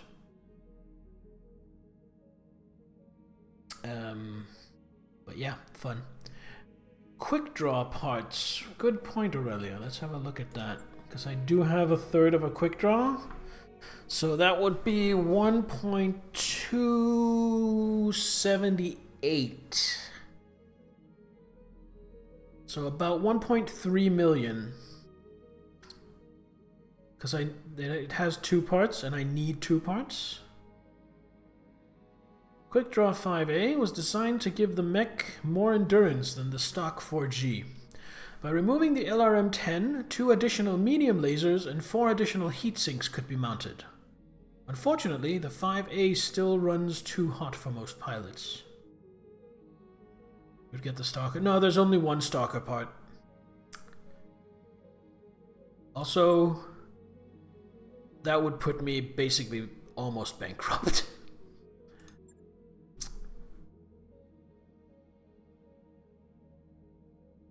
Are you sure this version of the Quick Draw also has 4 missile slots?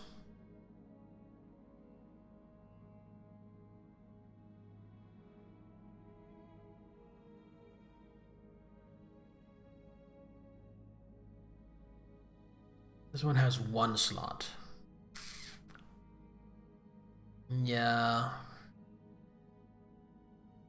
Which means that it would not take... Oh yeah, it is. I completely overlooked that. Thank you. Which means this would have to take the part not of my Rocket Centurion, but of my Quick Draw. No, sorry, not my Quick Draw, my Hunchback. Which I don't like these hard points for something that's supposed to be replacing my AC-20.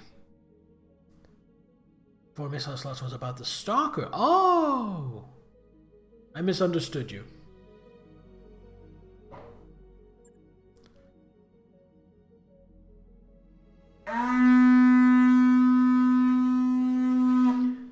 My lord, reinforcements have arrived. Reinforcements have arrived. Shoggoth-licious, thank you for the raid. Welcome on in.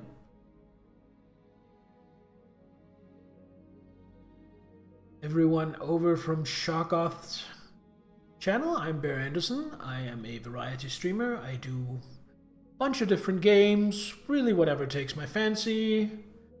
Some RPGs, some first-person shooters, some turn-based tactics. Most of all, I just try to go for a nice, chill, friendly atmosphere. So if you're into that kind of thing, you'll fit right in. Thank you for the shout-out, Aurelia. Ooh, and Shoggoth was also streaming Battletech.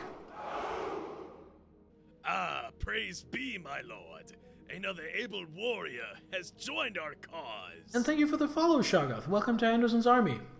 Are you a Battletech / Mech Warrior veteran, Shoggoth? The Norwegians, Swedes, and Finns are here for Battletech goodness. And you have arrived at the stream of a Dane. So we're keeping it Nordic. I, just to put my cards on the table, I am a noob, both when it comes to this game and when it comes to the Battletech / Mech Warrior universe in general. So I'm kind of stumbling about. And I like it that way. I like, you know, puzzling, trying to figure things out for myself. So, generally speaking, if I want help, I'll ask for it. What do we have here? Plus 5 melee damage, plus 40 melee stability damage. Gross. Plus 15 melee damage, plus 30 melee stability damage. What would I put that on, though? I mean, it's not that expensive. I guess the Thunderbolt would be the most... I mean, or the Hunchback. The reason you were so wild about the Stalker, one of the lightest mechs that can reasonably run 4 LRM-20s. Oh, cool! Also, its massive heat problems would kind of go away if you strip some of all those guns out. Because the heat problem is just because it has 50 guns. I'm just a babe in the woods of all things Battletech. Totally haven't played all PC games, read most of the books, plan to buy the RPG game, and backed MechWarrior Online. Just watch Shoggoth stumble around in multi-ton mechanical atrocities and ask him to go all stabby with them. I like the punch, Mr. Perk. Melee, it is rare that we go a mission without meleeing around these parts. Lanavor, sounds like you know a lot then. Sounds like you're quite the veteran.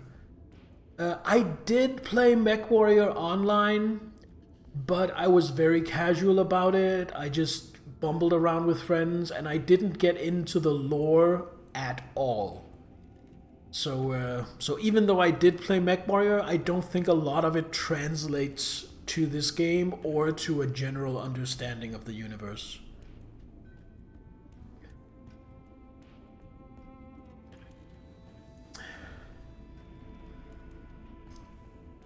Let me just have a look here. Melee. Base damage 65, chassis quirk. Stability damage 65. Enjoy the melee. A few rounds where we don't kick, punch, or pinch someone. There we go. The 10k matches in the early years of MWO. I think my total playtime in MechWarrior Online,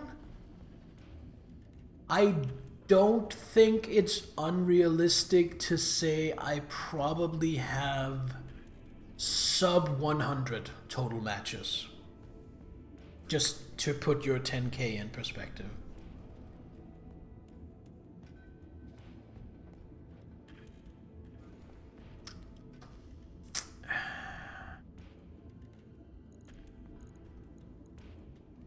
What's the melee on the Hunchback?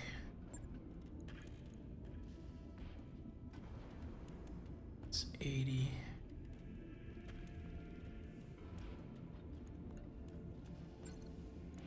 Okay, so one thing we're definitely going to do, we're definitely going to go into ship upgrades, and we're definitely going to upgrade our drive system.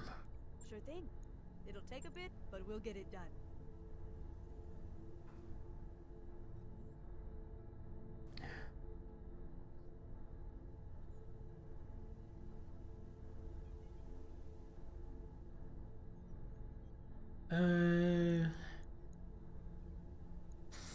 I kind of want to get those arm enhancements.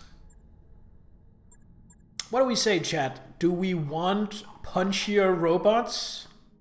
What does this do? Ooh. Ooh. Do we want robots to be even punchier?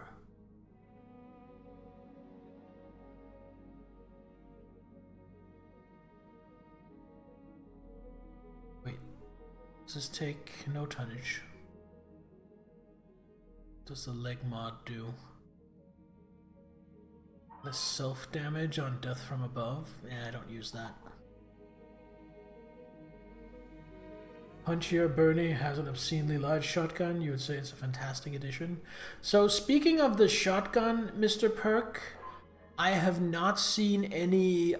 I think they're called LBX autocannons. I haven't seen any of those in this game yet. I only know them from watching streams and from MechWarrior Online. Get 2 flamers on that Warhammer in case someone decides to make this. I guess I could instead of its machine guns. Oh, on the Warhammer.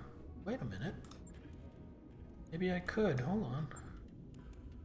I have to strip instead of the small lasers, yeah. I mean, I never use the small lasers anyway. Bigger makes punch harder? Yes. But some medium mechs, like the Centurion and the Hunchback, punch really hard for a medium. There's not a comically light shotgun, then you guess grill season is open.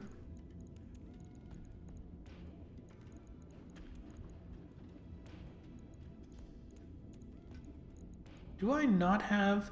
I don't think I have any flamers to stick on the Warhammer because I stuck them all on my Firestarter that I never use anyway.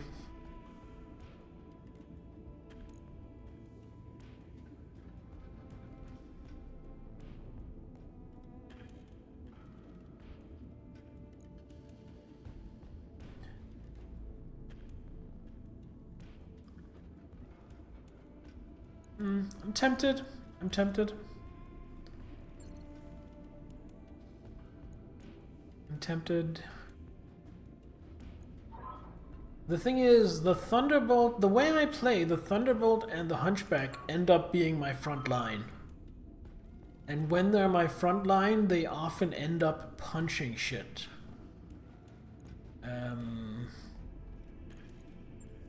So let's do it. Check store. I mean, I could just buy some flamers. So we want... What does the regular gyro do? +1 hit defense. +2 melee hit. I'm a little unsure here. +2 melee hit... Is that 2 hit? Does it make me more accurate in melee? Or does it make me harder to hit? I'm a little unsure. Anyway, we just want a shit ton of damage.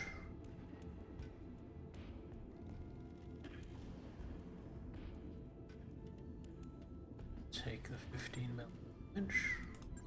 Buy. New equipment available. Then we will install that. Oh, that weighs a ton.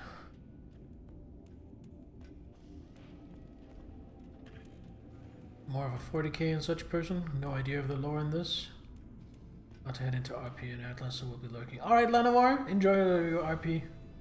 Mr. Perk, I have been into Warhammer 40k on and off, in and out, for a good 30 years now. So if you want to talk 40k, by all means. Strip, rebuild. I think that's worth it. Confirm. On it. I'll let you know when that's done. And then for the Hunchback, next door. It's 5 melee damage. Excuse me? I missed that before.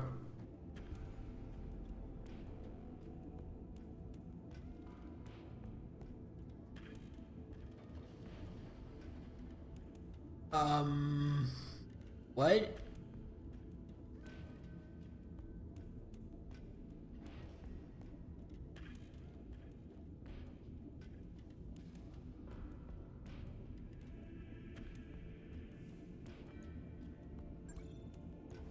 Okay, I'm not gonna install that on my Hunchback. I am gonna install that on my Thunderbolt.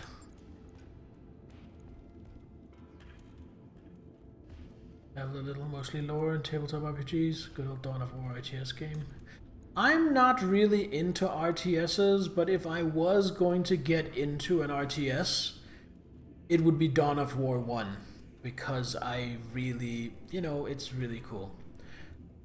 And I probably will at some point stream a playthrough of Dawn of War 1's campaign on this channel. Now I say that, and I say that about a lot of things, but the unfortunate fact remains that I have a backlog of about 100 games, literally around 100 games that I want to get around to streaming. So just because I say I'm going to stream something eventually doesn't mean it's happening anytime soon. And then the Hunchback gets the smaller one.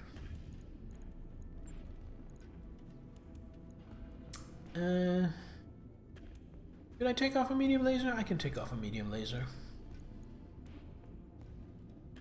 Like so.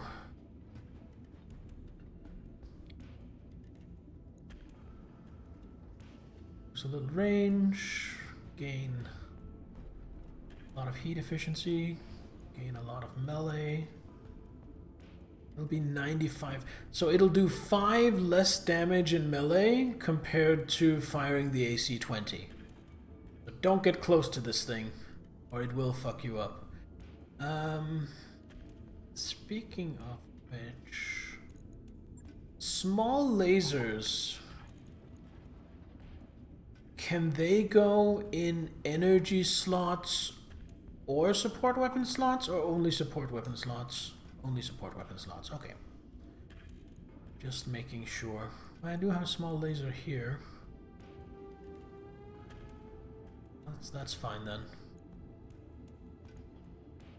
Alright, got my scrappy little brawler.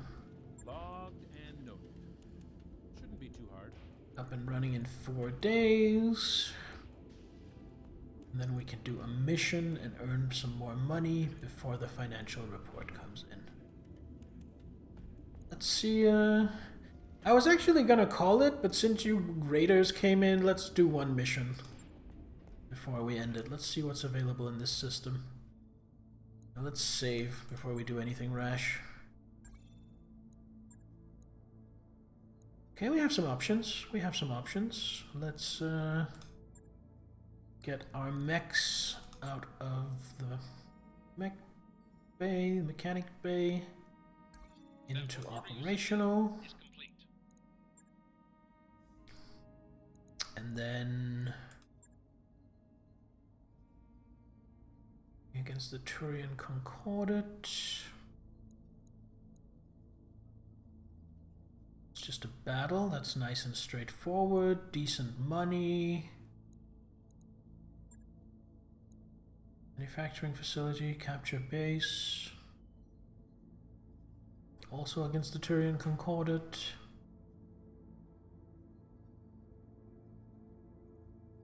Take the base and hold it.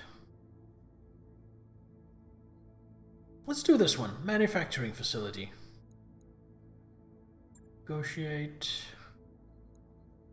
I will take this. That'll be my monthly expenses covered. Plus some salvage. So that'll be good. Torian Concordate's gonna get pissed, but I don't care.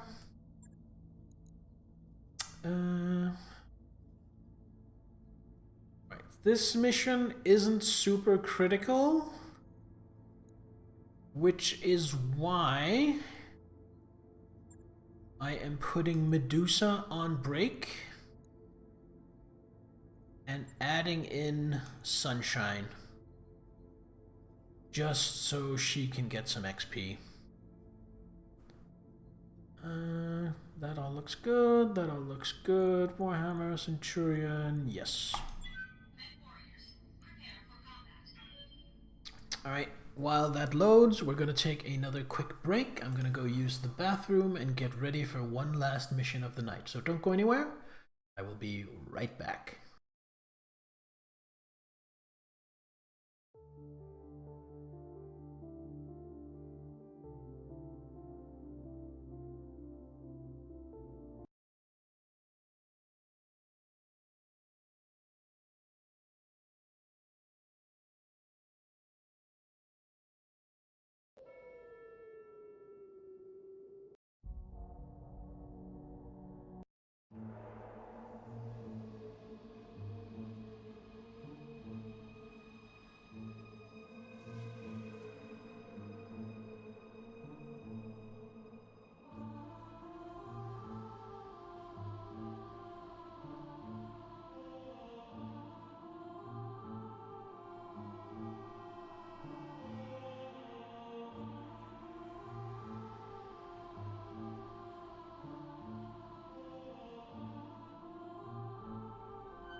We are back.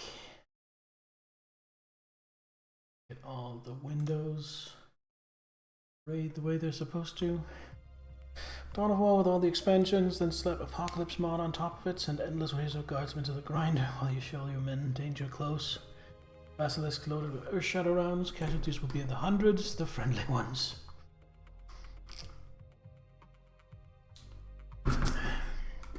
I've played a little bit of Dawn of War, but I haven't done any mods, and I've mostly played, I think, Necrons or Space Marines.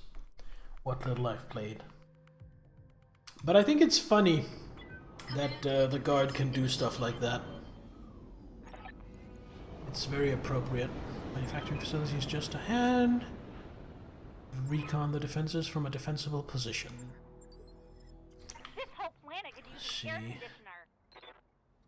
Okay, so we're gonna come in. I mean, we could split up, but that doesn't seem to give me anything positive. So I'm just gonna come in along this trail and have a look from the high ground. Thunderbolt goes here. Goes here. Warhammer takes the tree line, as does the Centurion. Position confirmed.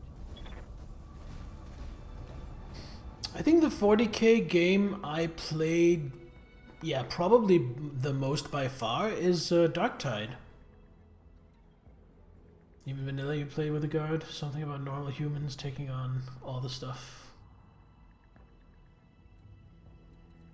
Yeah, I get that. I totally get that that appeal with the Imperial Guard. Got it. Like regular mortal soldiers taking on horrors from beyond reality. Resting my mech. Right, so gonna take our Location time. confirmed. We got... That's a Star League era manufacturing facility, alright. No wonder the Arana Restoration wants it so bad. Be careful of reinforcements. We're getting intel that there are additional enemy forces rallying to the facility. Oh no. To secure the area, Commander. I'm Got a still guy seeing down hostile there. contacts on screen.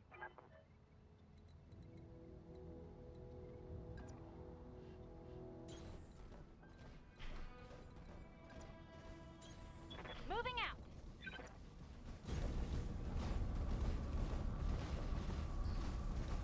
So would you say, Perk, that the Imperial Guard, or the Astra Militarum, as they're called now, because you can't copyright or trademark Imperial Guard, would you say that they're your favorite faction in the 40k universe? Sunshine, Behemoth, neither of you can do what I want you to.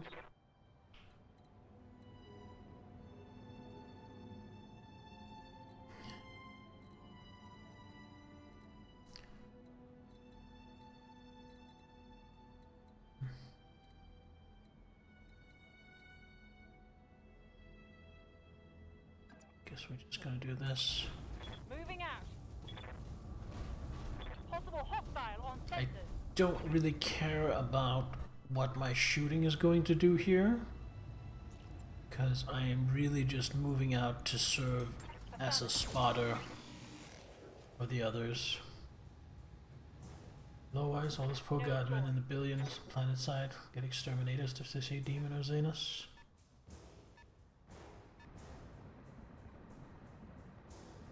Galleon, a truck.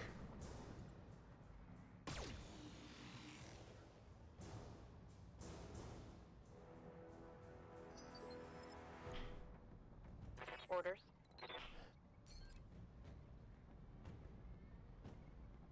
Oh, you're facing away. Go. 90s on that. I'm more worried about the spider, however, so let's just harass that a little bit.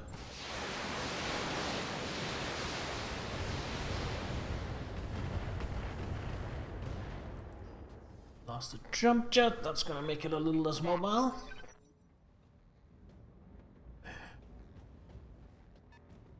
Got coming here, vehicle. Got another mech. Ow.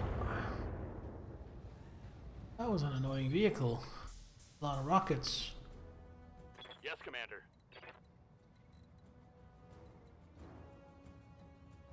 Direct fire here. On my way. I believe I get accuracy bonuses for my increased elevation. That's pretty good. Leave this off, I think, with those 2 hit chances. Taking the shot.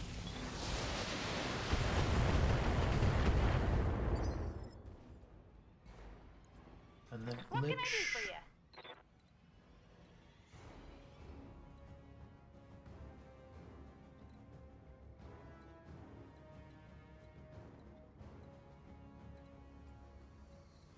Well, that at least gets...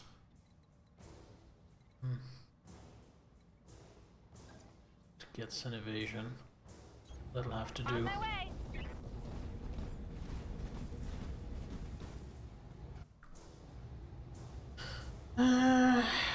No, not worth the heat. Special delivery. When I shoot you, you'll take. Let's hit him hard.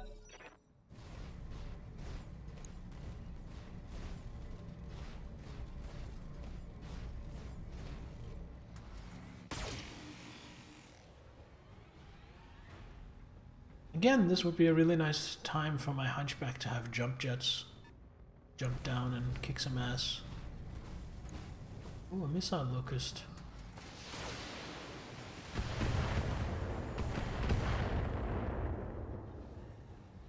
Damage is light.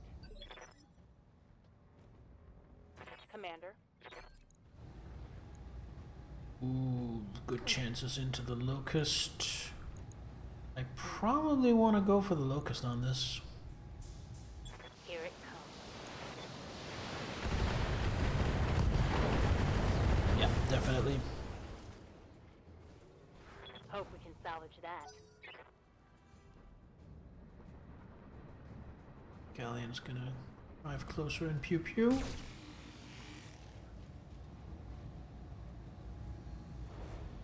Systems holding.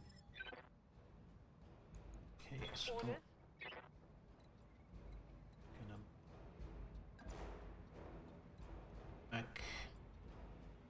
back a little bit. Back it up. The others take the beating from now on. For now.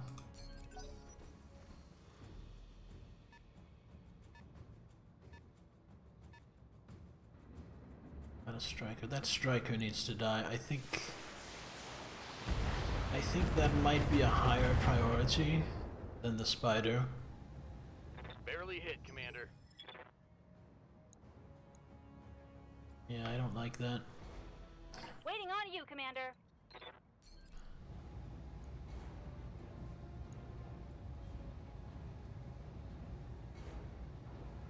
That's why, okay. That wasn't even enough to kill it. Commander.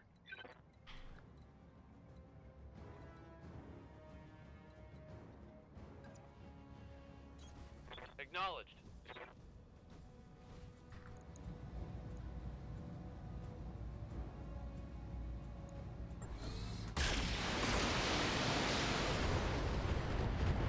Alright, striker gone. Enemy vehicle destroyed. Now I am Got facing... eyes on hostile reinforcements. They're heading your way. Okay, I might be able to mop up these guys before the reinforcements show up. That would be ideal.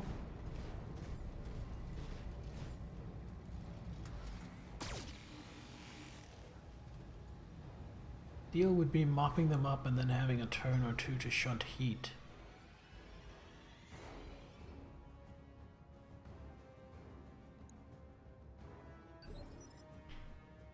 What's up, boss? I'll have 280 rockets. I'm firing 45 at pop. Go for a bit longer. This might just straight up kill. It's pretty banged up already. If I hit the right locations, this will kill. Yeah, there we go. Target eliminated.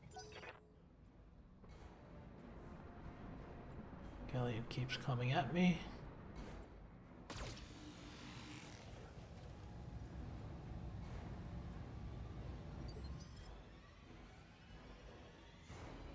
Yes, Commander.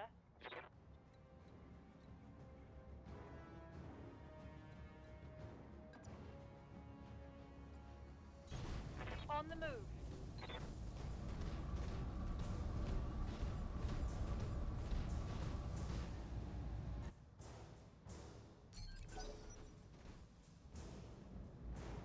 Not picking up any signals. So Receiving that you. makes me the opposite of worried. Heading out.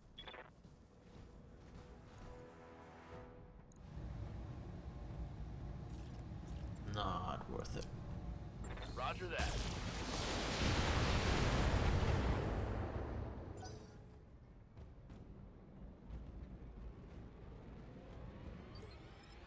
Okay, so glitch Waiting kinda for wants to orders. dump some heat. Can't quite get close enough to punch.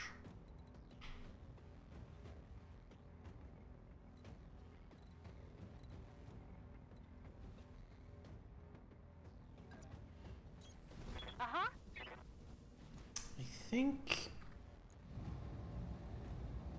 because of all the heat, just gonna medium laser it, Roger that. Firing on target. soften it up. Oh! I was just expecting to soften it up a little bit, That's but the little guys. it actually killed it. That's perfect.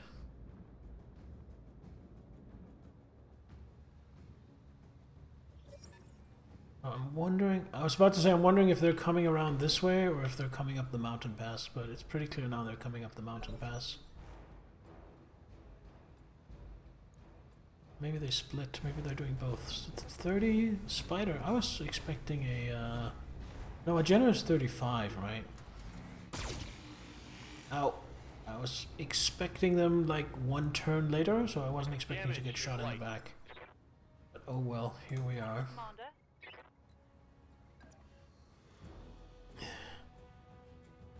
Is that only one mobility chevron?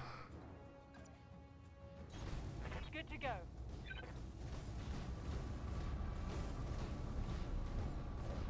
Hello, Mr. Spider.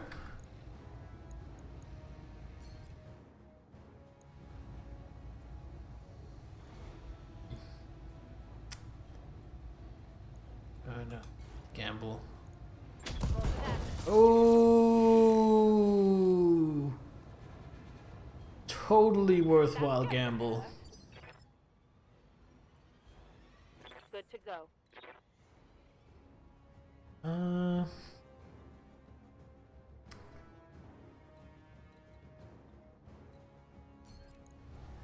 This will probably kill.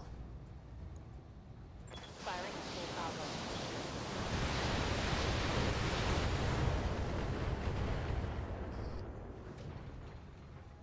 Enemy down.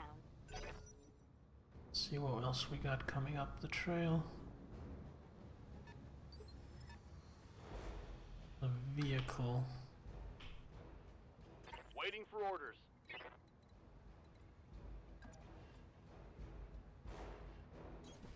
On the move. Right. So I'm not on a timer. Just gonna go nice and easy.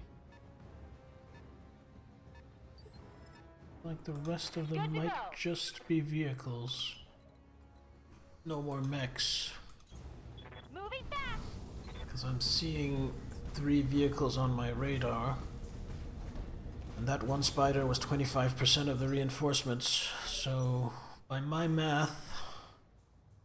No, sorry, that was a mech, not a vehicle. Okay. So one more mech and 2 more vehicles, I think, is what we're dealing with. Ready for orders.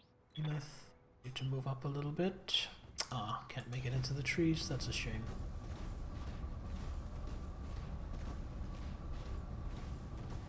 Let's dump some heat. Orders.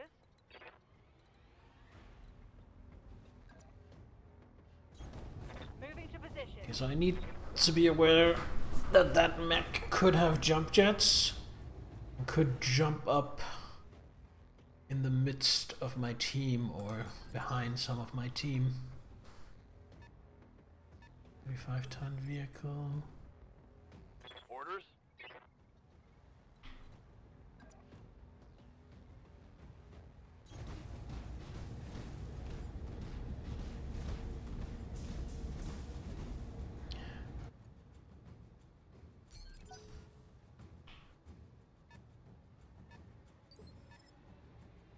I hear ya.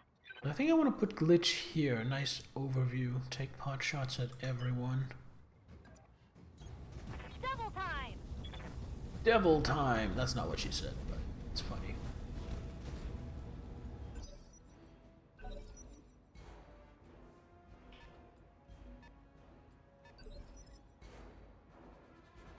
Waiting for I orders. sure wish I brought someone who could target lock or sensor lock, but I didn't.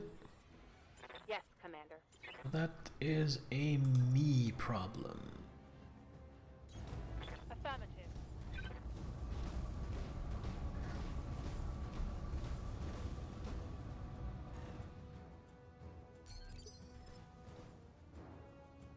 Standing by. Park here. I copy. Prepare to rain death.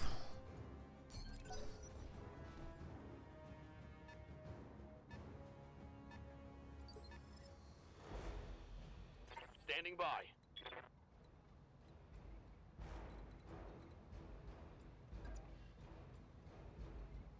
Okay, I'm Roger gonna that. engage.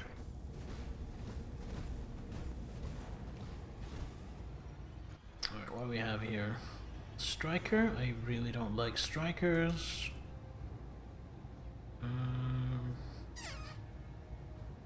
Softened up is probably not gonna kill.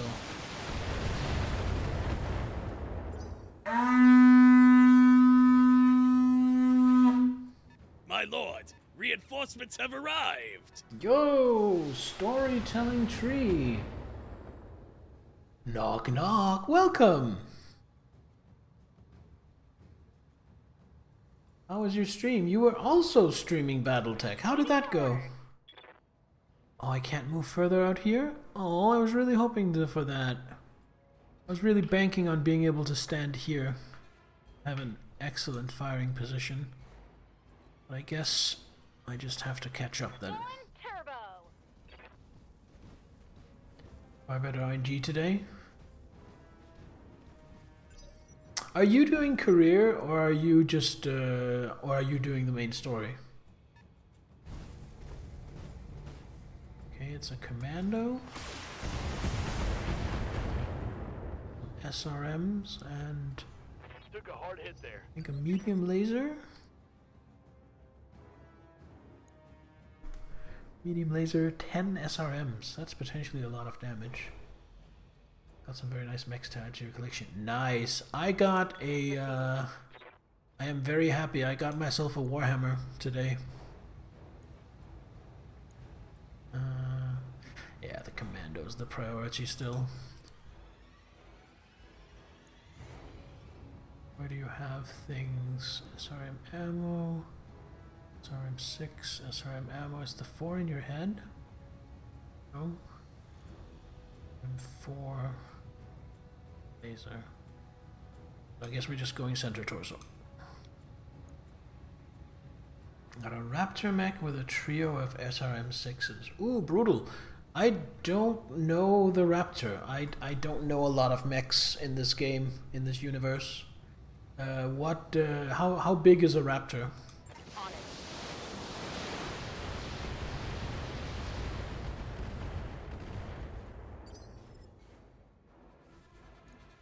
Orders.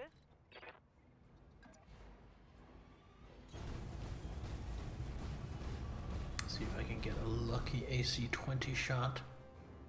In what class is the Commando? Twice as fast. Ooh! So a light, like 30, 35 ton? Ooh, I like these odds. Go!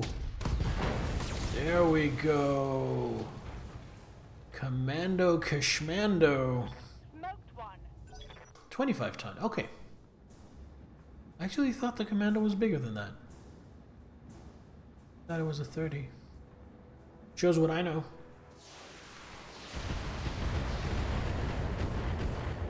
Now, stop scratching my Not Thunderbolt. much armor left in that location. What can I do for you? Or I will have to retaliate. Commander, moving out. Glad to see you using the good old Hunchback.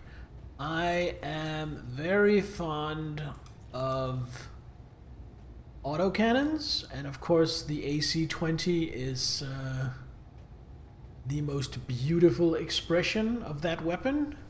So when I salvaged a Hunchback with an AC-20, I was thrilled. Time to die.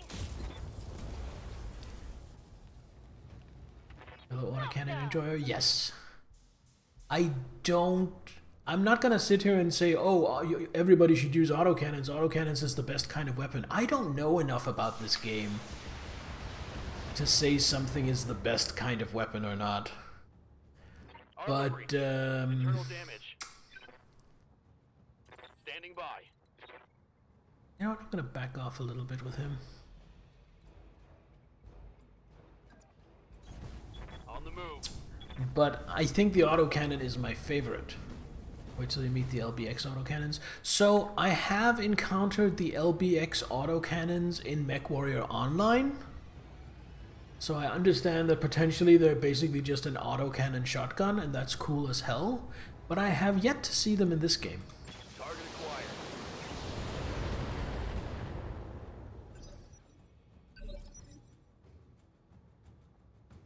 What's up, boss? Okay, this should kill. Affirmative. That should probably end the mission.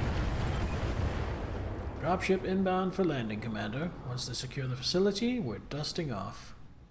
They have LBX AC-20s. Ooh, now that sounds very sexy.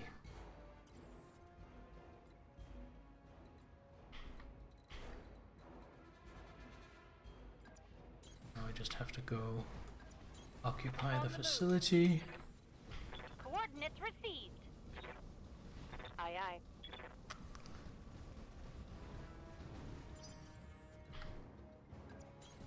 On it.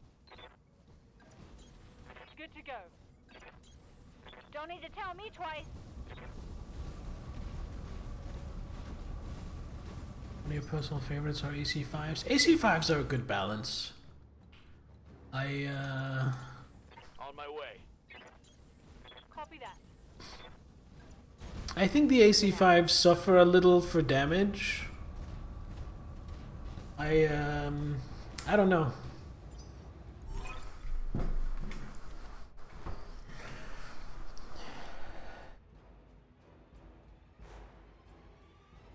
Especially in MechWarrior 5. I've played a couple of hours of MechWarrior 5. I am absolutely dog shit at it. I haven't really expanded my starting lance yet.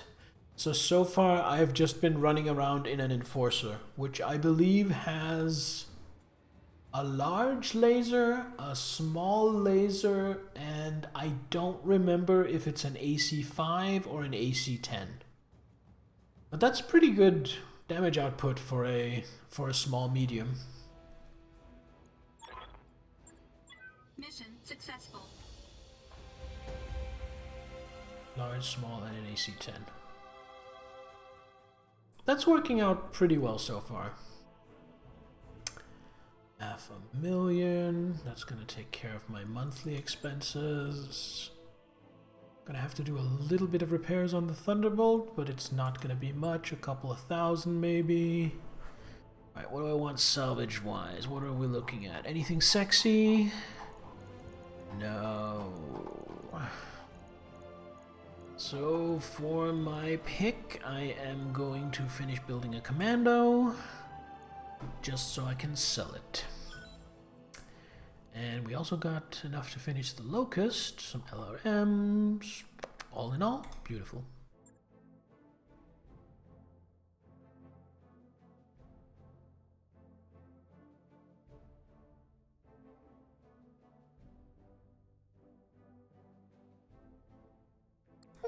That mech you wanted is back online. With all those SRMs, the Commando 2D is like a small, highly mobile shotgun that can take down mechs twice its size or bigger. You gotta be careful with it though, because it's not meant to take much of a beating. That mech is ready to fight, Commander. And a Locust 1M. So...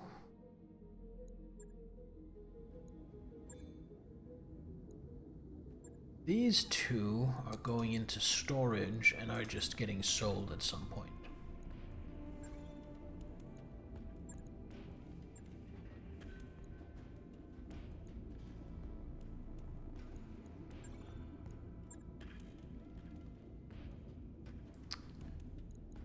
Store.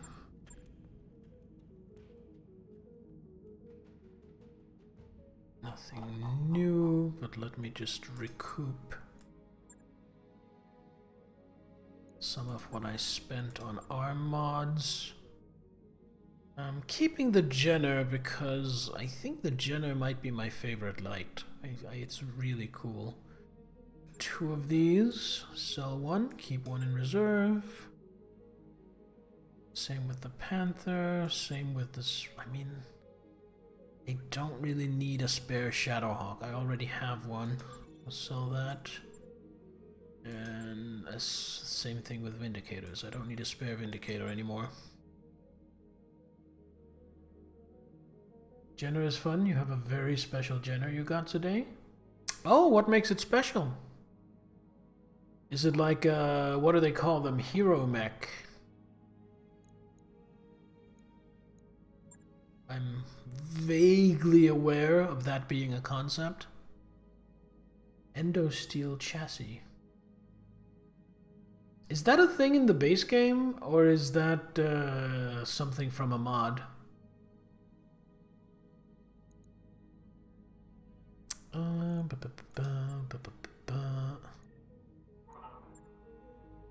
so we're here.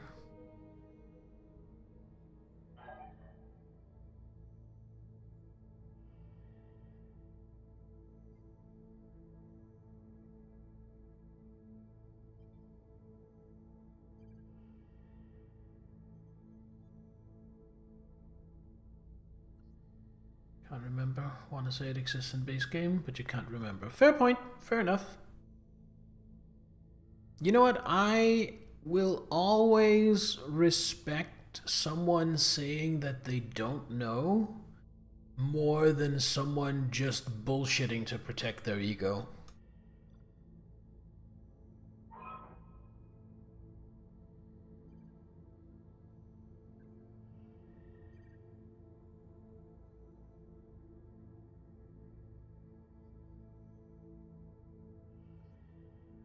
Ooh, this is a helpful filter.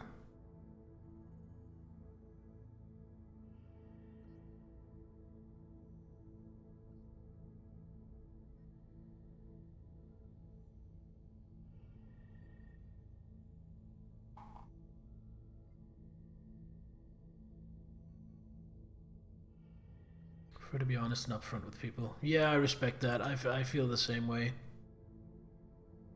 I kind of pride myself on being honest to a fault, but also just because you're telling the truth doesn't mean you can't tell the truth in a polite, gentle, kind, diplomatic way.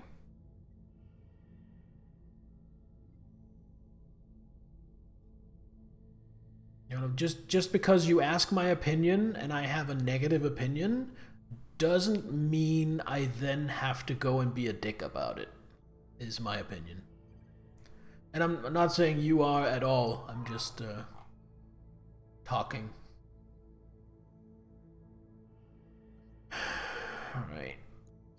I am running out of steam, especially mentally. My feeble little pea brain can't handle any more of this. So I am going to call it for tonight.